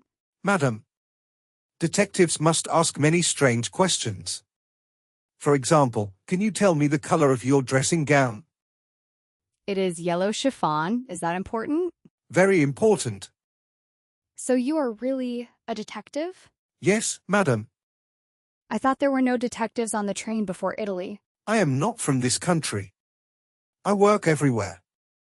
You work for the League of Nations? I work for the world. I work mostly in London. Do you speak English? A little, yes. We will not keep you longer, madam. You see, it was not so bad. She smiled, bowed her head, and left. She is a pretty woman. Well, this did not help us much. No. Two people who saw nothing and heard nothing. Shall we speak to the Italian man now? Poirot did not answer at once. He was looking at the grease mark on the Hungarian diplomatic passport. Poirot lifted his head with a small jump. His eyes shone when he saw M. Book's eager face. My dear friend. You see, I have become what people call a snob. I think we should speak to the first-class passengers before the second-class ones. Next, I think we will talk to the handsome Colonel Arbuthnot. Poirot saw that the colonel did not speak much French. So he asked his questions in English. First, he asked for simple facts. He asked the colonel's name, age, home address, and army position. The colonel answered all of these. Poirot then went on. He asked if the colonel came home from India on leave. He tried to say this in French, but it was not very clear. Colonel Arbuthnot did not care about foreign words. Yes. Poirot asked if he came home on the P&O ship. The colonel said no. Poirot asked why. He chose another way for personal reasons. His tone showed he did not like the question. Poirot asked if he came straight from India. He answered in a dry way. He said he stopped one night to see UR of the Chaldees. He also stayed 3 days in Baghdad. He visited an old friend there. Poirot said he understood. He added that Miss Debenham also came from Baghdad. He asked if the colonel met her there. No. He said he first met Miss Debenham on the train.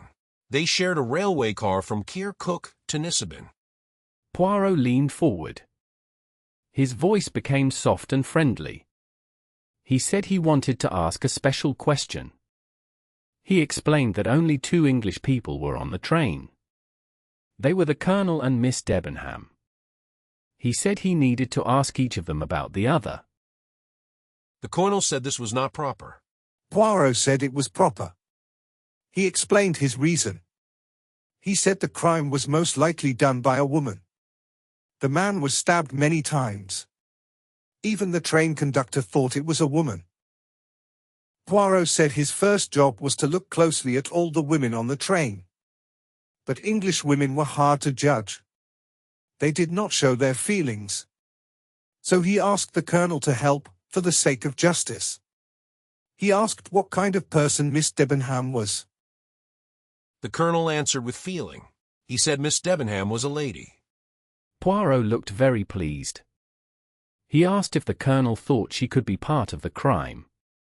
The Colonel said the idea was foolish. He said the dead man was a complete stranger to her. She had never seen him before. Poirot asked if she told him that. Yes. He said she spoke at once about the man's unpleasant look. He added that if a woman was involved, Miss Debenham could not be the one. Poirot said the Colonel spoke strongly. The Colonel looked at him coldly.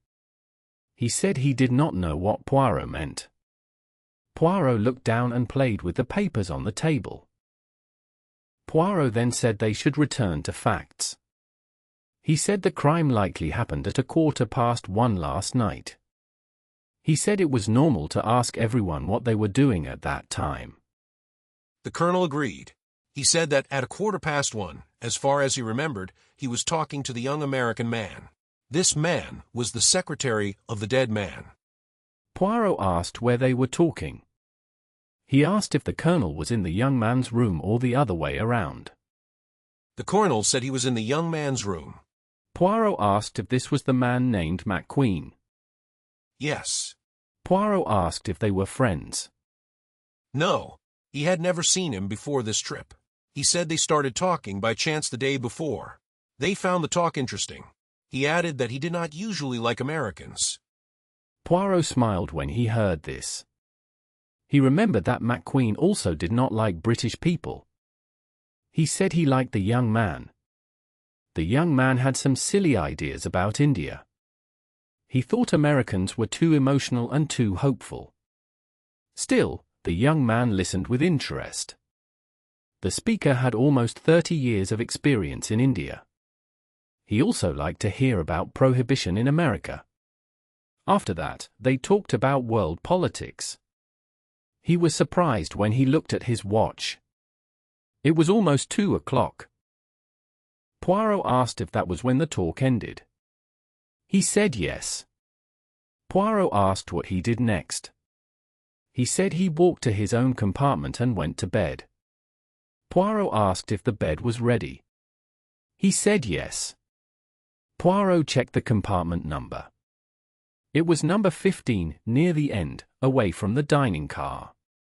He agreed. Poirot asked where the conductor was at that time. He said the conductor was sitting at a small table at the end of the car. He added that McQueen called the conductor just as he went into his compartment. Poirot asked why McQueen called him. He thought it was to prepare the bed. McQueen's bed was not ready yet. Poirot asked him to think carefully. He asked if anyone walked past the door during the talk. He said many people probably did, but he did not watch. Poirot asked him to think about the last hour and a half. Poirot reminded him that he got off the train at Vinkovci. He said yes, but only for a minute.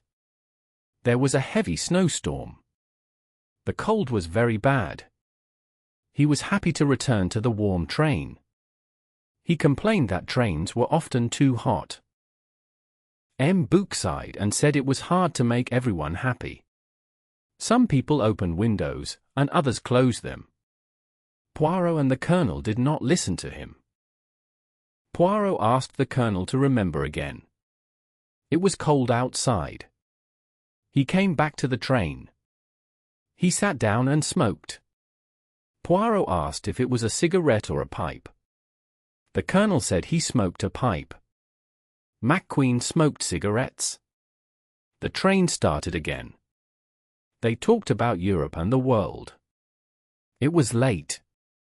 Most people were in bed. Poirot asked if anyone passed the door. The Colonel thought hard. He said it was hard to say. He was not paying attention. Poirot said that soldiers often notice things without thinking. The Colonel thought again. He said he remembered only the conductor. Then he paused and said he thought a woman passed. Poirot asked if he saw her. Was she old or young? He said he did not see her. He only heard a soft sound and smelled perfume. Poirot asked about the perfume. He said it was strong and sweet. You could smell it from far away. Then he added that it might have been earlier in the evening. He said it was one of those small things you notice without thinking. At some time that evening, he remembered thinking that a woman wore too much perfume. He said he could not be sure when it was. Then he thought again and said it must have been after Vinkovci. Poirot asked why. He said he remembered smelling it while talking about Russia. The smell made him think about women in Russia. They only talked about Russia near the end of their talk. Poirot asked if he could be more exact. He said no. It was probably in the last half hour. Poirot asked if it was after the train stopped. He nodded and said he was almost sure. Poirot said they would move on. He asked if the Colonel had ever been to America. He said no, and he did not want to go. Poirot asked if he knew Colonel Armstrong. He said he knew the name. He knew a few men with that name. One was in the army. Another was killed in the war. Poirot explained which one he meant. This Armstrong married an American woman. His only child was taken and killed. The Colonel said he remembered reading about it. It was a terrible story. He did not think he met the man, but he knew of him. He said Armstrong was well liked and had a great career. He received a high honor. Poirot then said that the man killed last night was responsible for the death of Armstrong's child. The Colonel's face became hard. He said the man deserved what happened to him. He added that he would have preferred legal punishment. Poirot asked if he believed in law and order instead of personal revenge. The Colonel said people should not take revenge themselves. He said society needs rules and fair trials. He believed that a court and a jury were the right way to judge people. Poirot looked at the man for a short time. Then he spoke. "Yes," he said. "I understand your opinion. Colonel Arbuthnot, I think I have no more questions. Can you remember anything from last night that now feels strange or worrying?" Arbuthnot thought for a moment. "No," he said. "Nothing at all. Unless," he stopped. "Yes," said Poirot. "Please continue." "Well, it is really nothing," the Colonel said slowly. "But you asked." "Yes." "Please go on." "When I went back to my cabin," said the Colonel, "I saw something small.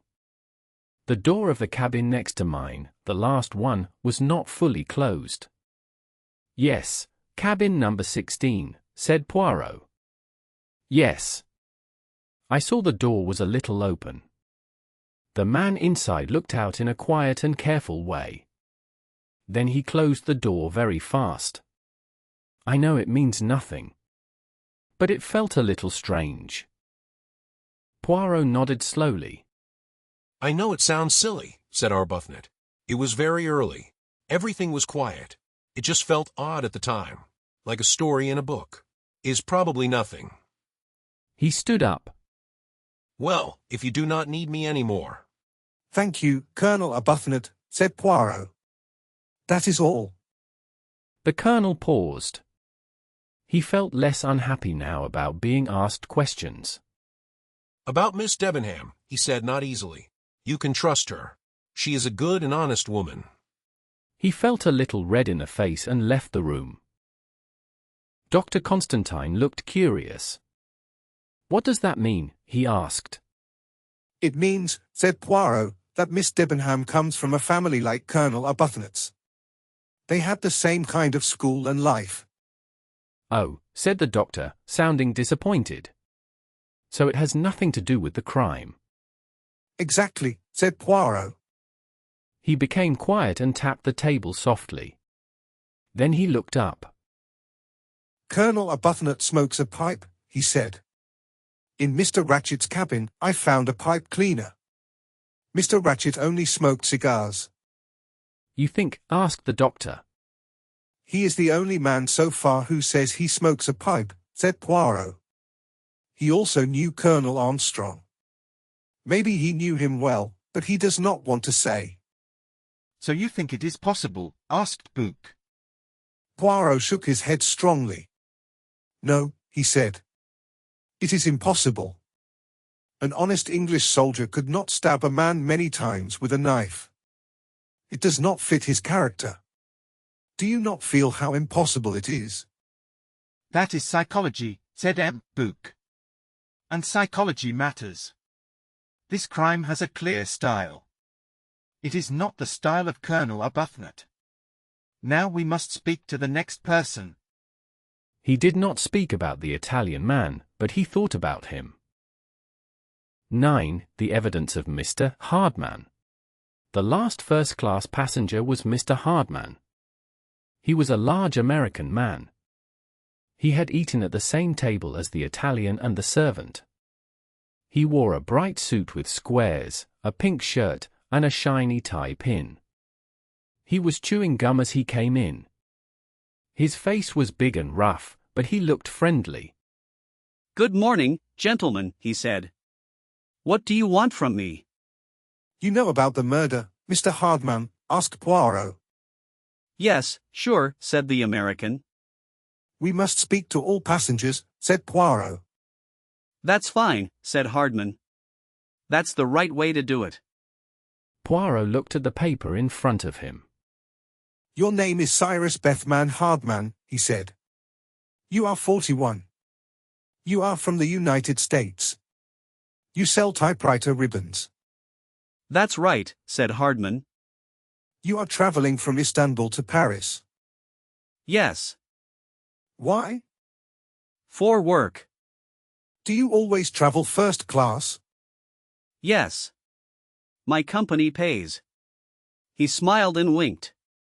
Now, Mr. Hardman, said Poirot, tell us about last night. The American nodded. What do you know about it? Asked Poirot. Nothing at all, said Hardman. That is unlucky, said Poirot. Please tell us what you did last night, from dinner time. For the first time, Mr. Hardman did not answer quickly. At last he spoke. Excuse me, he said. Who exactly are you men? Poirot explained. This is Book. He works for the train company. This is the doctor who checked the body. And you? Asked Hardman. My name is Hercule Poirot, he said. I am asked to find the truth. I know that name, said Hardman. He thought for a short time. I guess I should tell you everything, he said. That would be a good idea, said Poirot calmly. You would say I talk too much if I knew anything. But I do not. I know nothing, just like I said. That is what makes me angry.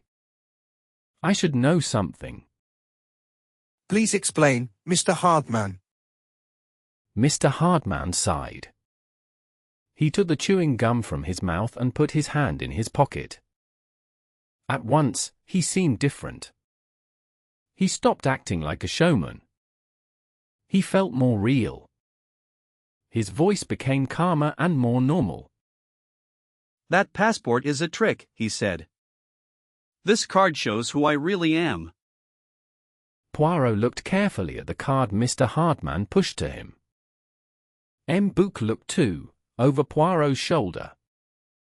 Poirot knew the name.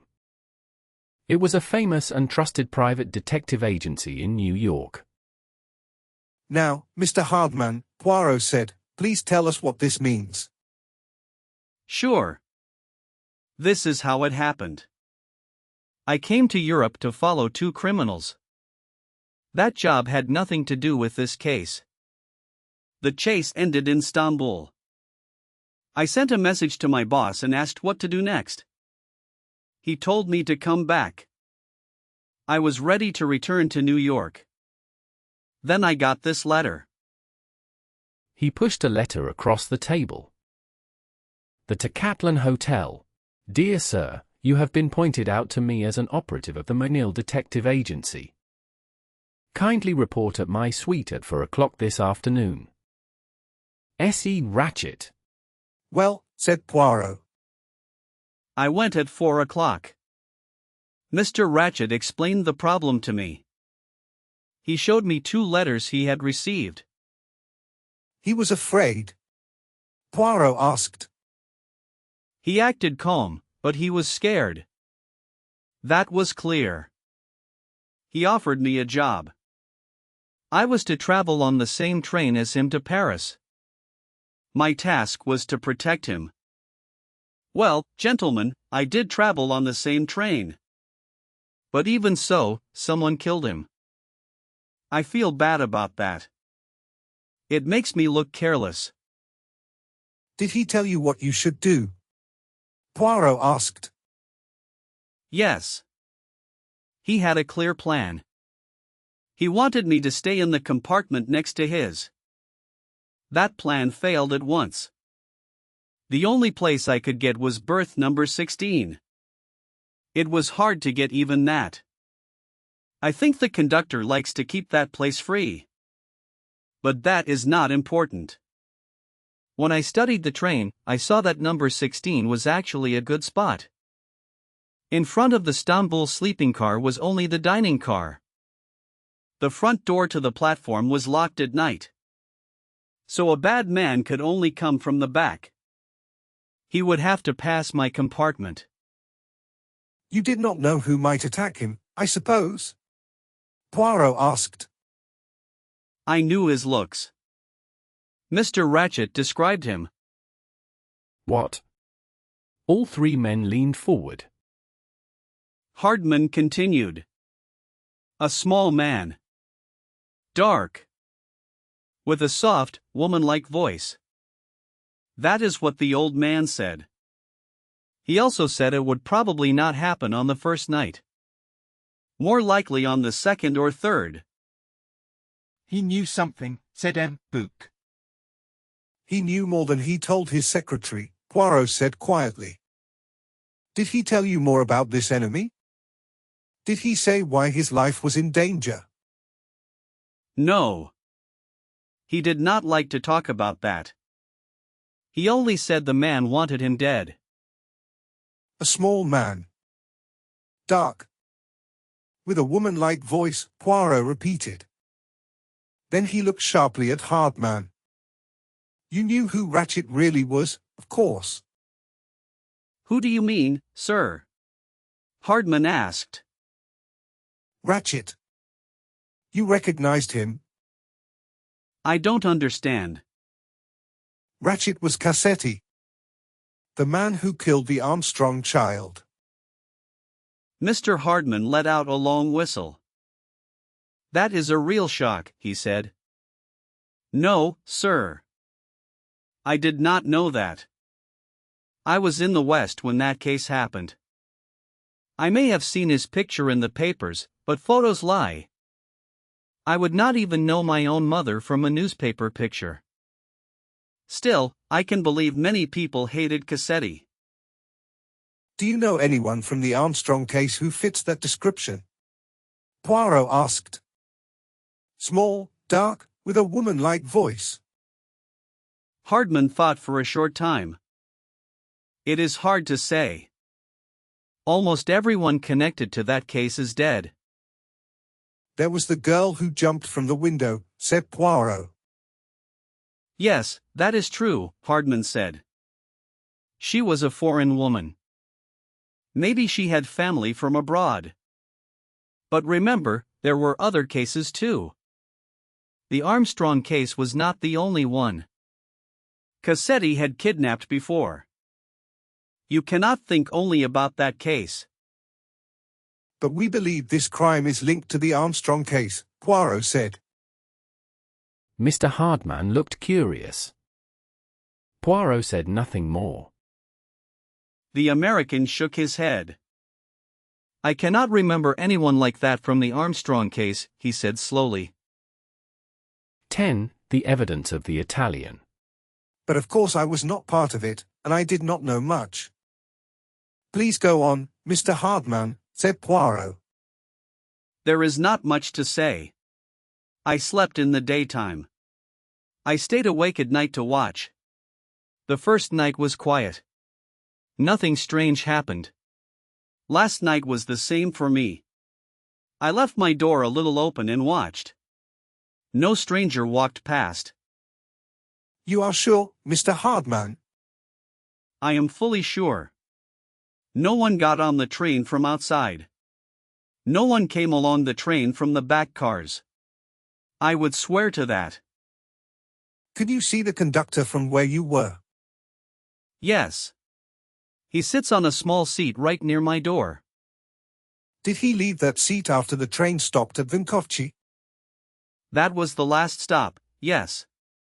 Just after the train stopped for good, he answered a couple of bell calls. After that, he walked past me into the back coach. He stayed there about 15 minutes. Then a bell rang many times.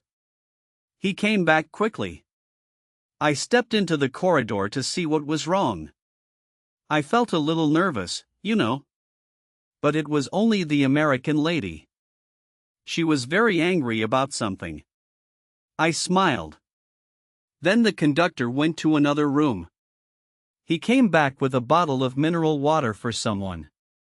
After that, he sat in his seat again. Later, he went to the far end to make a bed for someone. I do not think he moved again until about 5 this morning. Did he fall asleep at any time? I cannot say. Maybe he did. Poirot nodded. He slowly straightened the papers on the table. He picked up the official card again. Please sign your initials here, he said.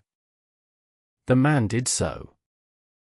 There is no one on this train who can confirm who you are, Mr. Hardman. On this train? Not really. Maybe young McQueen. I know him a little. I have seen him in his father's office in New York. But he may not remember me among many other workers. No, Mr. Poirot. You will have to send a message to New York when the snow stops.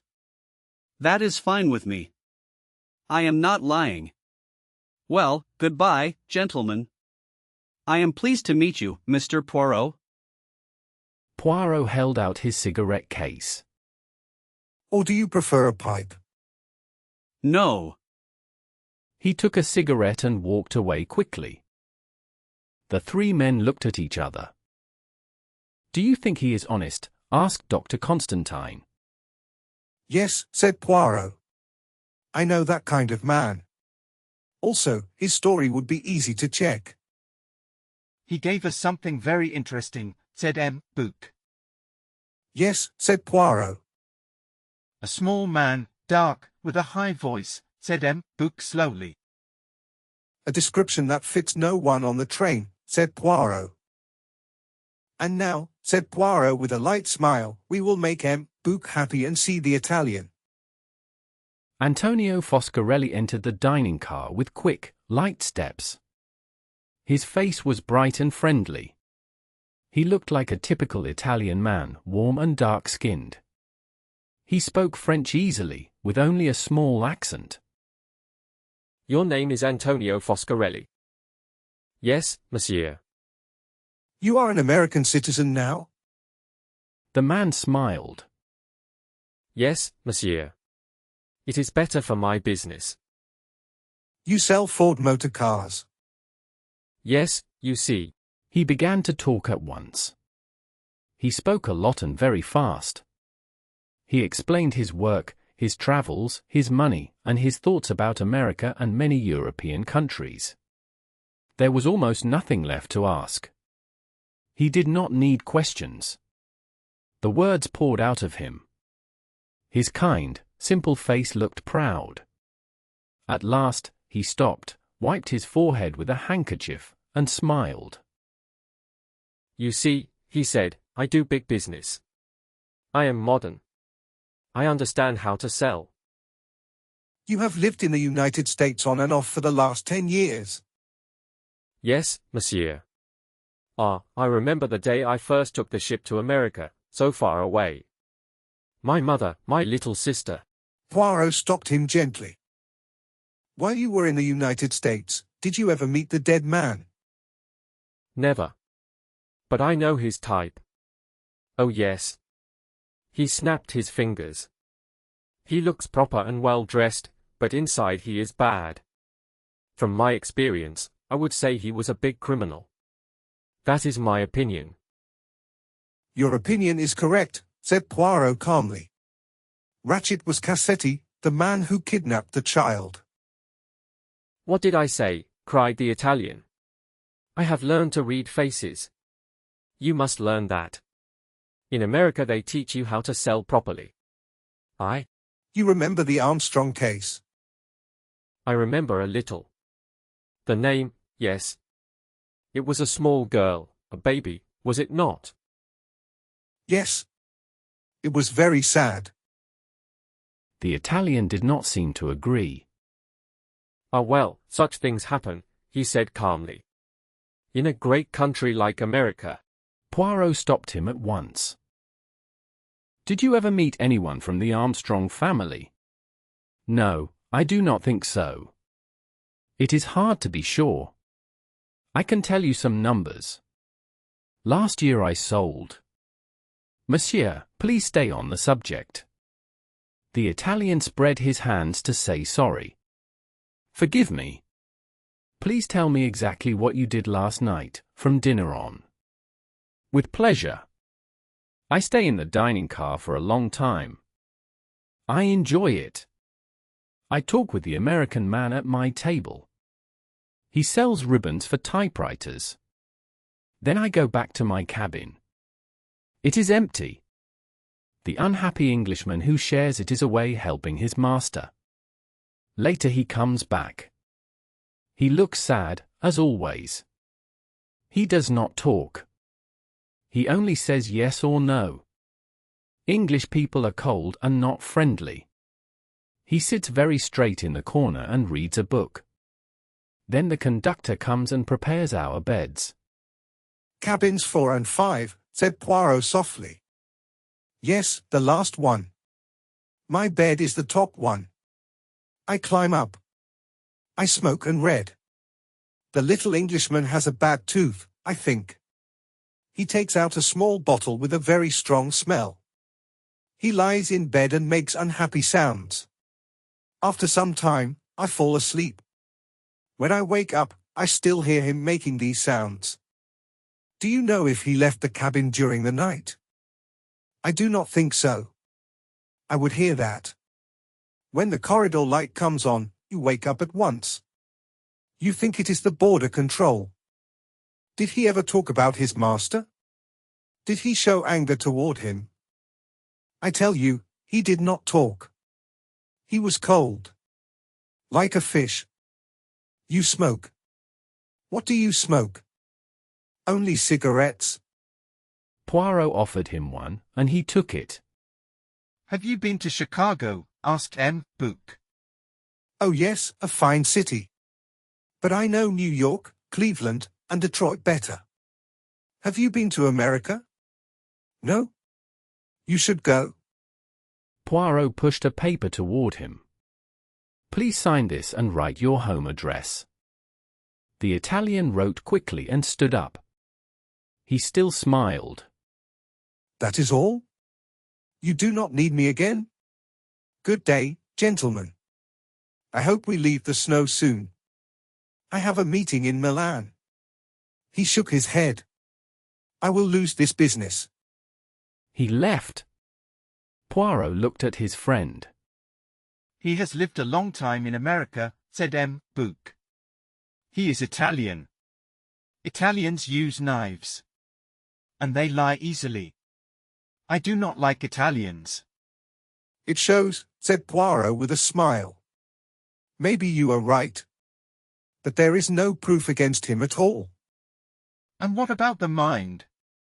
Do Italians not stab? Yes, said Poirot.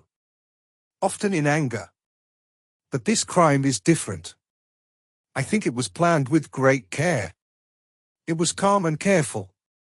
It was not, how can I say, a Latin crime. It shows a cool and steady mind. I think it shows an Anglo-Saxon mind. He picked up the last 2 passports. Now, he said, let us see Miss Mary Debenham. 11. The evidence of Miss Debenham. When Mary Debenham came into the dining car, she matched what Poirot already thought. She wore a neat black suit and a light grey shirt. Her dark hair was smooth and tidy. Her face was calm. She sat across from Poirot and Book and looked at them with quiet interest. Your name is Mary Hermione Debenham. You are 26 years old, said Poirot. Yes. You are English. Yes. Please write your home address on this paper. She did so. Her writing was clear and easy to read. Now, mademoiselle, what can you tell us about last night? I am afraid I can tell you nothing. I went to bed and slept. Does it upset you that a crime happened on this train? The question surprised her. Her grey eyes opened wider. I do not quite understand. It is a simple question. Are you very upset that a crime happened on this train? I have not really thought about it that way. No, I cannot say that I am upset. A crime is just part of daily life for you. It is, of course, unpleasant, said Mary Debenham calmly. You are very English, mademoiselle. You do not show much feeling. She smiled a little. I cannot become very emotional just to show feelings. People die every day. Yes, they do. But murder is less common. Yes, of course. You did not know the dead man. I saw him for the first time yesterday at lunch. What did you think of him? I hardly noticed him. He did not seem like a bad person to you. She lifted her shoulders slightly. 12. The evidence of the German lady's maid. Poirot looked at her with sharp eyes. He smiled a little. I see, he said. You think my way of asking questions is not good. You think an English policeman would work in a neat and fixed way. Only facts. Everything clear and tidy. He went on calmly. But I work in my own way. First I look at the person. I think about who they are. Then I choose my questions. A few minutes ago I spoke to a man who likes to talk about everything. With him I ask only short questions. Yes or no. This or that. He looked at her again. Then you come in. I see at once that you are careful and organized. You will answer only what is needed. Your answers will be short. So because people are strange, I do the opposite. I ask you about your feelings and your thoughts. You do not like this way, yes. If you ask me, it seems a waste of time. My opinion about Mr. Ratchett's face does not help to find his killer. Do you know who Mr. Ratchett really was? Yes, she said. Mrs. Hubbard has told everyone.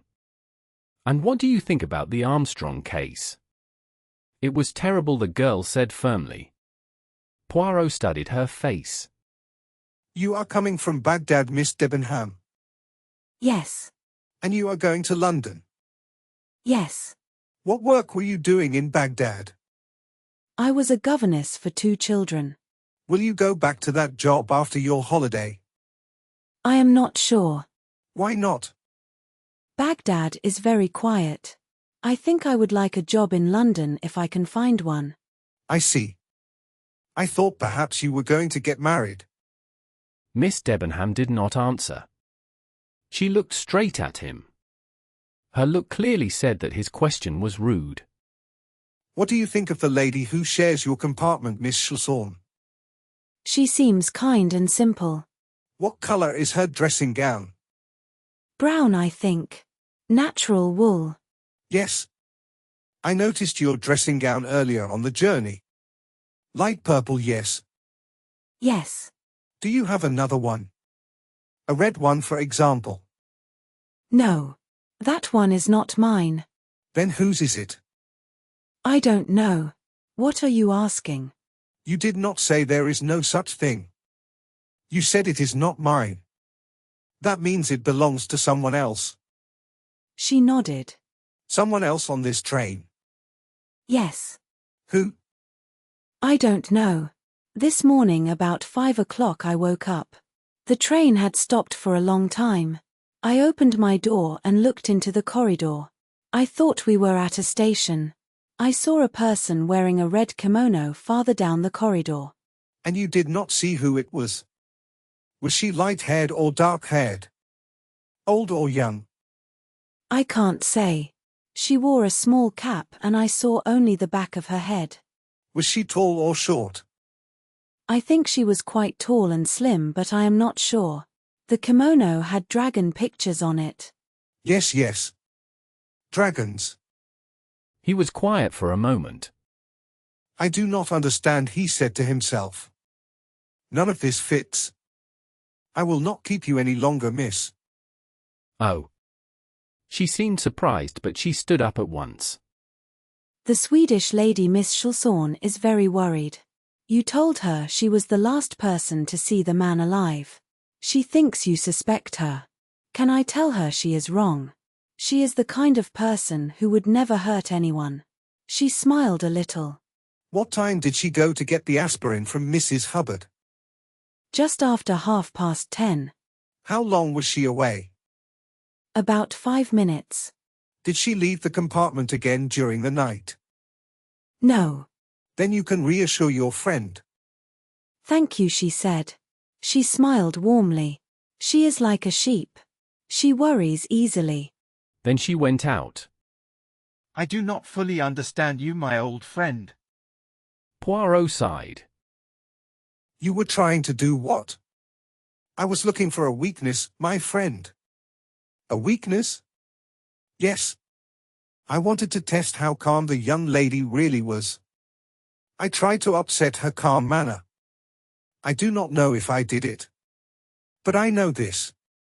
She did not expect me to speak to her in that way. You think she may be guilty, said Book slowly. But why? She seems kind and pleasant. She looks like the last person who would be part of a crime like this. I agree, said Constantine. She is very controlled. She shows no strong feelings. She would not attack a man. She would take him to court. You both must stop thinking this crime was sudden and not planned. I am sure it was planned. As for why I suspect Miss Debenham, there are 2 reasons. One reason is something I heard. You do not know about it yet. He told them about the strange words he had heard during the journey from Aleppo. That is strange, said Book when Poirot finished. It needs an explanation. If your idea is right, then she and the tall Englishman are working together. Poirot nodded. But the facts do not support that idea, he said. Think about it. If they were working together, what would we expect? Each one would give an excuse for the other. Is that correct? But that does not happen. Miss Debenham's excuse comes from a Swedish woman she never met before. And Colonel Arbuthnot's excuse comes from McQueen, the dead man's secretary. No. That answer is too simple. You said there was another reason you suspect her, Book said. Yes, but that reason is about the mind. I ask myself this. Could Miss Debenham plan such a crime? I believe the crime was planned by a calm, clever, and careful person. Miss Debenham fits that picture. Book shook his head. I think you are wrong, my friend. I cannot see that young Englishwoman as a criminal. Well, said Poirot, picking up the last passport. Now we come to the final name.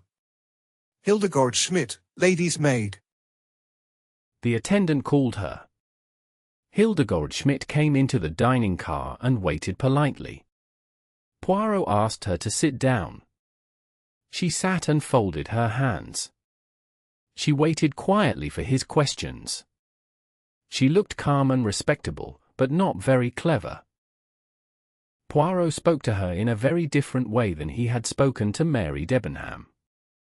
He was friendly and gentle. He helped her feel comfortable. He asked her to write her name and address. Then he began his questions slowly. They spoke in German. We want to know as much as possible about last night, he said. We know you may not know anything about the crime, but you may have seen or heard something important. Do you understand? She did not seem to understand.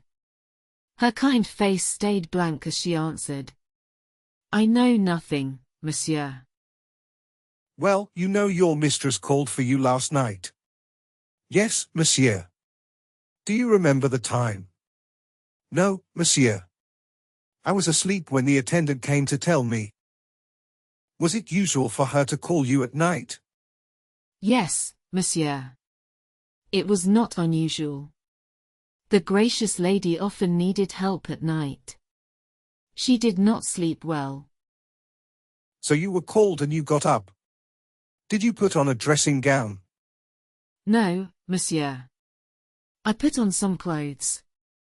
I would not go to her in a dressing gown. And yet it is a very nice dressing gown. Scarlet, is it not?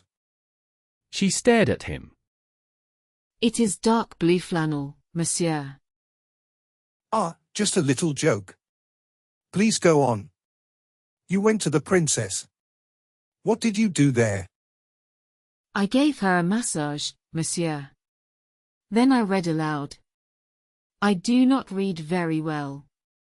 But Her Excellency says that helps her fall asleep.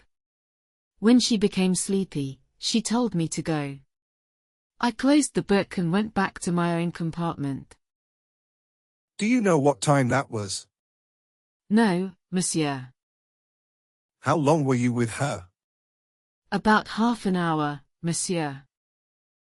Please continue. First, I brought her an extra blanket from my compartment. It was very cold, even with the heat on.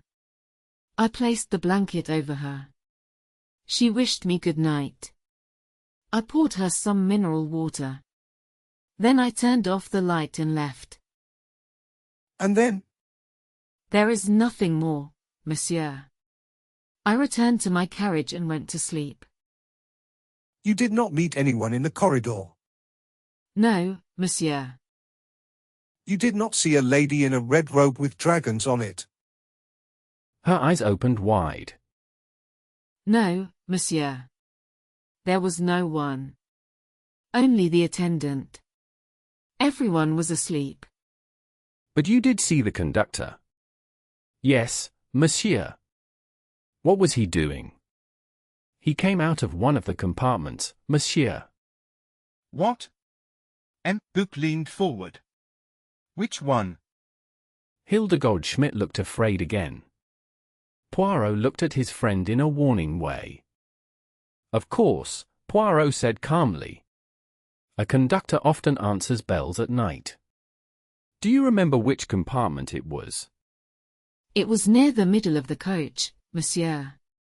2 or 3 doors away from the princess. Please tell us exactly where you were and what happened, Poirot said. He almost bumped into me, monsieur. I was walking back from my compartment to the princess's one with the rug. So he came out of a compartment and nearly hit you, said Poirot. Which way was he walking? He was walking toward me, monsieur. He said sorry and then went past me down the corridor, toward the dining car. Then a bell started ringing. I do not think he went to answer it. She stopped and looked confused. I do not understand. How is it? Poirot spoke kindly. It is only about time, he said. Just normal work. This poor conductor had a busy night. He woke you, and he also answered bells. It was not the same conductor who woke me, monsieur, she said. It was a different one. Ah, another one, said Poirot. Had you seen him before? No, monsieur. Do you think you could know him again if you saw him?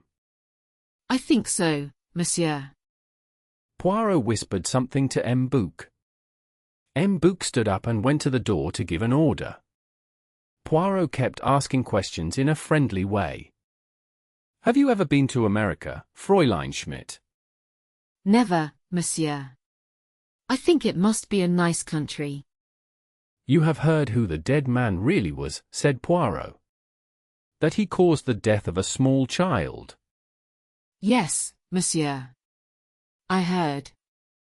It was very bad. Very wrong. God should not allow such things. In Germany, we are not like that. Tears came into her eyes.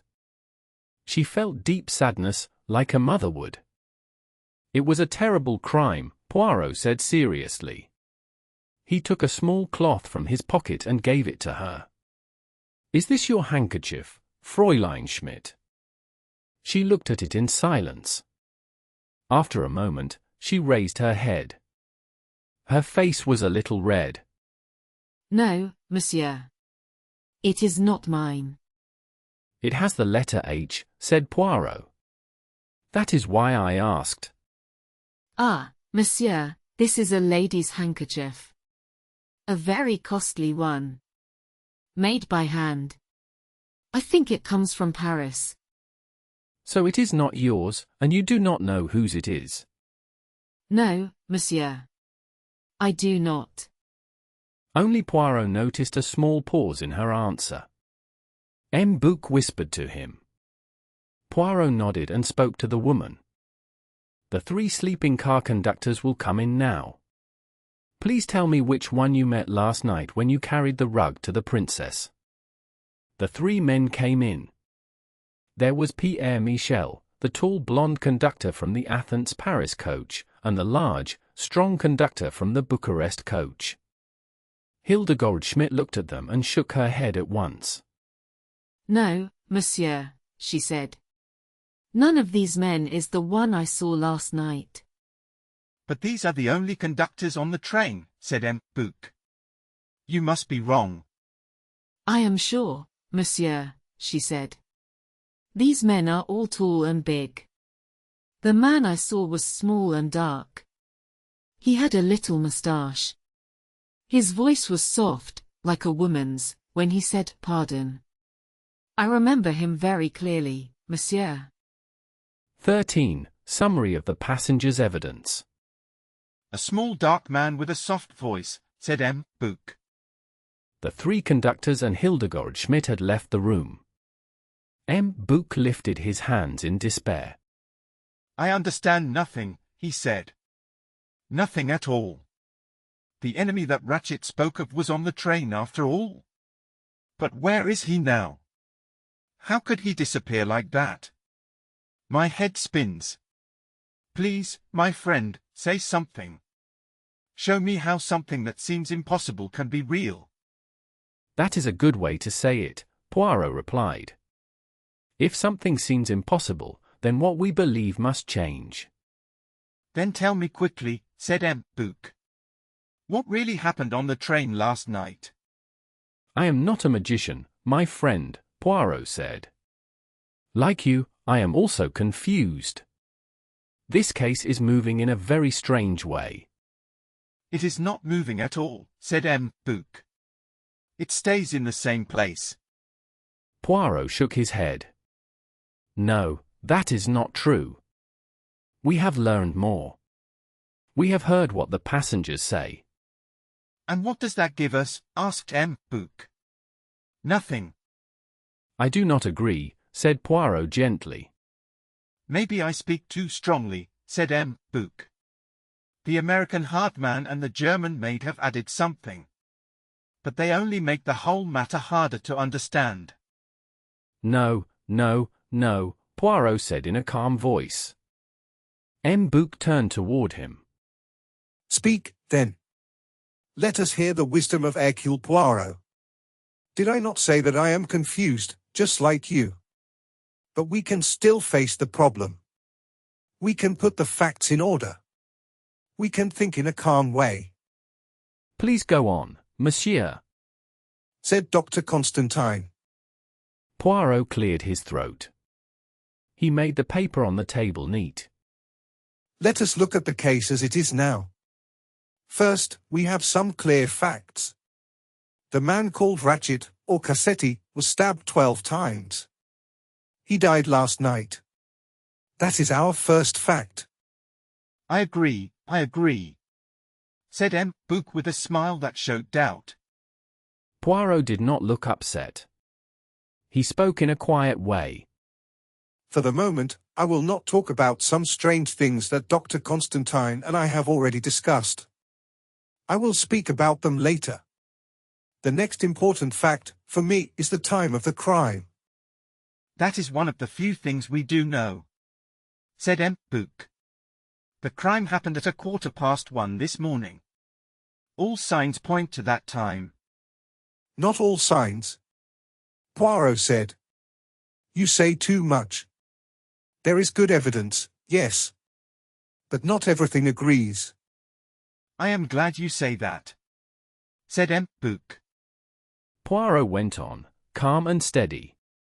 We have 3 possible answers, he said. First, the crime happened at 1:15. This is supported by the watch, by Mrs. Hubbard, and by the German woman, Hildegard Schmidt. It also fits with what Dr. Constantine found. Second, the crime happened later. In that case, someone changed the watch on purpose to confuse us. Third, the crime happened earlier. Again, the watch was changed to confuse us. If we accept the first answer as the most likely one, and the one with the most support, then we must accept something else too. If the crime happened at 1:15, the murderer did not leave the train. So we must ask 2 questions. Where is the murderer? And who is he? Now let us look closely at the evidence. First, we hear about a man. He is small, dark, and has a soft voice. We hear about him from Mr. Hardman. Hardman says that Ratchet told him about this man and paid him to watch for him. There is no proof of this. We only have Hardman's word. Next, we must ask another question. Is Hardman really who he says he is? Is he truly an agent from a New York detective office? What is interesting to me, Poirot continued, is that we do not have the help that the police usually have. We cannot check the past of these people. We must depend only on thinking and logic. That makes the case more interesting to me. There is no usual police work here. It is all about the mind. I ask myself one question. He said, can we believe Hardman's story about himself? I think about it, and my answer is yes. I believe we can accept what Hardman says. You trust your feeling? Asked Dr. Constantine. What Americans call a hunch. Not at all. I look at what is likely to happen. Hardman is traveling with a false passport. This will quickly make the police doubt him. When the police arrive, they will stop Hardman first. They will send a message to check if his story is true. For many passengers, it will be hard to check their stories. In most cases, the police will not try, because there is no reason to suspect them. But with Hardman it is easy. Either he is telling the truth, or he is not. So I believe everything will be clear. You say he is not suspicious? Not at all. You misunderstand me. It is possible that an American detective could have a secret reason to want Ratchet dead. I do not deny that. What I say is this: we can accept Hardman's story about who he is. His story about Ratchet finding him and hiring him sounds possible. It is probably true, though not certain. If we accept it, we must look for proof. We find this proof in an unexpected place. It is in the words of Hildegard Schmidt. She described the man she saw in the wagon-lit uniform, and her description fits exactly. Is there more proof? Yes, there is. Mrs. Hubbard found a button in her room. There is also another detail you may not have noticed. What is it? Both Colonel Arbuthnot and Hector McQueen say that the conductor passed their carriage. They did not think it was important. But Pierre Michel has said that he left his seat only at certain times. None of those times would take him past the place where Arbuthnot and McQueen were sitting. So the story of a small dark man with a soft voice, wearing a wagon-lit uniform, is supported by 4 people, directly or indirectly. One small question, said Dr. Constantine. If Hildegard Schmidt is telling the truth, why did the rail conductor not say he saw her when he came to answer Mrs. Hubbard's bell? That can be explained. When the conductor came to Mrs. Hubbard, the maid was with her. When the maid went back to her own room later, the conductor was still with Mrs. Hubbard. M. Book had waited with effort until they finished. Yes, yes, my friend, he said impatiently to Poirot. I respect your careful way of thinking. You move step by step. But you have not reached the real question. We all agree that this person exists. The real question is, where did he go? Poirot shook his head. You are making a mistake. You are asking the wrong question first. Before I ask where this man went, I ask if he really existed. If this man was invented, it would be very easy to make him disappear. So first I must be sure that he was a real person. And now that you believe he was real, where is he now? There are only 2 answers, my friend. Either he is still hidden on the train, in a place so clever that we cannot imagine it. Or he is 2 people. That means he is both himself, the man Ratchet feared, and also a passenger on the train. He was so well disguised that Ratchet did not recognize him.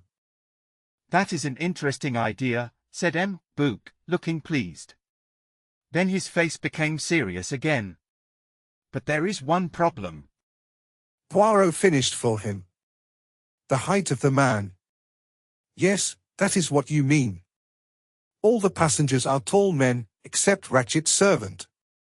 There is the Italian, Colonel Arbuthnot, Hector McQueen, Count Andreni. Only the servant is small, and that seems unlikely. But there is another idea. Remember the soft, woman-like voice. This gives us 2 choices. The man may be dressed as a woman. Or he may truly be a woman. A tall woman in men's clothes can look small.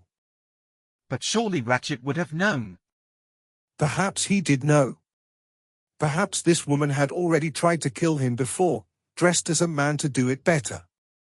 Ratchet may have guessed she would use the same trick again. That is why he told Hardman to look for a man. But he also mentioned a soft, woman-like voice. It is possible, said M. Book. But... Listen, my friend. I think now I should tell you about some strange details that Dr. Constantine noticed. He then explained, in detail, what he and the doctor had learned from the way Ratchet was wounded. M. Book groaned and held his head again. I know, said Poirot kindly. I know how you feel. It makes your head spin, does it not? The whole thing is impossible, cried M. Book. Yes, exactly. It sounds foolish and impossible. I also said this myself. But still, my friend, the facts are there. We cannot run away from them. It is crazy. Yes, it is. It is so crazy that sometimes I feel it must be very simple. But that is only one of my small ideas. 2 killers. 2 killers on the Orient Express. And now let us make this strange story even stranger. Last night on the train, there were 2 unknown people. One was a wagon-lit worker. He matched the description from M. Hardman. He was also seen by Hildegard Schmidt, Colonel Arbuthnot, and Emma McQueen. The other was a woman in a red kimono. She was tall and slim. She was seen by Pierre Michel, Miss Debenham, M. McQueen, and me. Colonel Arbuthnot even noticed her smell. Who was this woman? No one on the train says they own a red kimono. She has disappeared. Was she the same person as the false wagon-lit worker? Or was she a different person? Where are these 2 people now? And also, where are the wagon-lit uniform and the red kimono? Ah. That is something clear. We must search the luggage of all passengers. Yes, that is a good plan. I will make a guess. You know where they are. I have a small idea. Where are they, then? You will find the red kimono in the bag of one of the men. And you will find the wagon-lit uniform in the bag of Hildegard Schmidt. Hildegard Schmidt? You think? Not what you think. I will explain it this way. If Hildegard Schmidt is guilty, the uniform may be in her bag. But if she is innocent, it will certainly be there. But how? What is that sound? It sounds like a train coming. The sound came closer. It was loud cries from a woman. The door at the end of the dining car flew open. Mrs. Hubbard rushed in. It is too terrible. Too terrible. In my sponge bag. My sponge bag. A big knife, covered with blood. Then she fell forward and fainted onto M. Book's shoulder. 14. The evidence of the weapon. M. Book quickly placed the fainting woman with her head on the table. Dr. Constantine shouted for a restaurant worker, who ran in at once. Keep her head like that. If she wakes up, give her some cognac. Do you understand? Then he hurried away with the others. He cared only about the crime. Fainting women did not interest him. Mrs. Hubbard woke up quite soon. A few minutes later, she was sitting up. She sipped cognac from a glass given by the worker and began to speak again. I cannot tell you how awful it was. No one on this train can understand how I feel. I have always been very sensitive, even as a child. Just seeing blood makes me feel sick. Even now, I feel weak when I think about it. A little more, madam. Do you think I should? I never drink alcohol. I have never touched wine or spirits. My whole family avoids it. But maybe this is for health. She took another small sip. At the same time, Poirot and M. Book, with Dr. Constantine close behind, hurried out of the dining car. They walked along the corridor toward Mrs. Hubbard's compartment. Many passengers were standing outside her door. The conductor looked tired and worried as he tried to stop them. There is nothing to see. Please let me pass.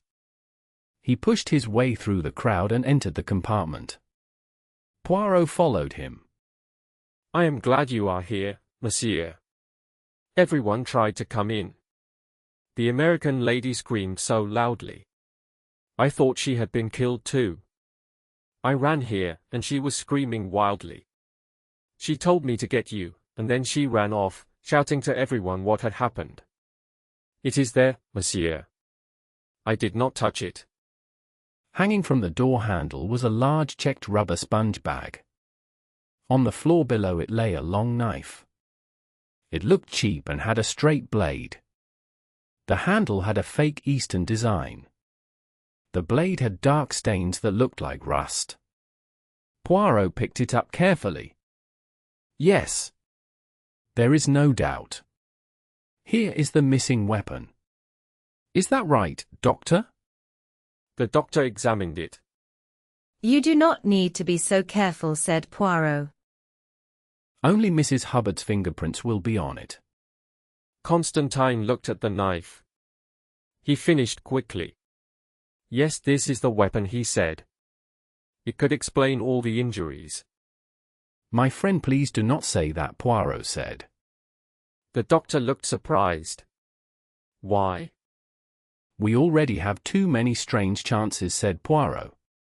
2 people decided to attack Mr. Ratchet last night. It is too much if both used the same knife. The chance is not so big, said the doctor calmly. Many of these false Eastern knives are made. They are sold everywhere in Constantinople. That helps me a little, said Poirot. But only a little. He looked at the door. Then he lifted the sponge bag and tried the handle. The door did not move. He saw the bolt above the handle. He pulled it back and tried again. The door still did not open. We locked it from the other side, said the doctor. Yes, that is true, said Poirot. He did not sound very focused. He was thinking hard. His face looked confused. It all fits, does it not, said Book. The man walked through this carriage. When he closed the door, he touched the sponge bag. He had an idea and quickly put the bloody knife inside. He did not know he woke Mrs. Hubbard. Then he left through the other door into the corridor. Yes, said Poirot softly. That is how it must be. But he still looked unsure. What is wrong, asked Book. Something bothers you, yes? Poirot looked at him quickly.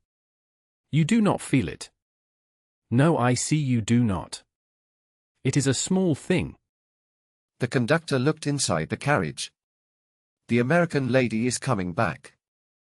Dr. Constantine felt uneasy. He thought he had not been kind to Mrs. Hubbard before. But she did not complain. She was upset about something else. I must say this clearly, she said as she reached the door. I will not stay in this compartment anymore. I would not sleep here tonight for any money. But madam. I know what you want to say, she cried. And I will not agree. I would rather sit all night in the corridor. She began to cry. Oh, if my daughter could see me now. Poirot spoke firmly. You misunderstand, madam. Your request is very fair. We will move your luggage at once to another compartment. Mrs. Hubbard lowered her handkerchief. Really? Oh, I feel better already. But surely the train is full unless one of the gentlemen. Book spoke. Your luggage will be moved to another coach. You will have a compartment in the next coach added at Belgrade. That is wonderful, said Mrs. Hubbard. I am not a nervous woman, but sleeping next to a dead man. She shook. It would make me lose my mind. Michel called Book. Move this luggage to an empty compartment in the Athens-Paris coach. Yes, monsieur. The same number as before. Number 3. No, said Poirot quickly. It would be better for madame to have a different number. Number 12, for example. Very good, monsieur. The conductor took the luggage. Mrs. Hubbard turned to Poirot with thanks. That is very kind of you. I really appreciate it. Do not mention it, madam. We will go with you and make sure you are comfortable. The 3 men walked with Mrs. Hubbard to her new compartment. She looked around with pleasure. This is lovely. You like it, madam, said Poirot. It is the same as your old one. Yes, only it faces the other way. But that does not matter. These trains change direction. I told my daughter I wanted a carriage facing the engine. She said it would not help me. If I fall asleep one way, I wake up the other way. She was right. Last night we entered Belgrade one way and left the other. So now, madam, you are happy and calm, asked Poirot. Well, not really, she said. We are stuck in snow and my ship leaves the day after tomorrow. We all have the same trouble, said Book. That is true, said Mrs. Hubbard. But no one else had a killer walk through her compartment in the middle of the night. What still puzzles me, Madam, Poirot said, is how the man came into your compartment. You say the door between the carriages was locked. Are you sure? The Swedish lady tried it in front of me, Mrs. Hubbard said. Let us remember that moment, Poirot said. You were lying in your bed. You could not see the door yourself, correct? No, because of the sponge bag. Oh dear, I must buy a new one. This one makes me feel sick when I see it. Poirot picked up the sponge bag. He hung it on the handle of the door to the next carriage. Exactly, he said. The lock is just under the handle. The sponge bag covers it. From your bed, you could not see if the lock was turned or not. That is what I have been saying, Mrs. Hubbard replied.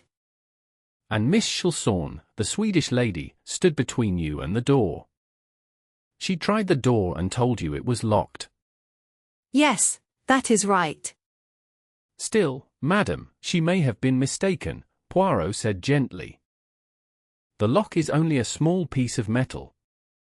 When it is turned to the right, the door is locked. When it is straight, the door is not locked. She may only have pushed the door. Because it was locked from the other side, she may have thought it was locked on your side too. Well, that sounds rather foolish of her. Madam, kind and pleasant people are not always careful, Poirot said. Yes, that is true, said Mrs. Hubbard. By the way, madam, did you travel to Smyrna by this route before? Poirot asked. No, she said. I sailed straight to Stamboul. A friend of my daughter, Mr. Johnson, met me there. He is a very nice man. He showed me all around the city. But I did not like it much. Many buildings looked old and broken. And those mosques, and those things you put over your shoes, oh dear, where was I? You were saying that Mr. Johnson met you, Poirot said. Yes, that's right. He put me on a French ship to Smyrna.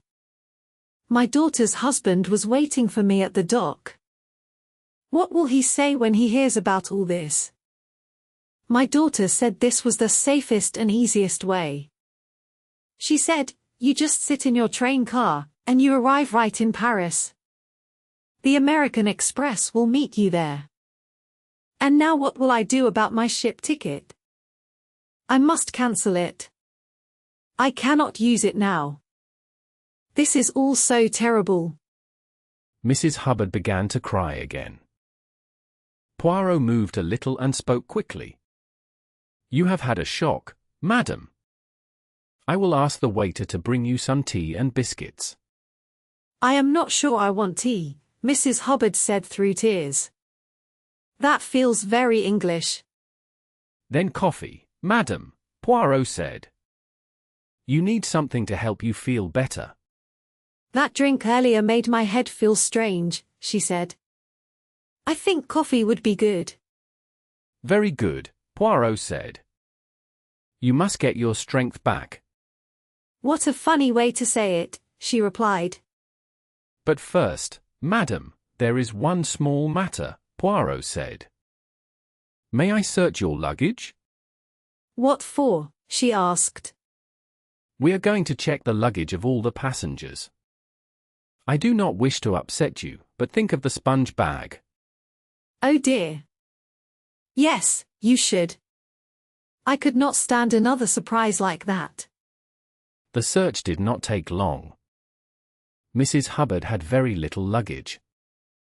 She had a hat box, a cheap suitcase, and a large travel bag. Everything inside was simple and ordinary. The search would have finished quickly, but Mrs. Hubbard slowed it down. She wanted Poirot to look carefully at photographs of her daughter and of 2 children. These are my daughter's children, she said. Aren't they sweet? 15. The evidence of THE passengers' luggage. After saying many polite but empty words, and telling Mrs. Hubbard that he would order coffee for her, Poirot left with his 2 friends. Well, we have begun and found nothing, said Book. Who shall we visit next? The easiest way is to go along the train, carriage by carriage, Poirot said.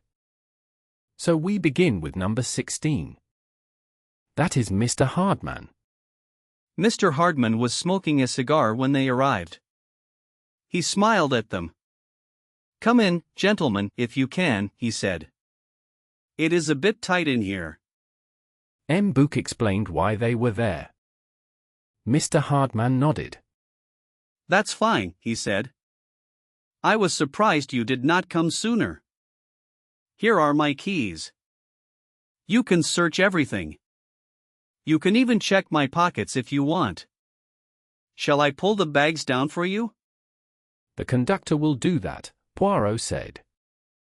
Michel. The contents of Mr. Hardman's 2 bags were checked quickly. Everything was allowed. There were many bottles of alcohol inside.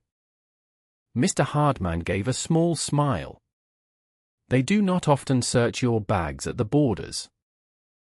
"Not if you pay the conductor," he said. "I gave him a lot of Turkish money at once. So there has been no trouble."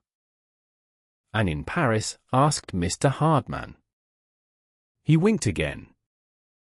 "When I reach Paris," Hardman said, "what is left will go into a bottle with a label that says hair wash." You do not believe in prohibition, Monsieur Hardman, said Book with a smile. "Well," said Hardman, "it has never really bothered me." "Ah," said Book. "The speakeasy." He said the word slowly and enjoyed it. "Your American words are very interesting," he said. I would like very much to go to America, said Poirot. "You would learn some fast new ways there," said Hardman. "Europe needs a push. It is half asleep." It is true that America is a land of progress, said Poirot. I admire many things about Americans. But I am old-fashioned.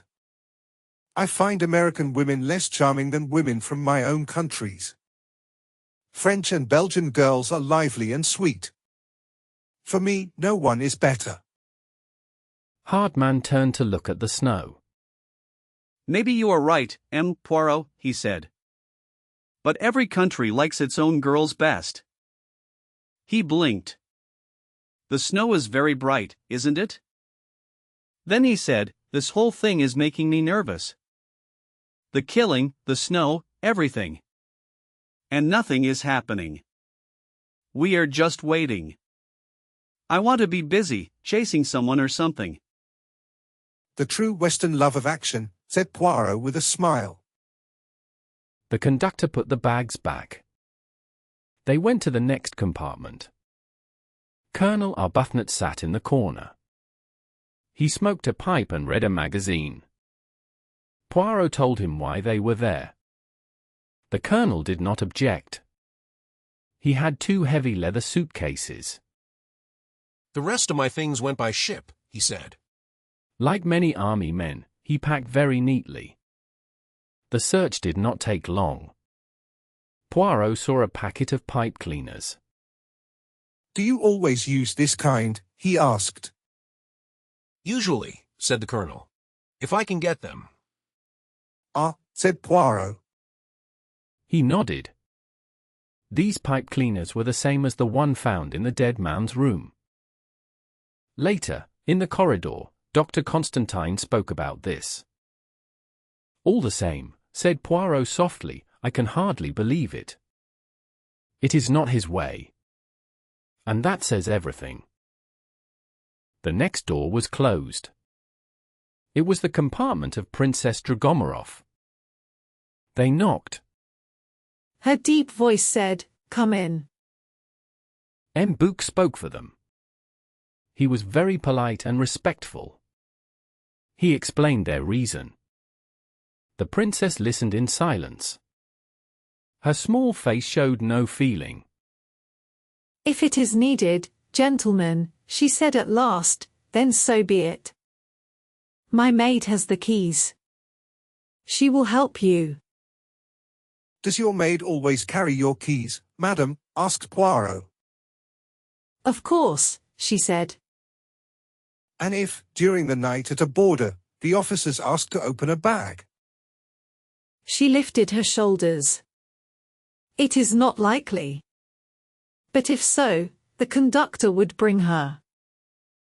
You trust her completely? Asked Poirot. I have already said so, said the princess. I do not keep people I do not trust. Yes, said Poirot slowly. Trust is very important today. Sometimes a simple woman you can trust is better than a very stylish maid, like a clever Paris woman.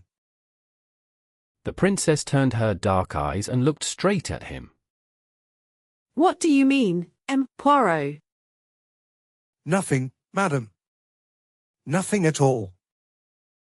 But you think I should have a smart French maid? That would be more usual, madam. She shook her head. Schmidt is loyal to me, she said. She spoke the words with care. Loyalty is priceless. The German maid came with the keys. The princess spoke to her in German. She told her to open the bags and help the gentleman.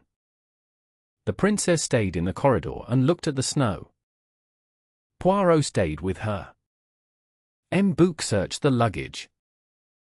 She smiled in a hard way. Well, monsieur, do you not want to see what is in my bags? Poirot shook his head. Madam, it is only a form. Nothing more. Are you sure? Yes, for you, madam.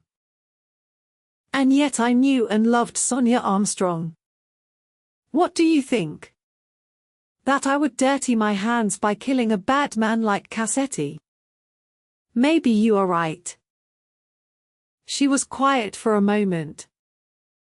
Then she said, do you know what I would have liked to do to a man like that? I would have liked to call my servants and have him punished and thrown away like trash. That is how things were done when I was young, monsieur. Still he said nothing. He listened with care. She looked at him with sudden energy. You say nothing, Poirot. What are you thinking? He looked at her straight in the eyes.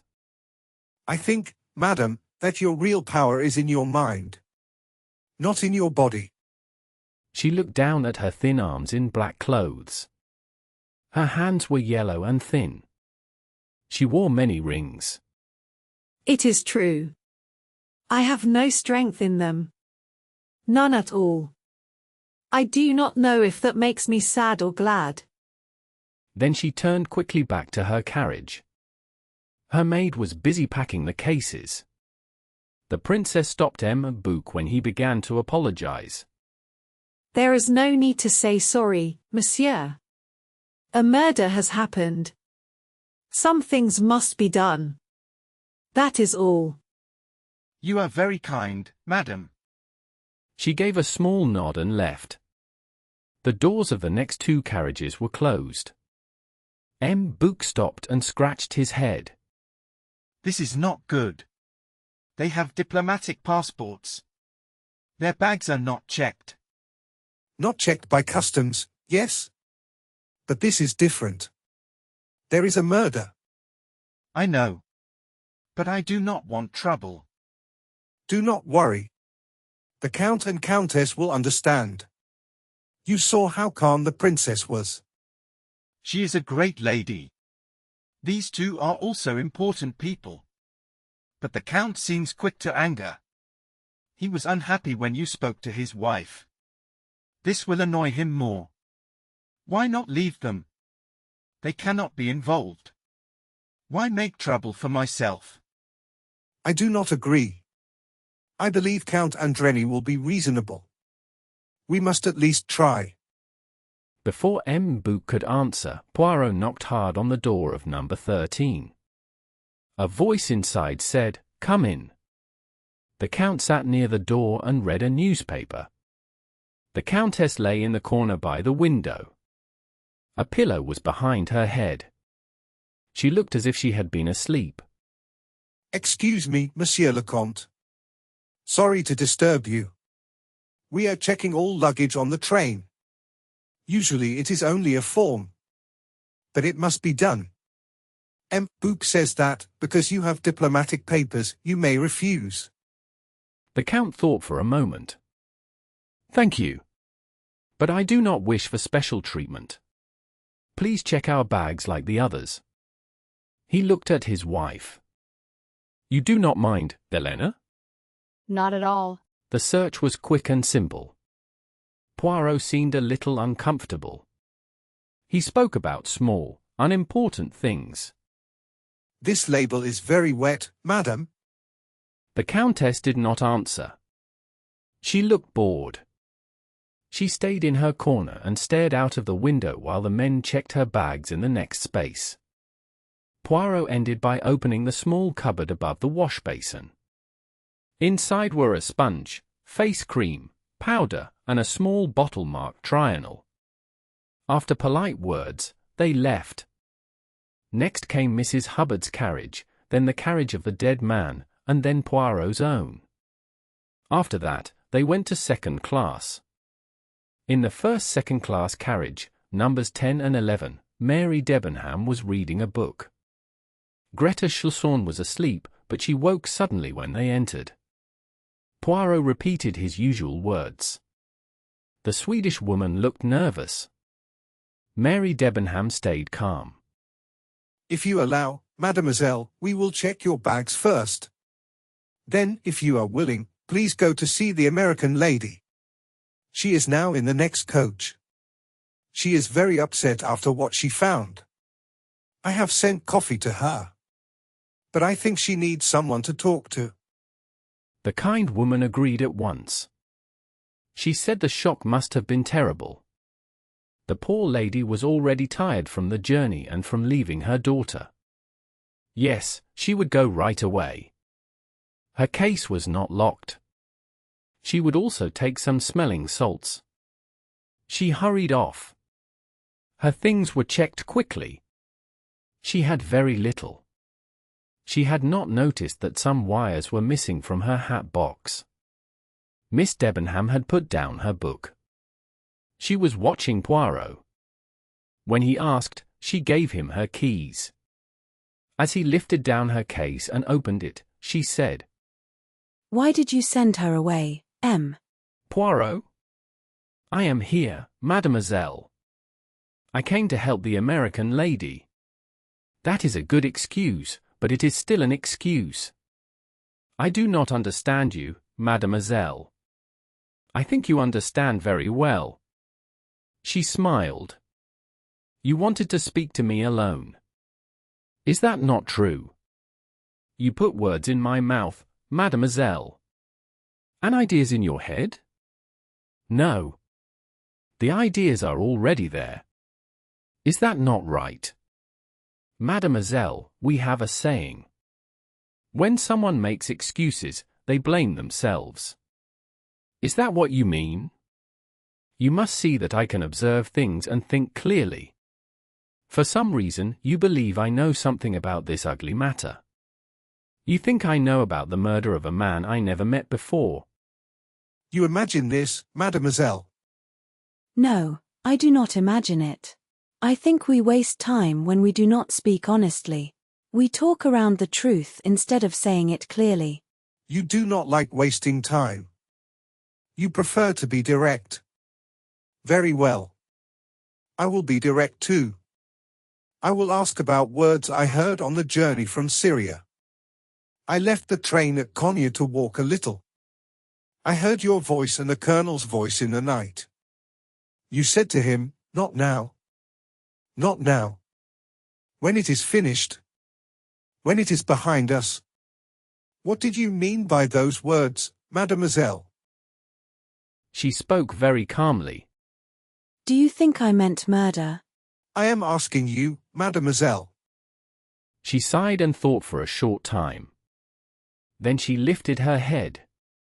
Those words had a meaning, monsieur, but I cannot tell you what it was. I can only promise you this. I had never seen this man, Ratchet, before I saw him on this train. And you will not explain those words? Yes. I refuse, if you wish to say it like that. They were about a duty I had accepted. A duty that is now finished. What do you mean? It is finished now, is it not? Why do you think that? Listen, mademoiselle. I remind you of something else. There was a delay on the day we were to reach Istanbul. You were very upset. You are usually calm, but then you were not. I did not want to miss my connection. You said that. But the Orient Express leaves Istanbul every day. Even if you missed it, you would only wait one more day. For the first time, Miss Debenham showed anger. You do not understand that people may have friends waiting for them in London. One day late can change plans and cause trouble. Ah, so friends were waiting for you? You did not want to trouble them. Of course not. And yet, it is strange. What is strange? Now, on this train, we have another delay. This one is worse. You cannot send a telegram. You cannot call your friends on the long. Long distance. You mean the telephone? Yes, the call by line, as you say in England. Mary Debenham smiled a little. Trunk call, she corrected. Yes. It is very annoying not to send a message by phone or telegraph. And yet, this time, your behavior is different. You are no longer impatient. You are calm and accepting. Mary Debenham turned red and bit her lip. She did not smile now. You do not answer, mademoiselle. I am sorry. I did not know there was a question. I mean your change in behavior. Do you not think you are making a big matter out of nothing, M. Poirot? Poirot opened his hands politely. It may be a fault of detectives. We expect people to act the same way all the time. We forget that moods can change. Mary Debenham said nothing. You know Colonel Arbuthnot well, mademoiselle. He thought she felt relieved by the new topic. I met him for the first time on this journey. Do you think he may have known this man, Ratchet? She shook her head strongly. I am sure he did not. Why are you sure? Because of the way he spoke. And yet, mademoiselle, we found a pipe cleaner on the floor of the dead man's compartment. Colonel Arbuthnot is the only man on the train who smokes a pipe. He watched her closely. She showed no surprise and no fear. She only said, That is foolish. It makes no sense. Colonel Arbuthnot is the last person who would be part of a crime, especially a dramatic crime like this. Her words matched Poirot's own thoughts so closely that he almost agreed with her at once. He said, I must tell you something, mademoiselle. You do not really know him. She lifted her shoulders. I know that kind of man. He spoke in a soft voice. You still will not explain those words, when it is behind us. She answered in a hard tone, I have nothing more to say. That is fine, said Hercule Poirot. I will learn the truth later. He bowed and left the compartment. He closed the door. Was that a good idea, my friend? Asked M. Book. Now she is careful. And because of her, the Colonel will be careful too. My friend, said Poirot, when you want to catch a rabbit, you send something into the hole. If the rabbit is there, it runs out. That is what I did. They went into the compartment of Hildegard Schmidt. The woman stood ready. Her face was polite but calm. Poirot looked quickly at the small case on the seat. Then he asked the attendant to take down the big suitcase from the rack. The keys, he asked. It is not locked, monsieur. Poirot opened the catches and lifted the lid. Ah, he said. Then he turned to M. Book. Do you remember my words? Look at this.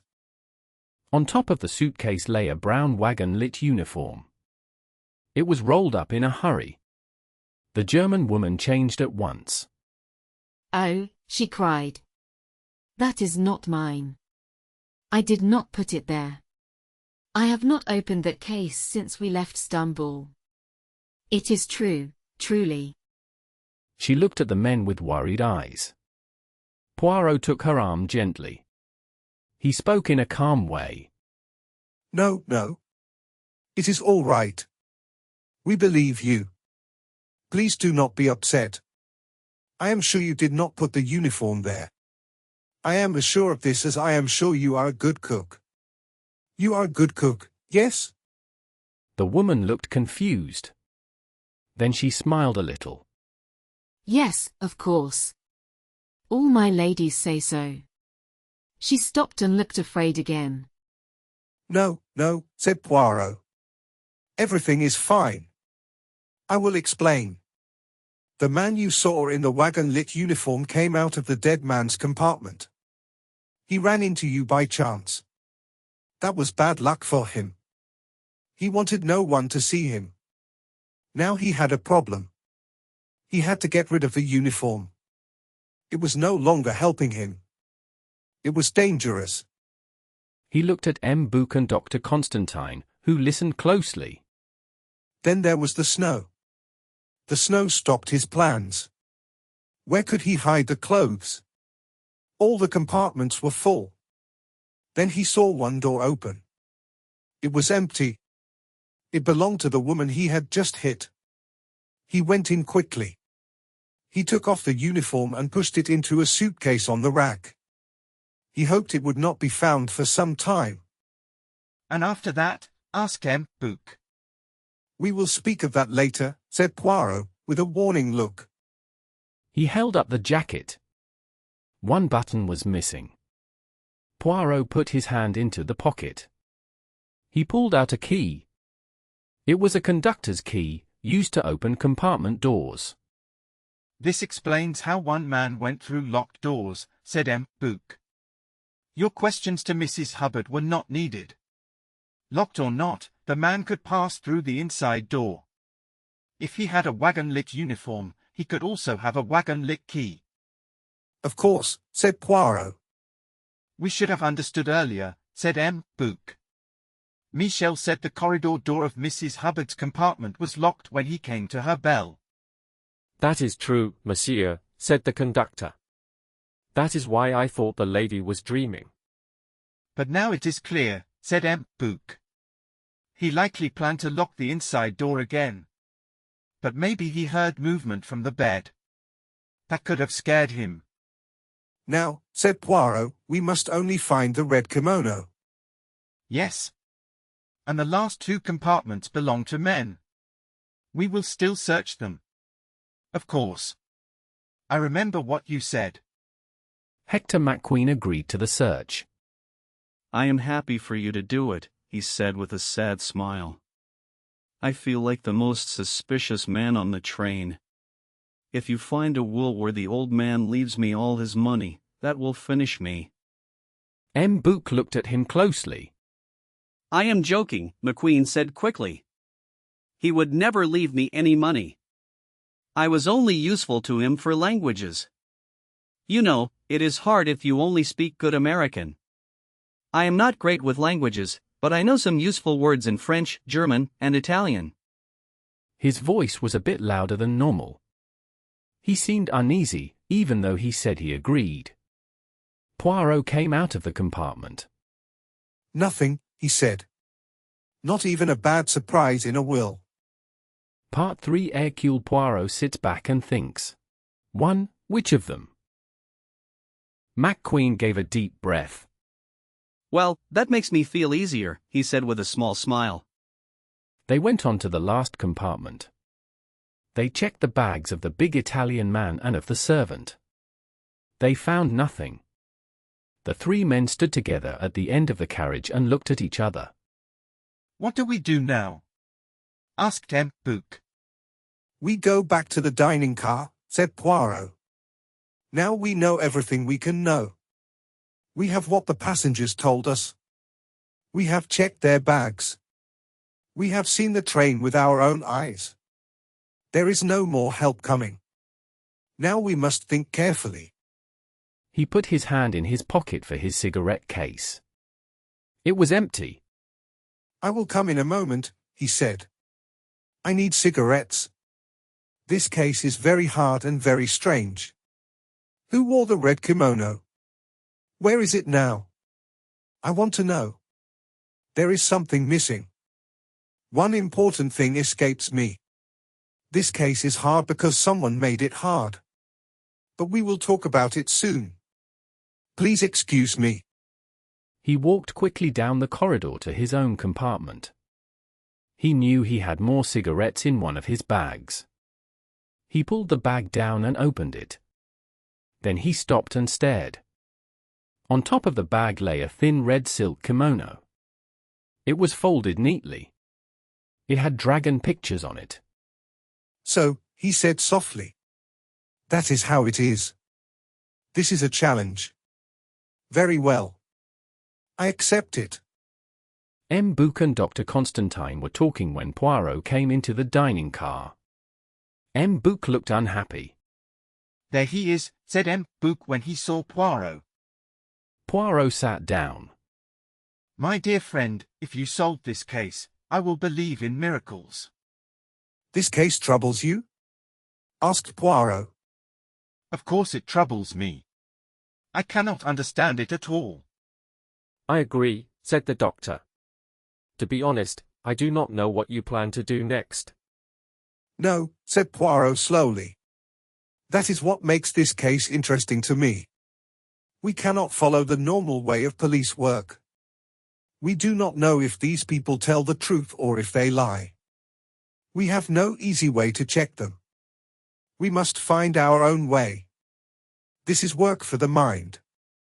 That sounds fine, said M. Bouc. But what do you really have to use? I told you, said Poirot. We have what the passengers said. And we have what we saw ourselves. What the passengers said was useless, said M. Bouc. It told us nothing. Poirot shook his head. I do not agree, my friend. What they said gave us some important points. Really? Said M. Bouc. I did not notice. That is because you did not listen closely. Then tell me. What did I miss? I will give you one example, said Poirot. The first man who spoke was young McQueen. He said one sentence that matters a lot. About the letters? Asked M. Bouc. No, not the letters. He said something like this: we traveled a lot. Mr. Ratchet wanted to see the world. He did not know languages. I worked more as a guide than as a secretary. Poirot looked at the doctor, then at M. Bouc. Well? You still do not see. That is strange. He gave you another chance just now when he said, you will have trouble if you speak only American English. You mean? Said M. Bouc. He still looked confused. Poirot sighed gently. You want it very simple. Here it is. Mr. Ratchet did not speak French. But last night, when he rang the bell and the conductor came, a voice answered in French. The voice said it was a mistake and help was not needed. The French was very good and very natural.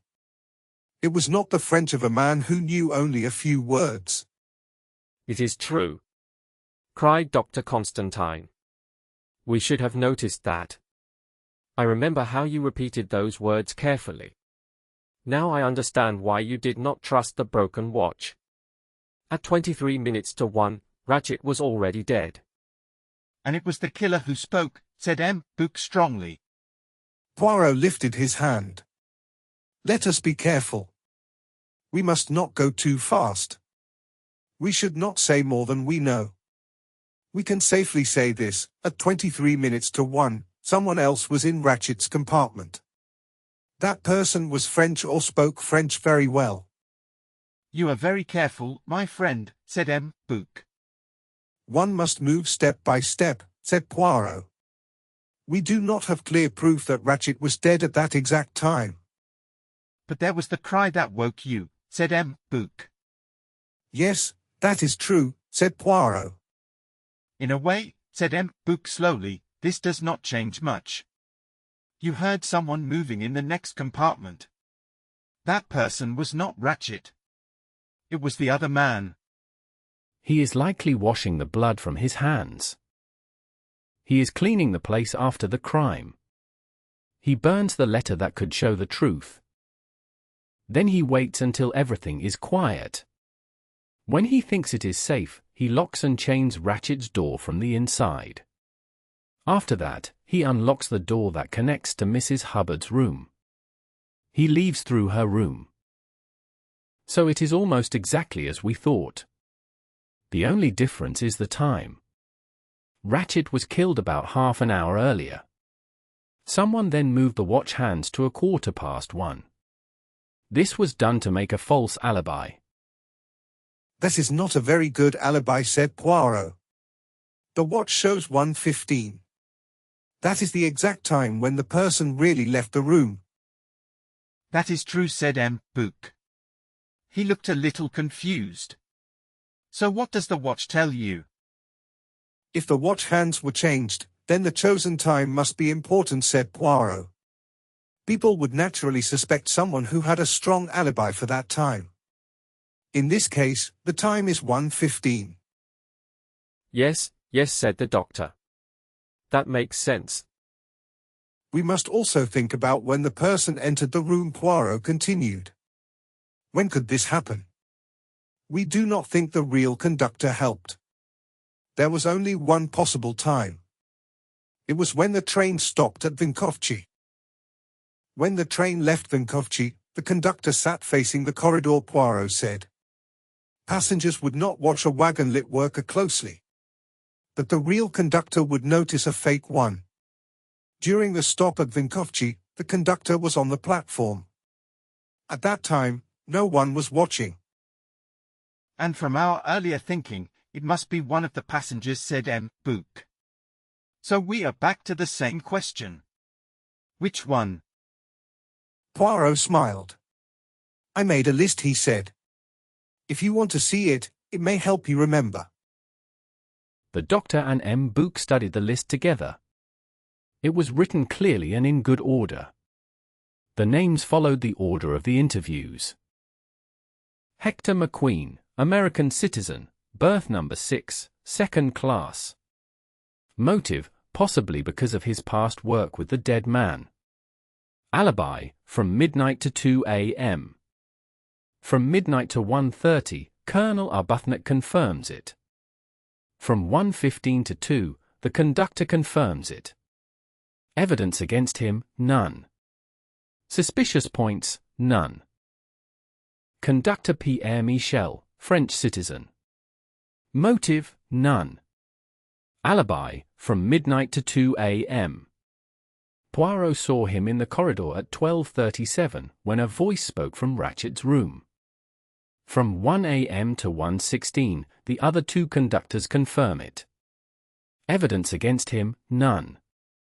Suspicious points, the wagon-lit uniform found actually helps him. It seems someone wanted to blame him. Edward Masterman, English citizen, berth number 4, second class. Motive, possibly because he was the dead man's servant. Alibi, from midnight to 2 a.m. Antonio Foscarelli confirms it. Evidence or suspicious points, none, except one thing. He is the only man the right size to wear the wagon-lit uniform. But it is unlikely that he speaks French well. Mrs. Hubbard, American citizen, berth number 3, first class. Motive, none. Alibi, from midnight to 2 a.m. None. Evidence or suspicious points, her story about a man in her room is supported by Hardman and by the woman Schmidt. Greta Schulson, Swedish citizen, berth number 10, second class. Motive, none. Alibi, from midnight to 2 a.m. Mary Debenham confirms it. Note, she was the last person to see Ratchet alive. Princess Dragomorov, Naturalized French citizen, berth number 14, first class. Motive, she knew the Armstrong family very well. She was Sonia Armstrong's godmother. Alibi, from midnight to 2 a.m. The conductor and her maid confirm it. Evidence or suspicious points, none. Count Andreni, Hungarian citizen, diplomatic passport, berth number 13, first class. Motive, none. Alibi, from midnight to 2 a.m. The conductor confirms it, but this does not cover the time from 1 to 1:15. Countess Andreni, same details, berth number 12. Motive, none.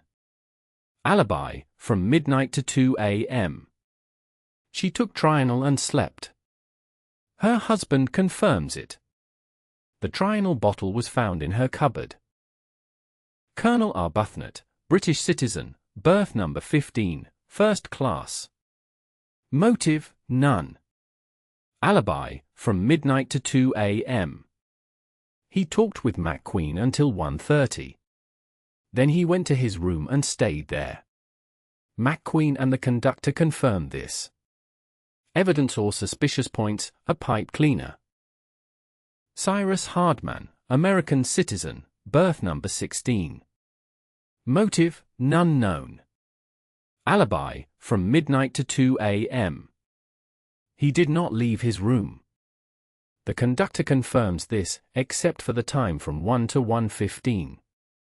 Evidence or suspicious points, none. Antonio Foscarelli, American citizen, born in Italy, berth number 5, second class. Motive, none known. Alibi, from midnight to 2 a.m. Edward Masterman confirms it. Evidence or suspicious points, none, except that the weapon used could fit his nature, as M. Book once said. 2. 10 questions.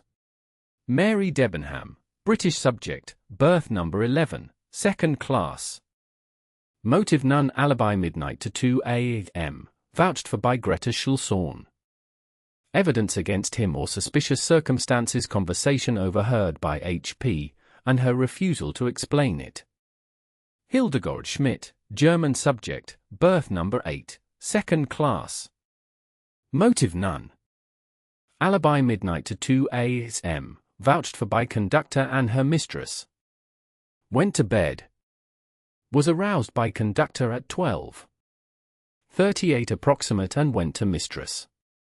Note, the evidence of the passengers is supported by the statement of the conductor that no one entered or left Mr. Ratchett's compartment from midnight to 1 o'clock, when he himself went into the next coach, and from 1:15 to 2 o'clock. That document, you understand, said Poirot, is a mere PRCIS of the evidence we heard, arranged in that way for convenience. M. Book made an unhappy face and gave the paper back. This tells us very little, he said. Poirot smiled a little. He gave him another paper. Perhaps you will like this one more, he said. On the paper, there was a list. Things needing explanation. 1. The handkerchief with the letter H. Who owns it? 2. The pipe cleaner. Did Colonel Arbuthnot drop it? Or did someone else drop it? 3. Who wore the red kimono? 4. Who pretended to be a wagon-lit worker? 5. Why does the watch show 1:15? 6. Did the murder happen at that time? 7. Did it happen earlier? 8. Did it happen later? 9. Are we sure more than one person attacked Ratchett? 10. Is there another way to explain his wounds? Well, said M. Book. He looked more cheerful now. Let us try to answer these. Let us be careful and organized. Yes, said Poirot. He nodded with pleasure. M. Book spoke slowly, like a teacher. First, the handkerchief. The letter H links to 3 people. Mrs. Hubbard. Miss Debenham, whose second name is Hermione. And the maid, Hildegard Schmidt. Poirot raised his eyebrows. And which one do you choose? It is hard to know, said M. Book. But I choose Miss Debenham. She might use her second name. Also, there is already some doubt about her. You heard her strange talk. And she would not explain it. Dr. Constantine shook his head. I choose the American woman, he said. The handkerchief is very expensive. Americans often buy costly things. So you both think it is not the maid's? Asked Poirot. Yes, said M. Book. She herself said it belongs to a rich person. Poirot moved on. Now the pipe cleaner. Did Colonel Arbuthnot drop it? Or did someone else? That is harder, said M. Book. Englishmen do not usually attack people like this. I think someone else dropped it to make trouble for the tall Englishman. You said it yourself, M. Poirot, said the doctor. 2 clues are too much.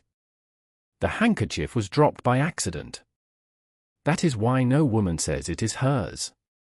But the pipe cleaner was placed on purpose. Colonel Arbuthnot is calm. He admits he smokes a pipe and uses that kind of cleaner. He is not afraid. You think well, said Poirot. M. Book read the next question. Who wore the red kimono? I have no idea. Doctor, do you? No, said Dr. Constantine. Then we know nothing there, said M. Book. He went on. Now, who pretended to be a wagon-lit worker? We can say who it was not. Hardman, Colonel Arbuthnot, Foscarelli, Count Andreni, and Hector McQueen are all too tall. Mrs. Hubbard, Hildegard Schmidt, and Greta Schlessorn are too wide. That leaves the valet, Miss Debenham, Princess Dragomarov, and Countess Andreni. But none of them seems right.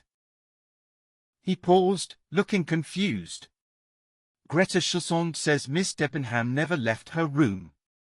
Antonio Foscarelli says the same about the valet. Hildegard Schmidt says the princess stayed in her room. And Count Andreni says his wife took a sleeping pill. So it seems it cannot be anyone.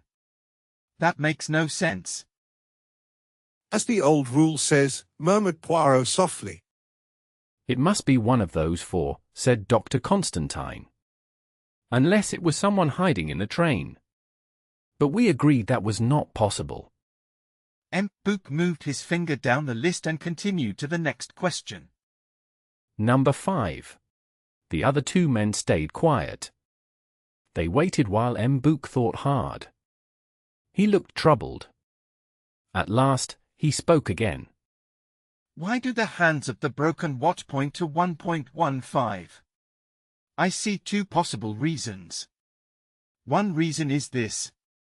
The killer changed the time to make an alibi. Later, when he wanted to leave the cabin, he heard people nearby and had to stay. Or wait. I have a new idea. I understand it now. It was not the wagon-lit man who touched the watch. It was the person we call the second murderer. This person is left-handed.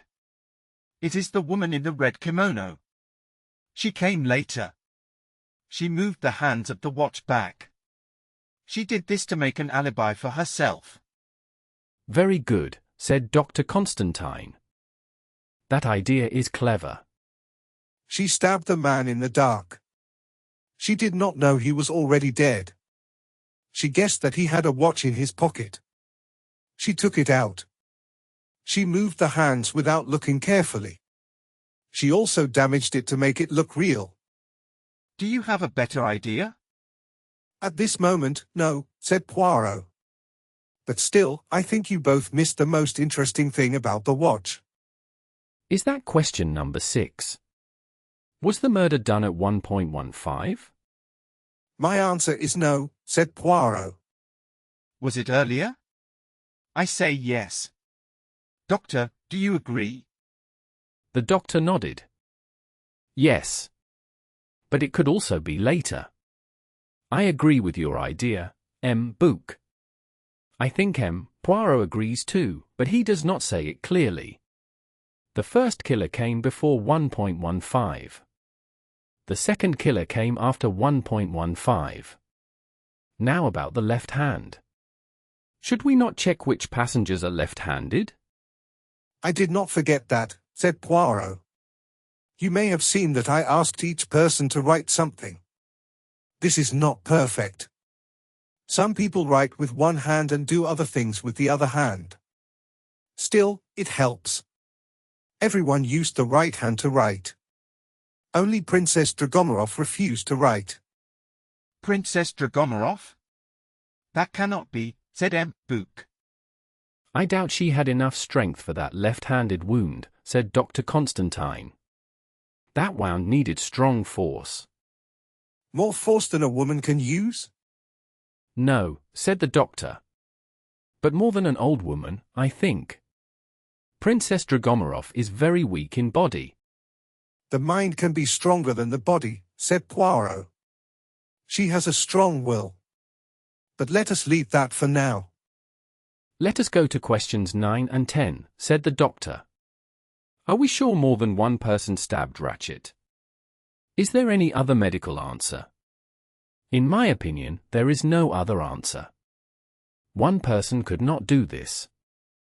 It makes no sense to stab weakly and then strongly, first with one hand and later with the other, and then return after a long time to stab a dead body. No, said Poirot. It does not make sense. And you think two killers do make sense? As you said, what other answer is there? That is what I keep asking myself, he said. I never stop asking it. Now everything is here. We have talked about all the facts. They are clear and in order. The passengers came here one by one. They told us their stories.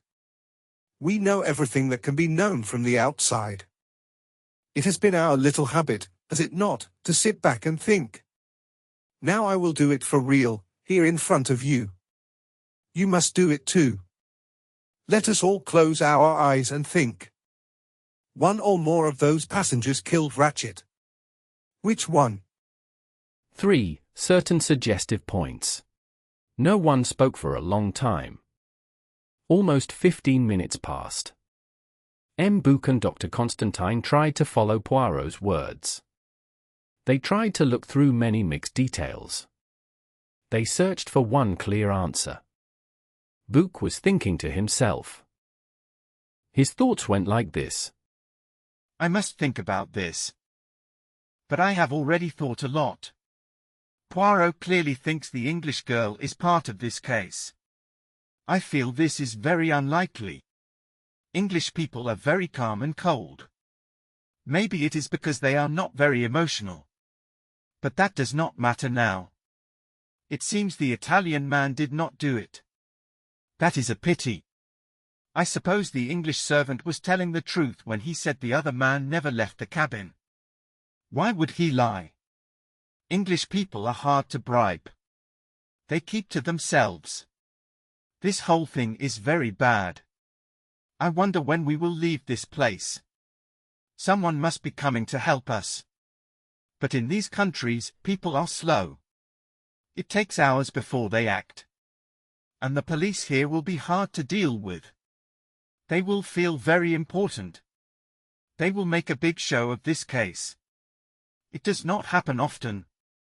It will be in all the newspapers. After this, Book's thoughts followed the same path as always.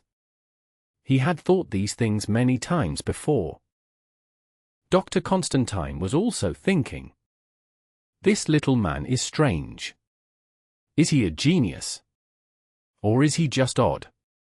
Will he solve this mystery? I do not see how. Everything is too confusing. Maybe everyone is lying. But that does not help. If all are lying, it is as confusing as if they tell the truth. The wounds are strange. I cannot understand them. It would be easier if the man had been shot. After all, the word gunman means someone who uses a gun. America is a strange country. I would like to go there one day. It is very modern. When I go home, I must talk to Demetrius Agone. He has been to America and knows modern ideas. I wonder what Zia is doing now. If my wife ever finds out. His thoughts moved to private things. Hercule Poirot sat very still. He looked like he was asleep. He did not move for 15 minutes. Then his eyebrows slowly moved up. He gave a small sigh. He spoke very softly. But why not? And if that is true, then it explains everything. He opened his eyes. They were green, like a cat's. He said quietly, Well, I have thought. And you? Both men were deep in thought. They jumped when he spoke. I have thought too, said Book. He sounded a little ashamed. But I have no answer. Solving crimes is your work, not mine. I have also thought very seriously, said the doctor. He quickly pushed away his private thoughts. I have many ideas, but none of them feel right. Poirot nodded kindly. His nod seemed to say that this was the correct reply. He sat up straight.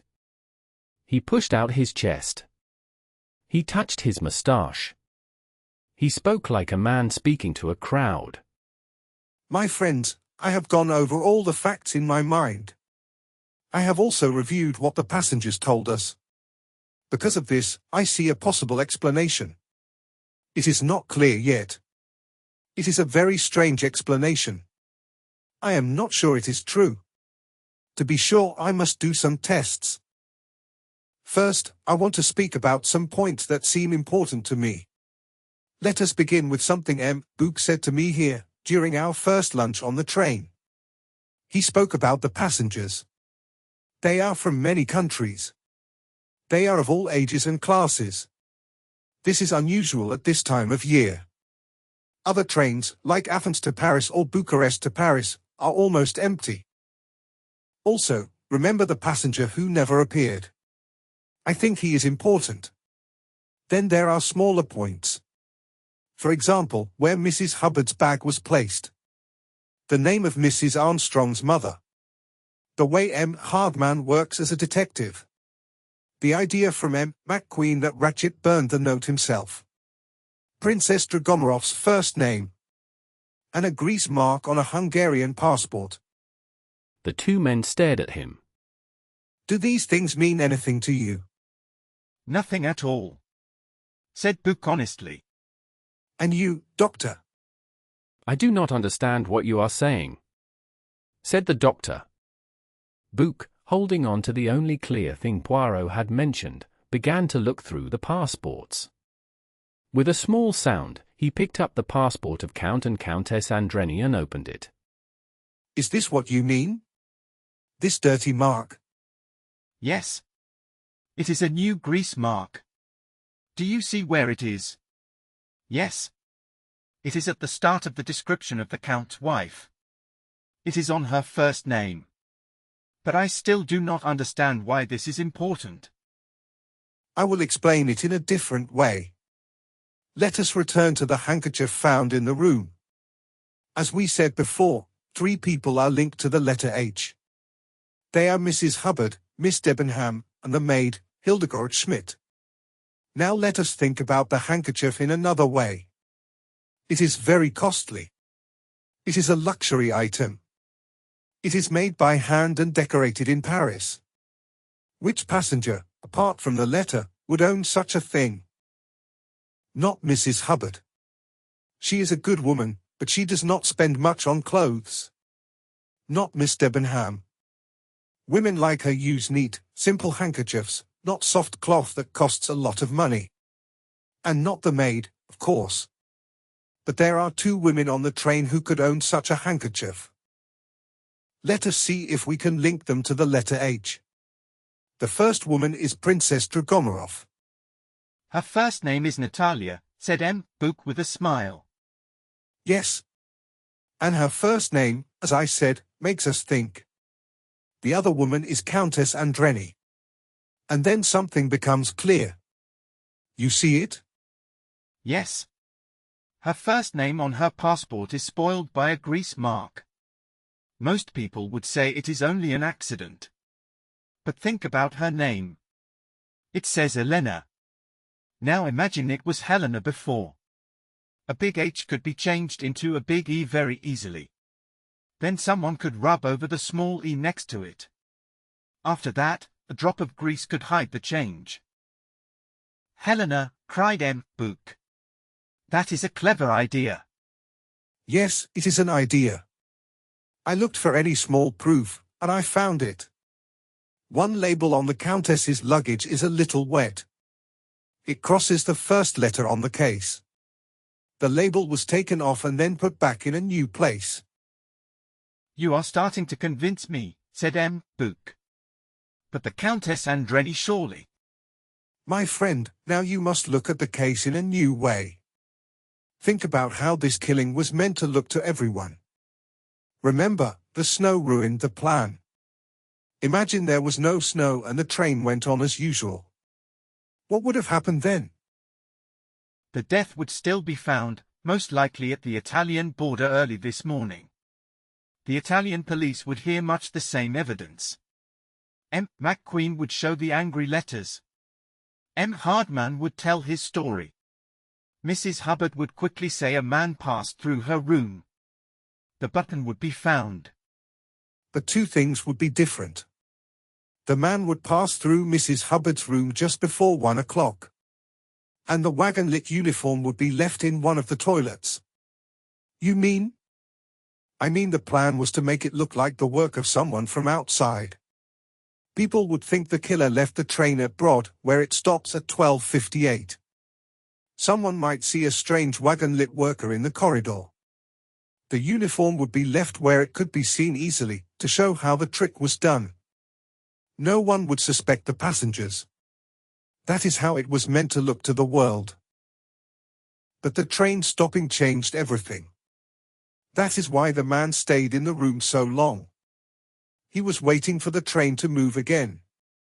Later, he understood it would not move. He had to change his plan. Now it would be clear the person was still on the train. Yes, yes, said M. Book, sounding impatient. I understand that. But what about the handkerchief? I am coming back to it, but slowly. First, you must see that the angry letters were a trick. They sound like something from a weak American crime book. They are not true. They were written for the police. So we must ask one question. Did they fool Ratchet? At first glance, the answer seems to be no. His orders to Hardman seemed to show that he had one clear private enemy. He knew who this enemy was. This is true only if Hardman told the truth. But Ratchet surely got one very different letter. This letter spoke about the Armstrong baby. We found part of it in his room. If Ratchet did not understand before, this letter made the reason very clear. It explained why his life was in danger. As I have said before, this letter was not meant to be found. The killer first tried to destroy it. This was the second problem in the plan. The first problem was the snow. The second was that we put the letter parts together. The letter was destroyed very carefully. This can mean only one thing. There must be someone on the train who is very closely linked to the Armstrong family. If the letter was found whole, suspicion would fall at once on that person. Now we come to the other two clues we found. I will not talk again about the pipe cleaner. We have already spoken enough about it. Let us speak about the handkerchief. At first look, it seems simple. It points to someone whose name starts with the letter H. This person dropped it by mistake. Yes, said Dr. Constantine. She then sees that she dropped it and quickly tries to hide her first name. You move too fast, I said. You reach a conclusion sooner than I would allow. But is there any other choice, he asked. Yes, there is, I said. Think of this. Suppose you commit a crime and want to blame someone else. On the train there is a woman closely linked to the Armstrong family. Suppose you leave her handkerchief at the scene. She will be questioned. Her link to the Armstrong family will come out. Then we have a clear reason and a piece of evidence against her. But in that case, said the doctor, the woman would be innocent. She would not try to hide who she is. Ah, that is what you think I said. That is what the police usually think. But I know people. When an innocent person suddenly faces the danger of a murder trial, they panic. They do foolish things. No, the grease mark and the changed label do not prove guilt. They only show that Countess Andreni is afraid and wants to hide her identity for some reason. What link do you think she has with the Armstrong family? Asked the doctor. She says she has never been in America. Exactly, I said. She speaks English with a foreign accent. She looks very foreign and makes it seem even stronger. But it is not hard to guess who she is. I spoke earlier about Mrs. Armstrong's mother. Her name was Linda Arden. She was a famous actress even in Shakespeare plays. Think of the Forest of Arden in As You Like It. That is where she got her stage name. Linda Arden was known all over the world, but it was not her real name. Her real name may have been Goldenberg. She likely had Central European roots, maybe Jewish. Many people from many countries go to America. I suggest that Mrs. Armstrong's younger sister was Helena Goldenberg. She was very young at the time of the tragedy. Later she married Count Andreni when he worked in Washington. But Princess Dragomorov says the girl married an Englishman, said the doctor. And she cannot remember his name, I replied. Do you find that likely? Princess Dragomorov loved Linda Arden as great ladies love great artists. She was godmother to one of the daughters. Would she forget so quickly the married name of the other daughter? I do not think so. No, I believe Princess Dragomorov was lying. She knew Helena was on the train. She had seen her. As soon as she learned who Ratchet really was, she knew Helena would be suspected. So when we asked about the sister, she lied. She acted unsure. She said she thought Helena married an Englishman. This was as far from the truth as possible. At that moment, one of the dining car attendants came in and walked toward them. He spoke to M. Book. Monsieur, shall I serve dinner? It has been ready for some time. M. Book looked at Poirot. Poirot nodded. Yes, he said. Please serve dinner. The attendant went out through the other door. Soon they heard his bell and his loud voice. First service. Dinner is served. First dinner. 4. The grease spot on a Hungarian passport. Poirot sat at a table with M. Book and the doctor. The people in the dining car were very quiet. No one talked much. Even Mrs. Hubbard, who usually talked a lot, was silent. She said softly that she did not feel like eating. But when the food came, she ate everything. The Swedish lady helped her and watched her closely. Before the food arrived, Poirot spoke in a low voice to the head waiter and touched his arm. Constantine soon understood what Poirot asked. The Count and the Countess Andreni were always served last. After the main dish, the waiter was slow with their bill. Because of this, they were the last people still in the dining car. When the Count and Countess stood up and walked to the door, Poirot quickly stood up too and followed them. "Excuse me, madam," he said. "You dropped your handkerchief." He held out a small handkerchief with a letter on it. She took it and looked at it. Then she gave it back. You are wrong, monsieur, she said. This is not my handkerchief. "Not yours?" Poirot asked. "Are you sure?" Yes, I am sure, she said. "But, madam," Poirot said, "it has your letter on it. The letter H." The Count moved suddenly, but Poirot did not look at him. He watched the Countess's face. She looked straight at Poirot. I do not understand, she said. My letters are EA. I do not think so, Poirot said. Your name is Helena, not Elena.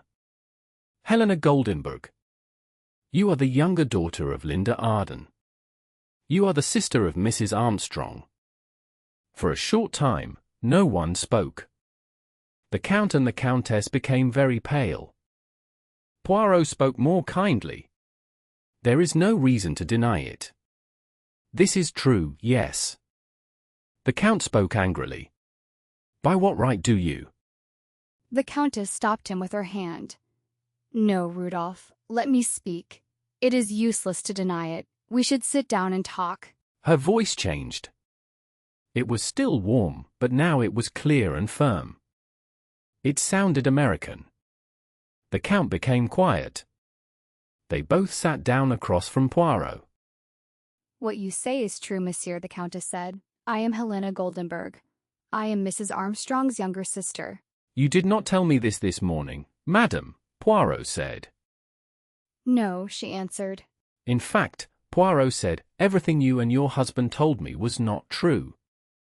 Monsieur, the Count said angrily. Do not be angry, Rudolph, she said. Monsieur Poirot speaks strongly, but he is right. I am glad you speak honestly, Poirot said. Now tell me why you did this. And why did you change your first name on your passport? That was my decision, the Count said quickly. The Countess spoke calmly. You can guess the reason, Monsieur Poirot. Or rather, our reason. The man who died is the man who harmed my baby niece, who caused my sister's death, and who broke my brother-in-law's heart. 3 people I loved most. They were my whole life. Her voice was full of strong feeling. She was like her mother, whose acting had made many people cry. Then she spoke more quietly. Of everyone on this train, I had the strongest reason to wish him harm. And you did not do it, madam? Poirot asked. I swear to you, Monsieur Poirot, she said. My husband knows this and will swear too. Even if I felt anger, I never touched that man. I swear also, said the Count. I give you my word. Helena never left her room last night. She took sleeping medicine, as I said. She is completely innocent. Poirot looked at them both. On my word of honor, the Count said again. Poirot shook his head a little. And still, you changed the name in the passport. Monsieur Poirot, the Count said earnestly, please understand me. Could I allow my wife to be pulled into a dirty police matter? She was innocent, I knew it. But because of her family, she would be suspected at once. She would be questioned and examined. By bad luck, we were on the same train as that man. I felt there was only one thing to do. Yes, I lied to you, except for one thing. My wife never left her room last night. He spoke with strong feeling, and it was hard not to believe him. I do not say that I doubt you, monsieur, Poirot said slowly. Your family is old and proud. I understand how painful this situation would be for you. I can understand that. 5. The Christian name of Princess Dragomarov. But how can you explain this? Poirot asked. Your wife's handkerchief was found in the dead man's train cabin. That handkerchief is not mine, monsieur, said the Countess. It only has the letter H. I do have handkerchiefs like it, but not one with that same design. I know you may not believe me, but I speak the truth. It is not mine. Could someone have put it there to make you look guilty? Poirot asked. She gave a small smile. You want me to say it is mine after all. But truly, Monsieur Poirot, it is not. She spoke in a serious and honest way. Then why did you change the name in the passport? Poirot asked. The Count answered. We heard that a handkerchief with the letter H was found. We talked before the interview. I told Helena that if people saw her name began with H, they would ask her many more hard questions. It was very easy to change Helena to Elena. Poirot looked at him. You have a clever mind, M. Leconte, he said coldly. You are good at planning and trying to confuse the law. Oh, no, no, the Countess said quickly. She leaned forward. Monsieur Poirot, he has told you the truth. She began to speak in English. I was very afraid. Truly afraid. What happened before was so terrible. I did not want it all to come back again. I was afraid they would think I did it and send me to prison. I was frozen with fear. Please try to understand. Her voice was warm and soft, full of feeling. Poirot looked at her seriously. If I am to believe you, madam, he said, and I am not saying I will not, then you must help me. Help you, she asked. Yes. The reason for this killing is in the past. It is in that sad story that destroyed your family and hurt your young life. Take me back to that time. There I may find the answer. What is there to tell? She said sadly. They are all dead. She spoke again very quietly. All dead. Robert. Sonia. Dear sweet Daisy. She was so kind and happy. She had such beautiful curls. We all loved her so much. There was one more person who suffered, Poirot said. Not directly, but still a victim. Poor Suzanne, she said. Yes, I forgot her. The police questioned her. They thought she was involved. Maybe she was, but only without knowing. I think she talked carelessly to someone. She told them about Daisy's daily walks. Poor girl. She became very upset. She thought people blamed her. She shook with fear. She jumped from a window. It was terrible. She covered her face with her hands. What was her nationality? Poirot asked gently. She was French. What was her family name? That is strange, she said. I cannot remember. We all called her Suzanne. She was pretty and cheerful. She loved Daisy very much. She was the nursery maid, yes? Poirot asked. Yes. And the nurse? She was a trained nurse from a hospital. Her name was Stengelberg. She cared deeply for Daisy and for my sister. Now, madam, said Poirot, please think carefully. Since you have been on this train, have you seen anyone you know? She looked surprised. No. No one at all. What about Princess Dragomarov? Oh, her, she said. Yes, I know her. I thought you meant someone from that time. That is exactly what I mean, said Poirot. Many years have passed. People can change how they look. Helena thought for a long time. Then she said no. I am sure. There is no one. You were very young then, Poirot said. Did anyone look after you or guide your studies? Oh, yes, she said. I had a very strict woman. She was like a governess to me and a secretary to Sonia. She was English or maybe Scottish. A big woman with red hair. What was her name? Miss Freebody.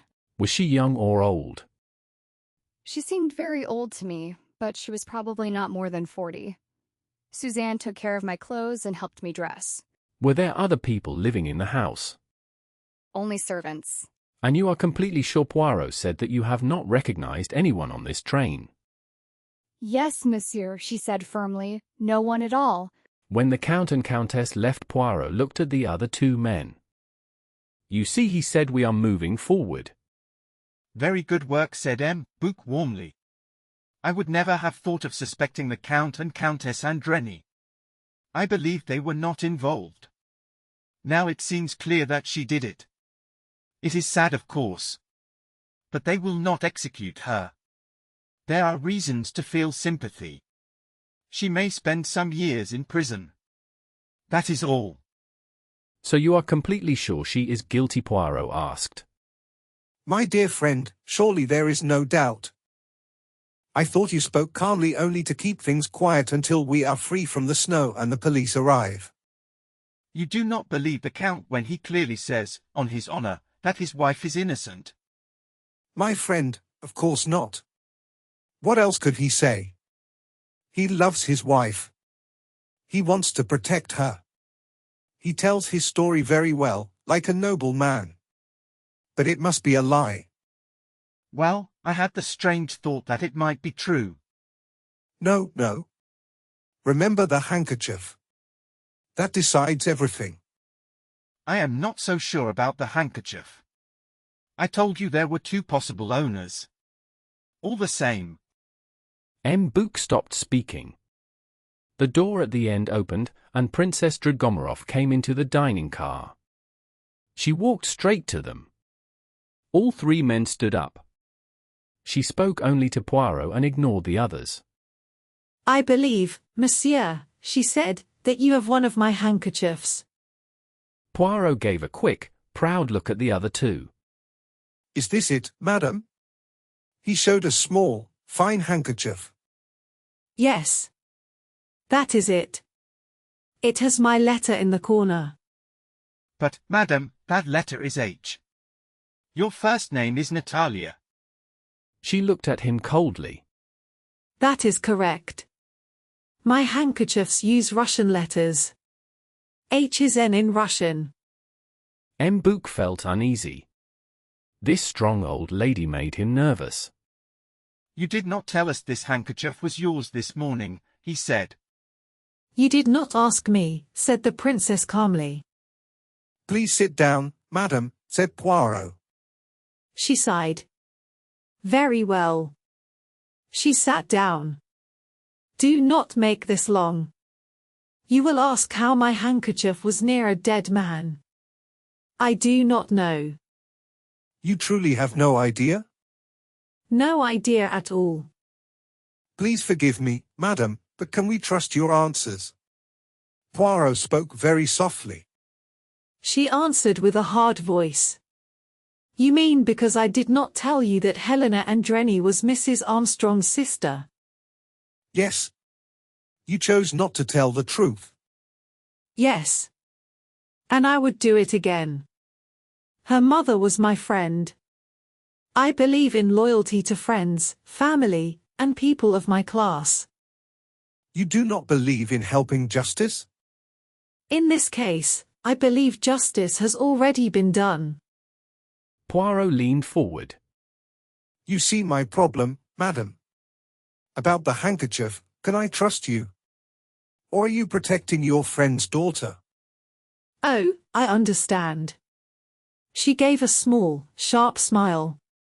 This is easy to prove. I will give you the address of the shop in Paris that makes my handkerchiefs. Show them this one. They will tell you it was made for me more than a year ago. This handkerchief is mine.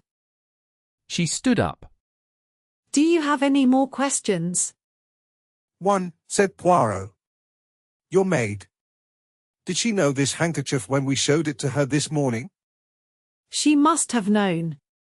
She saw it and said nothing. That shows she is loyal too. She nodded slightly and left the dining car. So that explains it, said Poirot quietly. I noticed the maid paused when I asked her about the handkerchief. She was unsure if she should say it was her mistress's. Now I see. This fits my main idea. Yes, it could be so. Ah, said M. Book with a gesture. She is a frightening old woman. Could she have killed Ratchet? Poirot asked the doctor. The doctor shook his head. The strong blows could never come from someone so weak. But the weaker ones? Yes, those could be possible. I am thinking, said Poirot, about this morning. I told her her strength was in her mind, not her arm. I said it to test her. I wanted to see if she looked at one arm. She did not. She looked at both. Then she said something strange. She said she had no strength in them and did not know if that was good or bad. That answer is important. It supports my idea about the crime. But it does not explain the left hand, said M. Book.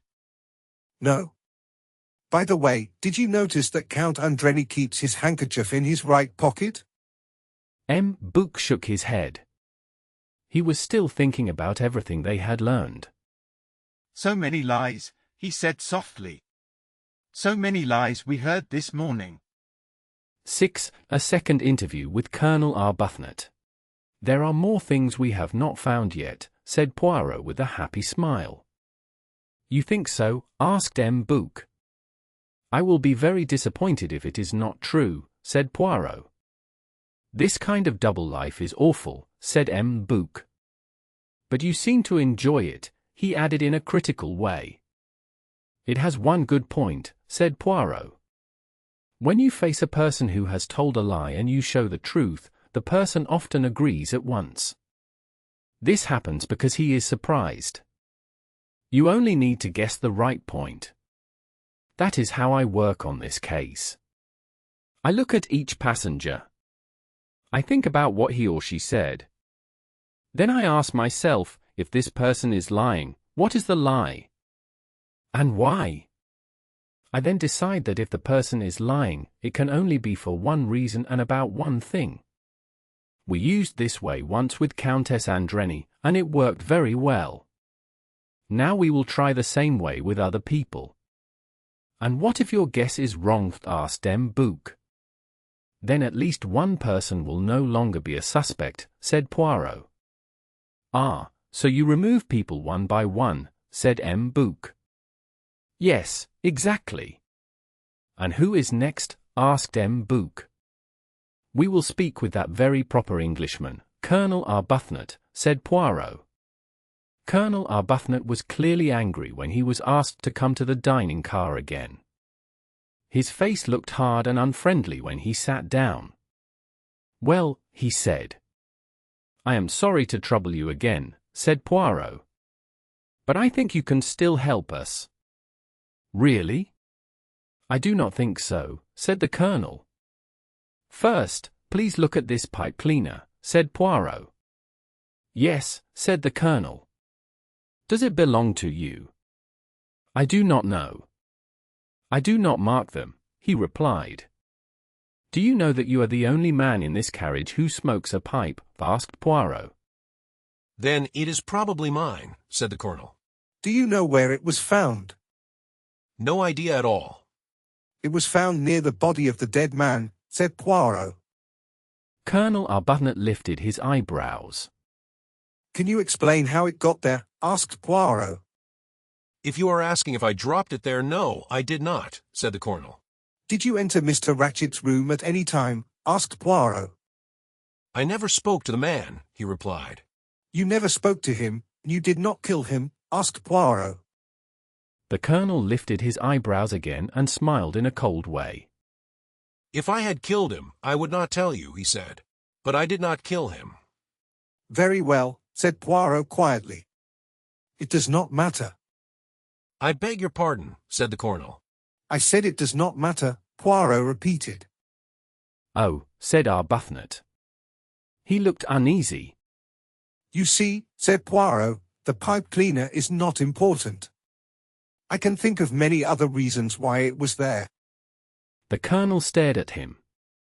I really wanted to speak to you about something else, said Poirot.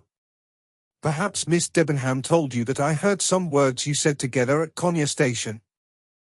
The Colonel did not answer. She said, not now. When it is all over. When it is behind us. Do you know what those words meant? Asked Poirot. I am sorry, but I will not answer that, said the Colonel. Why not? Asked Poirot. I think you should ask Miss Debenham, said the Colonel in a stiff voice. I already did, said Poirot. And she did not tell you? Asked the Colonel. No, said Poirot. Then it should be clear, even to you, that I will say nothing, said the Colonel. You do not want to share a lady's secret? Asked Poirot. You can say it like that, replied the Colonel. Miss Debenham told me it was about a private matter, said Poirot. Then why do you not believe her? Asked the Colonel. Because Miss Debenham is a person who makes me uneasy, said Poirot. That is nonsense, said the Colonel with feeling. It is not nonsense, said Poirot. You have no proof against her, said the Colonel.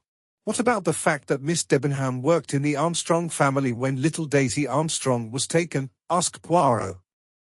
There was a long silence. Poirot nodded slowly. You see, he said, we know more than you think. If Miss Debenham is innocent, why did she hide this? Why did she tell me she had never been to America? The Colonel cleared his throat. Maybe you are wrong, he said. I am not wrong, said Poirot. Why did she lie? You should ask her, said the colonel. I still believe you are mistaken. Poirot raised his voice and called to an attendant.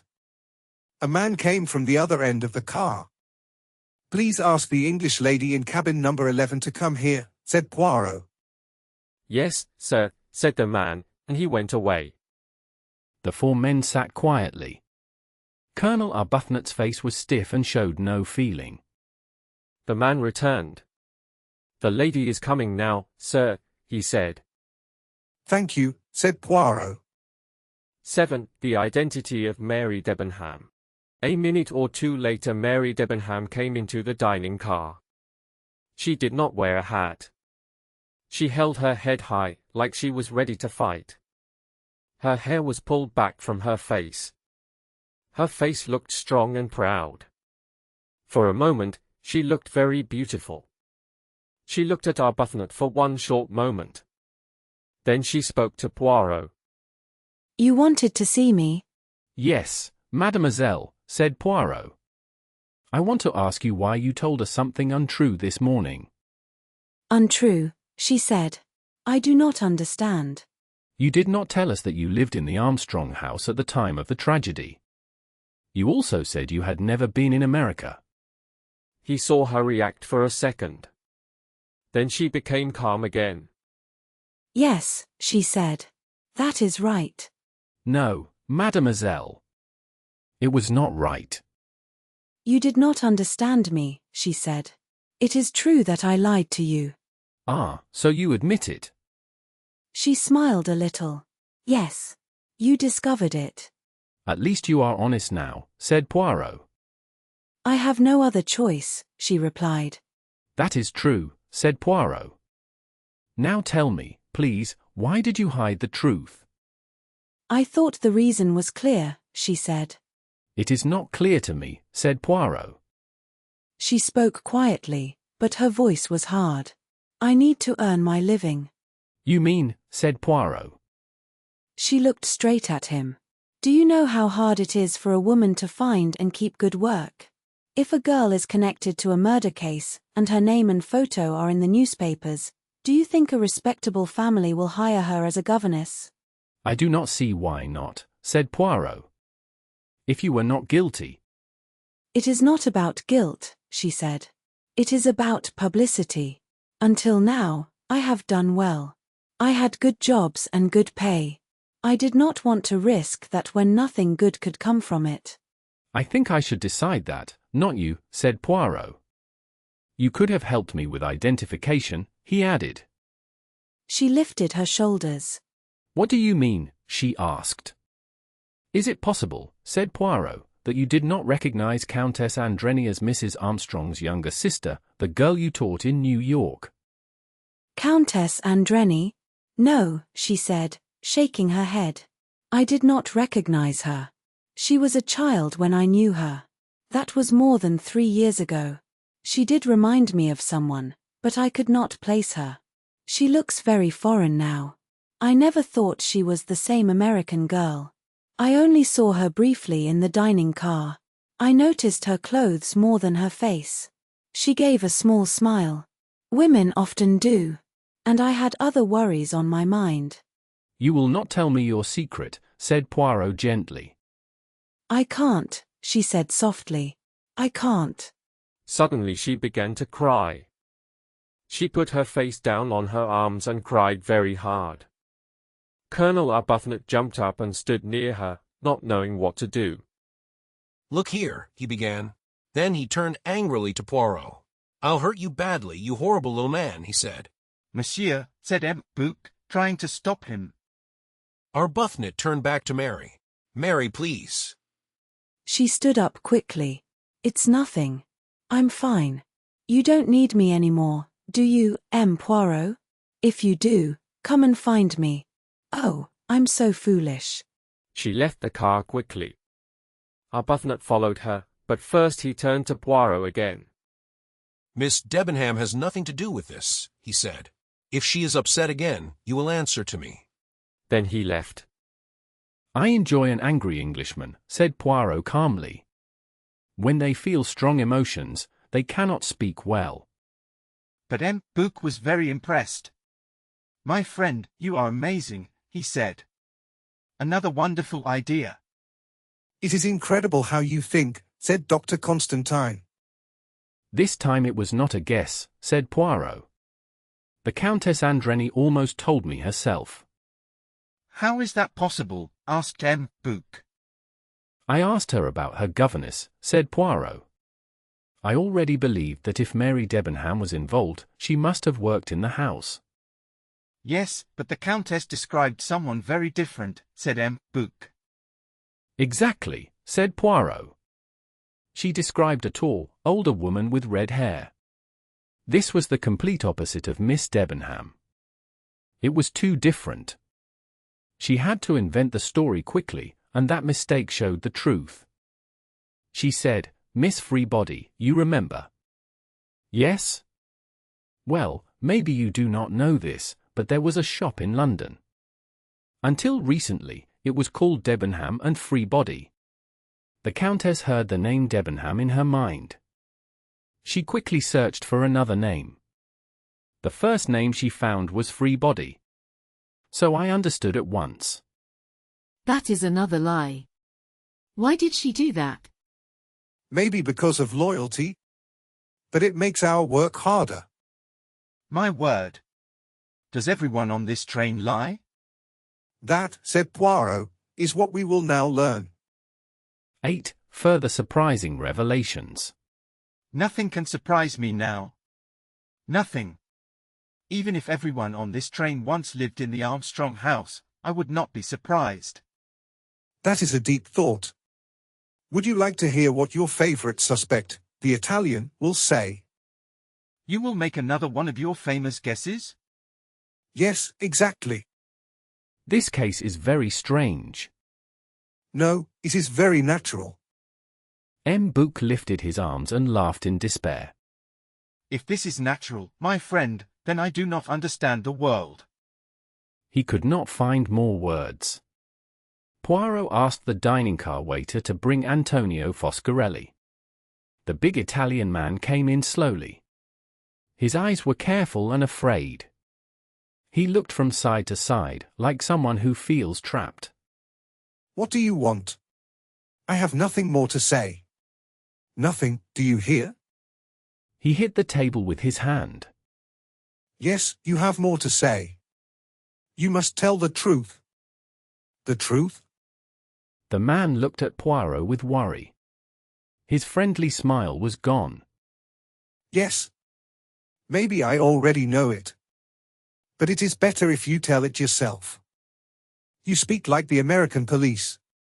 They say, tell everything. Oh, so you know the New York police? No, never. They tried to blame me, but they could not prove anything. That was in the Armstrong case, yes? You were the driver. Their eyes met. The big man lost his strong manner at once. If you know, why ask me? Why did you lie this morning? For business reasons. And I do not trust the police here. They do not like Italians. They would not be fair to me. Maybe they would have been fair. No. I had nothing to do with what happened last night. I never left my carriage. The Englishman can tell you that. I did not kill that man, Ratchet. You cannot prove anything. Poirot wrote something on a piece of paper. Then he looked up. Very well. You may go. Foscarelli stayed near the door. You understand it was not me. I had nothing to do with it. I said you may go. This is a plan against me. You want to blame me. All this for a bad man who deserved punishment. It was wrong that he escaped it. If it had been me, if I had been caught. But it was not you. And you had nothing to do with the child's kidnapping. What are you saying? That little girl, she was joy itself. She called me Tonio. She sat in the car and played with the wheel. Everyone in the house loved her. Even the police saw that. She was so beautiful. His voice became soft. Tears filled his eyes. Then he turned quickly and walked out of the dining car. Pietro, The waiter came at once. bring number 10, the Swedish lady. Yes, monsieur. Another one? No, it cannot be. I tell you, it cannot be. My friend, we must know. Even if everyone on this train had a reason to hate Ratchet, we must know. When we know everything, we can decide where the blame truly lies. My head hurts. Greta Chausson was brought in kindly by the waiter. She was crying hard. She sat down in front of Poirot and cried into a large handkerchief. Please do not upset yourself. Just tell me a few true words. You were the nurse who cared for little Daisy Armstrong? Yes, it is true. She was an angel. She was sweet and full of trust. She knew only kindness and love. Then that bad man took her away, and treated her cruelly. Her poor mother, and the other baby who never lived. You cannot understand. You were not there. You did not see the whole terrible story. I should have told you the truth this morning. But I was afraid. I was glad that the evil man was dead, so he could never hurt children again. Oh. I cannot speak. I have no words. She cried harder than before. Poirot stayed near her. He touched her shoulder in a kind way. There, he said. I understand. I understand everything. I will not ask you more questions. It is enough. You have said what I know is true. Greta Chausson was crying so much that she could not speak. She stood up and slowly walked to the door. She could not see well because of her tears. When she reached the door, she bumped into a man who was coming in. It was the valet, Masterman. He walked straight to Poirot. He spoke in his calm and quiet voice. I hope I am not bothering you, sir. I thought I should come at once and tell you the truth. I was Colonel Armstrong's helper in the war. Later, I was his valet in New York. I am sorry to say that I hid this fact this morning. That was wrong, sir. I wanted to come now and tell you everything. He stopped for a moment and then continued. But I hope, sir, that you do not suspect Tonio. Old Tonio would never hurt anyone. I am sure he did not leave the train all last night. So he could not have done this. Tonio is a foreigner, sir, but he is very gentle. He is not like the bad Italians people talk about. He stopped speaking.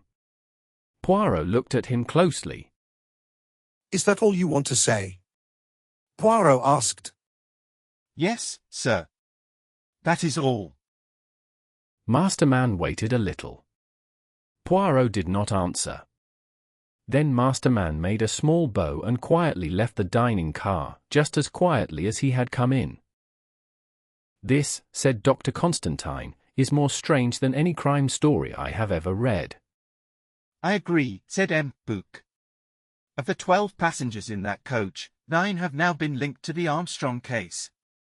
What comes next? Or should I say, who comes next? I think I can almost answer that, said Poirot. Here comes our American detective, Mr. Hardman. Is he coming to confess too? Asked M. Book. Before Poirot could reply, Mr. Hardman reached the table. He looked at them with sharp eyes and sat down. What is really going on this train? He said slowly. It all seems crazy to me. Poirot smiled at him. Are you sure, Mr. Hardman, that you were not the gardener at the Armstrong home? They did not have a garden, Mr. Hardman answered seriously. Or the butler? Poirot asked. I do not have the right manners for that kind of house. No, I never had any link to the Armstrong home. But now I think I am almost the only one on this train who did not. Can you believe it? That is what I keep saying. It is a little surprising, said Poirot calmly.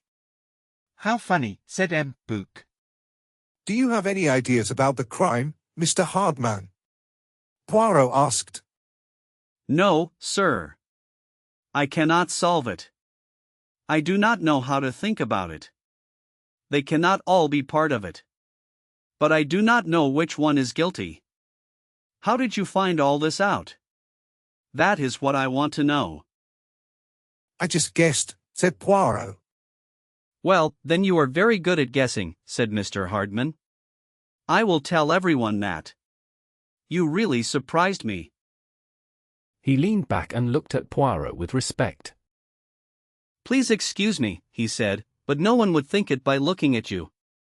I really admire you. You are very kind, Mr. Hardman, said Poirot. I mean it, said Hardman. Still, said Poirot, the problem is not fully solved. Can we say for sure that we know who killed Mr. Ratchet? Not me, said Mr. Hardman. I am not saying anything. I am just impressed. What about the last two people you have not spoken about? The old American woman and the lady's maid? Can we say they are the only innocent ones? Unless, said Poirot with a smile, we can also place them in our list. Perhaps as the housekeeper and the cook from the Armstrong home. Well, nothing would surprise me now, said Mr. Hardman calmly. This whole thing is crazy. That would be too much, said M. Book. They cannot all be involved. Poirot looked at him closely. You do not understand, he said. You do not understand at all. Tell me, do you know who killed Ratchet? And do you? Asked M. Book. Poirot nodded. Oh yes, he said. I have known for some time. It is so clear to me. I am surprised you have not seen it too. He looked at Hardman. And you? He asked.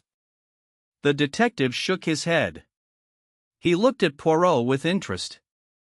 I do not know, he said. I really do not know. Which one was it?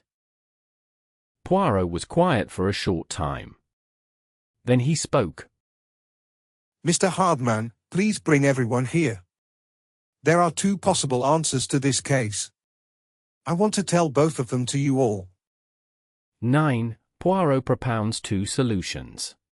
The passengers walked into the restaurant car and sat at the tables. They all looked tense and worried. They waited for news. The Swedish lady was still crying. Mrs. Hubbard sat close to her and spoke in a kind voice. She told her not to be afraid. She said everything would be fine. She said no one thought the Swedish lady was the killer. She promised to stay with her. Mrs. Hubbard stopped talking when Poirot stood up. The wagon-lit conductor waited by the door. He asked if he could stay. Poirot said yes. Poirot cleared his throat and began to speak. He said he would speak in English because everyone knew some English. He said they were there to study the death of Samuel Edward Ratchet, also called Cassetti. He said there were two possible answers to this crime. He would explain both. Then M. Book and Dr. Constantine would decide which one was correct. Poirot said everyone already knew the facts. Mr. Ratchet was found dead that morning. He had many knife wounds. The last time he was known to be alive was at 12:37 at night. He spoke to the conductor through his door. A watch was found in his pocket. It was damaged and had stopped at 1:15. Dr. Constantine said the death happened between midnight and 2 o'clock. At 12:30, the train stopped in the snow. After that, no one could leave the train. Poirot then spoke about Mr. Hardman. He said Mr. Hardman worked for a detective agency in New York.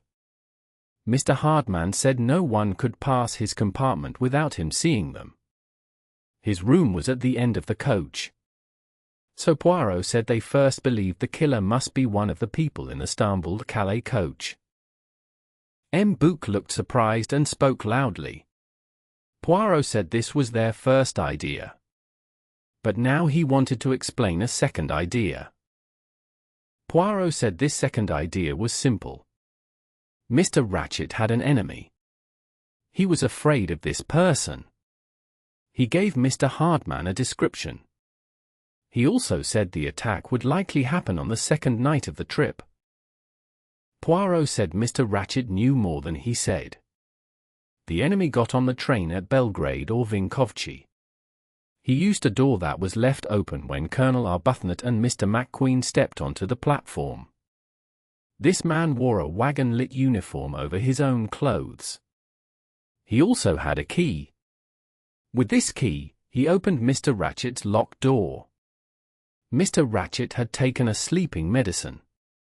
The man attacked him and killed him. Then he left through the door that connected to Mrs. Hubbard's room. Mrs. Hubbard nodded and said this was true. Poirot continued. He said the man put the knife into Mrs. Hubbard's bag as he passed through. He did this without knowing it. He also lost a button from his uniform. Then he walked down the corridor. He hid the uniform in a suitcase in an empty room. A few minutes later, wearing normal clothes, he left the train just before it moved. He used the door near the dining car. Everyone gasped. Mr. Hardman asked about the watch. Poirot said this explained everything. Mr. Ratchet forgot to change his watch when the time zone changed. His watch was 1 hour ahead. So when it showed 1:15, it was really 12:15. Mr. Ratchet was killed at 12:15, not 1:15. M. Bouc said this idea was silly. He asked about the voice heard at 12:37. He said it must have been Ratchet or the killer. Poirot said not always. He said it could have been a third person. This person went to speak to Ratchet and found him dead. He rang the bell for the conductor. Then he became afraid. He did not want people to think he was the killer. So he spoke and pretended to be Ratchet. M. Bouc said this was possible, but he did not like it. Poirot then looked at Mrs. Hubbard and asked her to speak. Mrs. Hubbard said she was not sure what she wanted to say. She asked if Poirot thought she also forgot to change her watch. Poirot said no. He said he believed she heard the man pass through her room, but she did not notice it at the time. Later, she had a bad dream. She dreamed a man was in her room. She woke up suddenly and rang for the conductor. Well, I think that could be true, said Mrs. Hubbard. How do you explain what my maid said, monsieur? It is simple, madam, Poirot said. Your maid knew the handkerchief was yours. She tried, in an awkward way, to protect you. She did see the man, but it was earlier, when the train stopped at Vinkovci. She later said she saw him at another time. She wanted to give you a strong excuse. The princess lowered her head. You have thought of everything, monsieur. I respect you. There was a quiet moment. Then Dr. Constantine suddenly hit the table with his hand.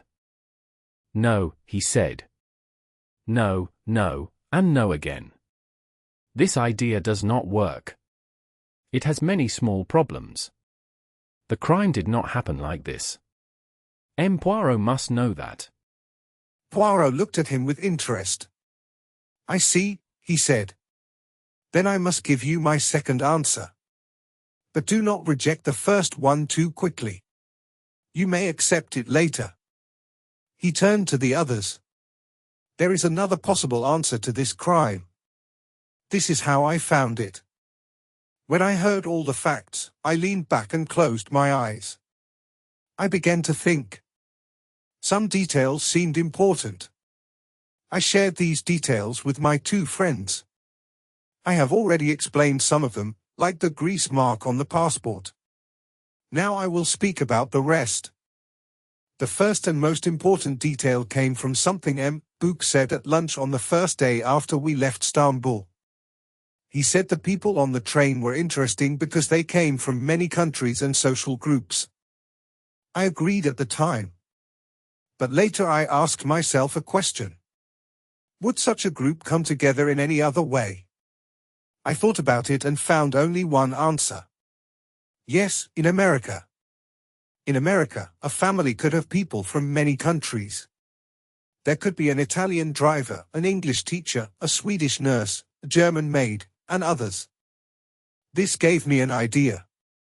I began to place each person into a role in the Armstrong case, like actors in a play. The result was very interesting and very satisfying. I also studied each person's story carefully. Some things were strange. Let us start with Mr. McQueen. In my first talk with him, everything seemed fine. But in the second talk, he said something odd. I told him about a note that spoke of the Armstrong case. He said, "But surely," and then stopped. Then he said, "That was careless of the old man." I felt that this was not what he first wanted to say. Maybe he wanted to say, "But surely that was burned." If so, then McQueen knew about the note and that it was destroyed. That means he was the killer or helped the killer. Next, the valet. He said his master often took sleeping medicine on trains. This could be true. But would Ratchet take it last night? The gun under his pillow shows he wanted to stay awake. So if he was given medicine, it was done without his knowing. Who could do that? Only McQueen or the valet. Now let us look at Mr. Hardman. I believed what he said about who he was. But his story about how he guarded Mr. Ratchet made no sense. The only way to protect Ratchet was to stay in his room or watch his door all night. What his story did show was this: no one in the other parts of the train could have killed Ratchet. Everything pointed to the Istanbul-Calais coach. This was strange, and I kept it in mind. You probably know about the words I heard between Miss Debenham and Colonel Arbuthnot. What interested me was that he called her Mary. He spoke to her like someone he knew well. But he was supposed to have met her only a few days before. I know Englishmen like the Colonel. Even if he fell in love at first sight, he would act slowly and politely. He would not be so familiar so soon. So I decided that Colonel Arbuthnot and Miss Debenham already knew each other and were pretending to be strangers. There was another small detail. Miss Debenham used the term long distance for a phone call very easily. But she told me she had never been to America. Now let us move to another witness. Mrs. Hubbard told us that she was lying in bed. From there, she could not see if the door between the rooms was locked. So she asked Miss Chausson to check it for her. This story would be true in some compartments. In even-numbered rooms, the lock is just under the door handle. In those rooms, a bag could hide the lock. But in odd-numbered rooms, like room number 3, the lock is higher than the handle. A bag could not hide it at all. Because of this, I had to believe that Mrs. Hubbard made up this event. It did not really happen. Now I want to speak about time. For me, the most important thing is the broken watch. It was found in Ratchet's pocket. This is a strange place to keep a watch. It would be uncomfortable. Also, there is a hook for a watch near the bed. So I believe the watch was put in the pocket on purpose. It was done to trick us. This means the crime did not happen at 1:15. Did it happen earlier? Maybe at 23 minutes to 1? My friend Book said the loud cry was proof. The cry woke him up. But if Ratchet had taken strong medicine, he could not cry out. If he could cry out, he could also try to protect himself. But there were no signs of any fight. I remembered that McQueen spoke twice about one thing. He said Ratchet could not speak French. The second time, he said it very clearly. Then I understood something.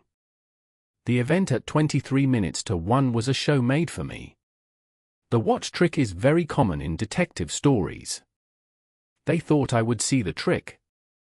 Then I would think that the French words could not be Ratchet's voice. I would believe he was already dead. But I am sure that at 23 minutes to 1, Ratchet was still asleep from the medicine. The plan worked. I opened my door and looked out. I really heard French words. If I was too slow to understand their meaning, someone would explain it to me. If needed, McQueen could speak clearly. He could say that Ratchet could not speak French. So what was the real time of the crime? And who did it? In my opinion, and it is only my opinion, Ratchet died very close to 2 o'clock. This was the latest time the doctor said was possible. And who did it?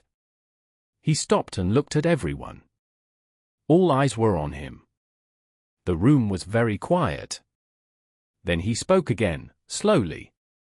He said that it was very hard to blame one person on the train. In every case, the person had an alibi.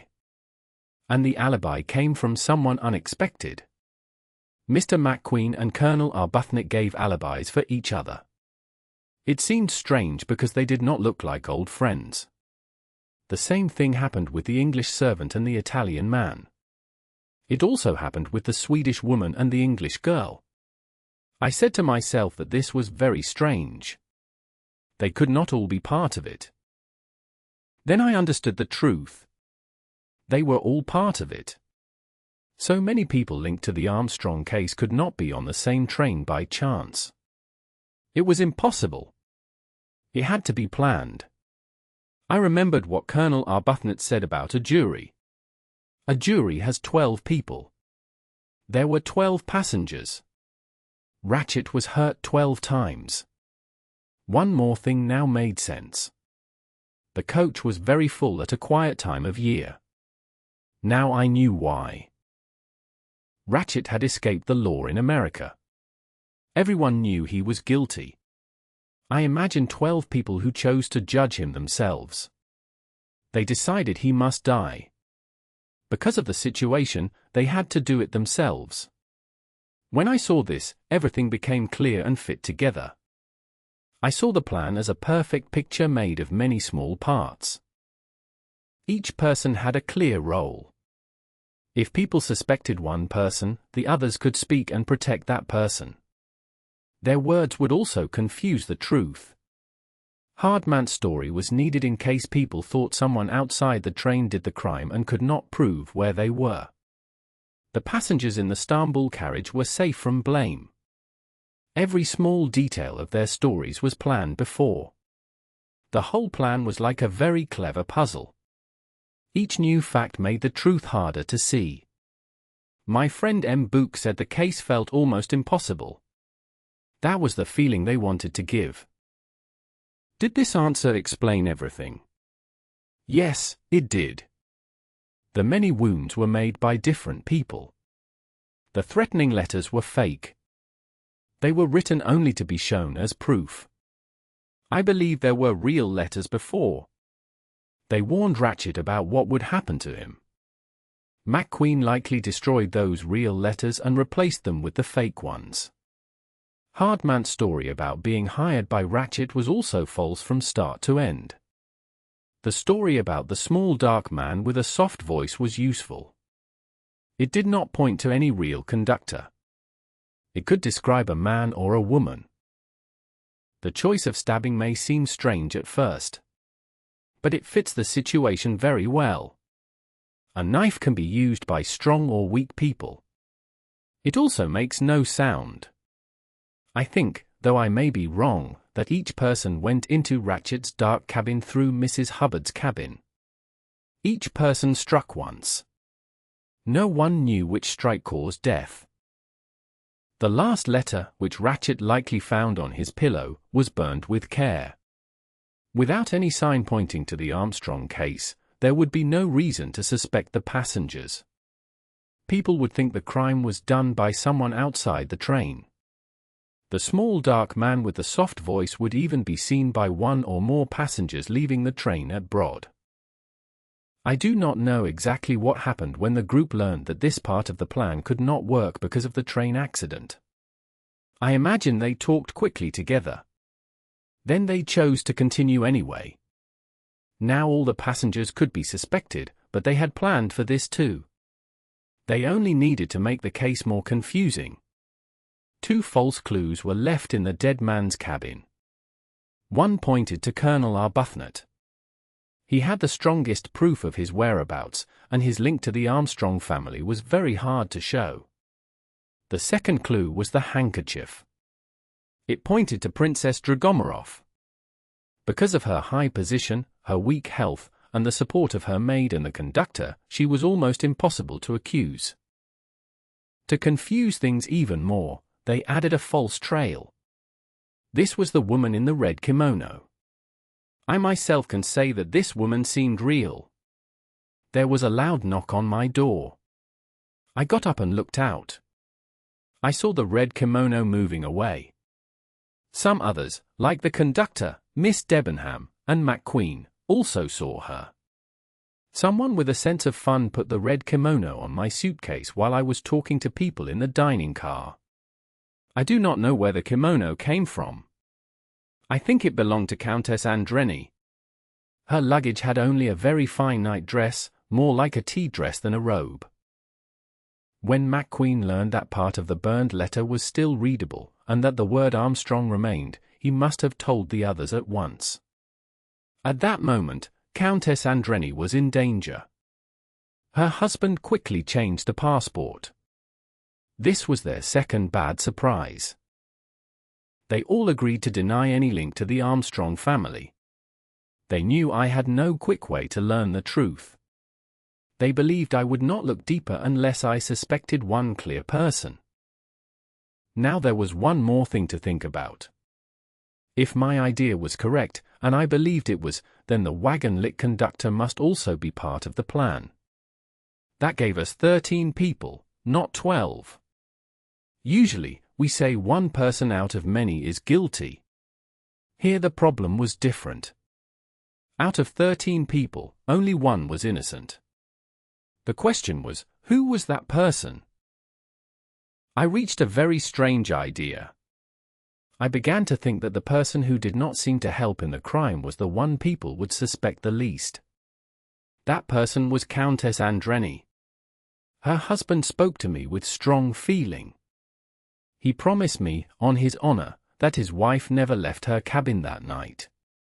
I then thought that Count Andreni acted in his wife's place. If this was true, then Pierre Michel was surely one of the 12 people. But this was hard to understand. He was an honest man. He had worked for the train company for many years. He was not the kind of man who would take money to help a crime. So I thought again. Pierre Michel must be connected to the Armstrong case. At first, this seemed unlikely. Then I remembered something important. The dead nursemaid was French. What if that poor young woman was Pierre Michel's daughter? This idea explained everything.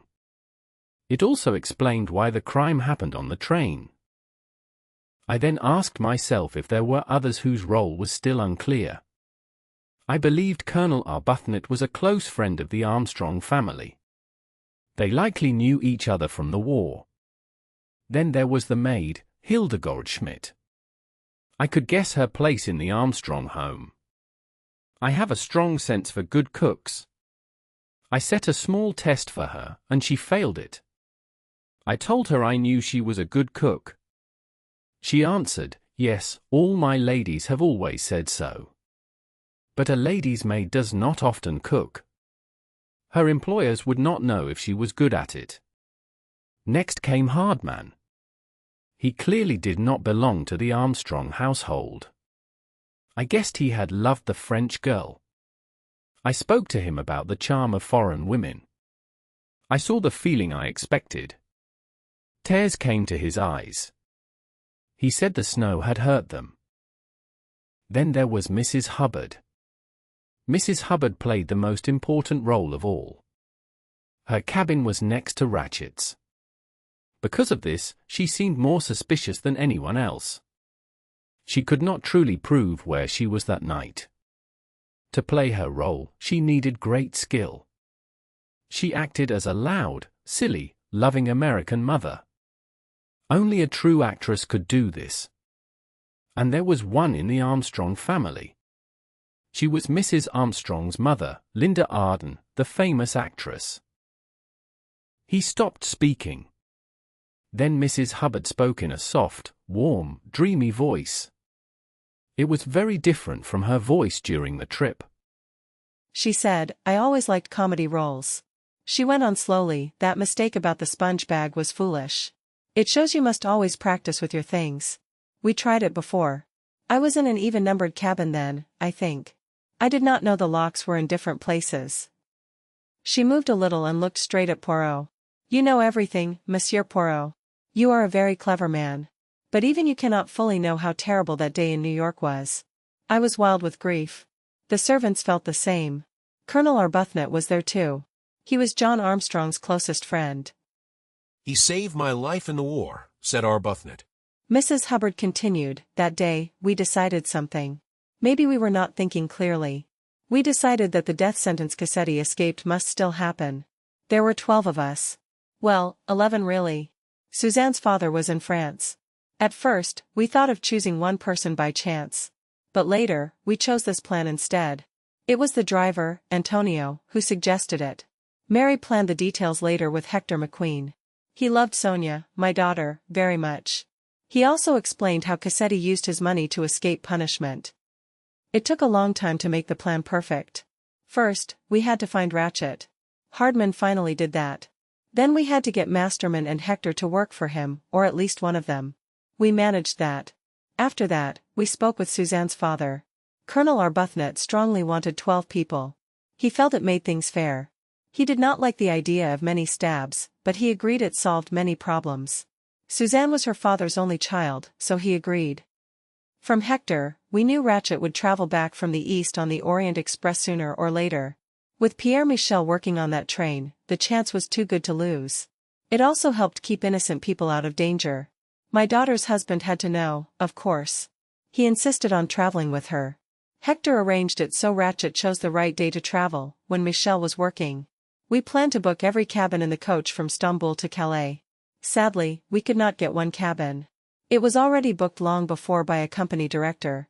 Mr. Harris, of course, was not real. But it would have been a problem to have a stranger in Hector's cabin. Then she stopped speaking. Well, she said, now you know everything, Mr. Poirot.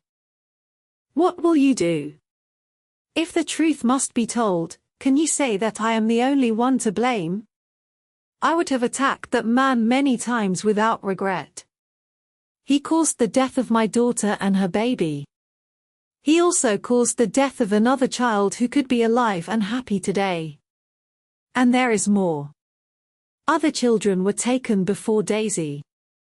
More children could be taken in the future. Society had already judged him. We only followed that judgment. But there is no need to involve all the others. These good and loyal people, and poor Michel, and Mary, and Colonel Arbuthnot, they love each other. Her voice was strong and full of feeling. It filled the crowded place. It was the deep, moving voice that many people in New York knew well. Poirot looked at his friend. You are director of the company, Mr. Bouc, he said. What do you think? Mr. Bouc cleared his throat. In my opinion, Mr. Poirot, he said, your first idea was the right one. Yes, clearly so. I suggest we give that explanation to the Yugoslav police when they arrive. Do you agree, Doctor? Yes, I agree, said Dr. Constantine. About the medical details, I think I made one or two strange guesses. Then, said Poirot, I have shared my solution with you. I now step away from this case.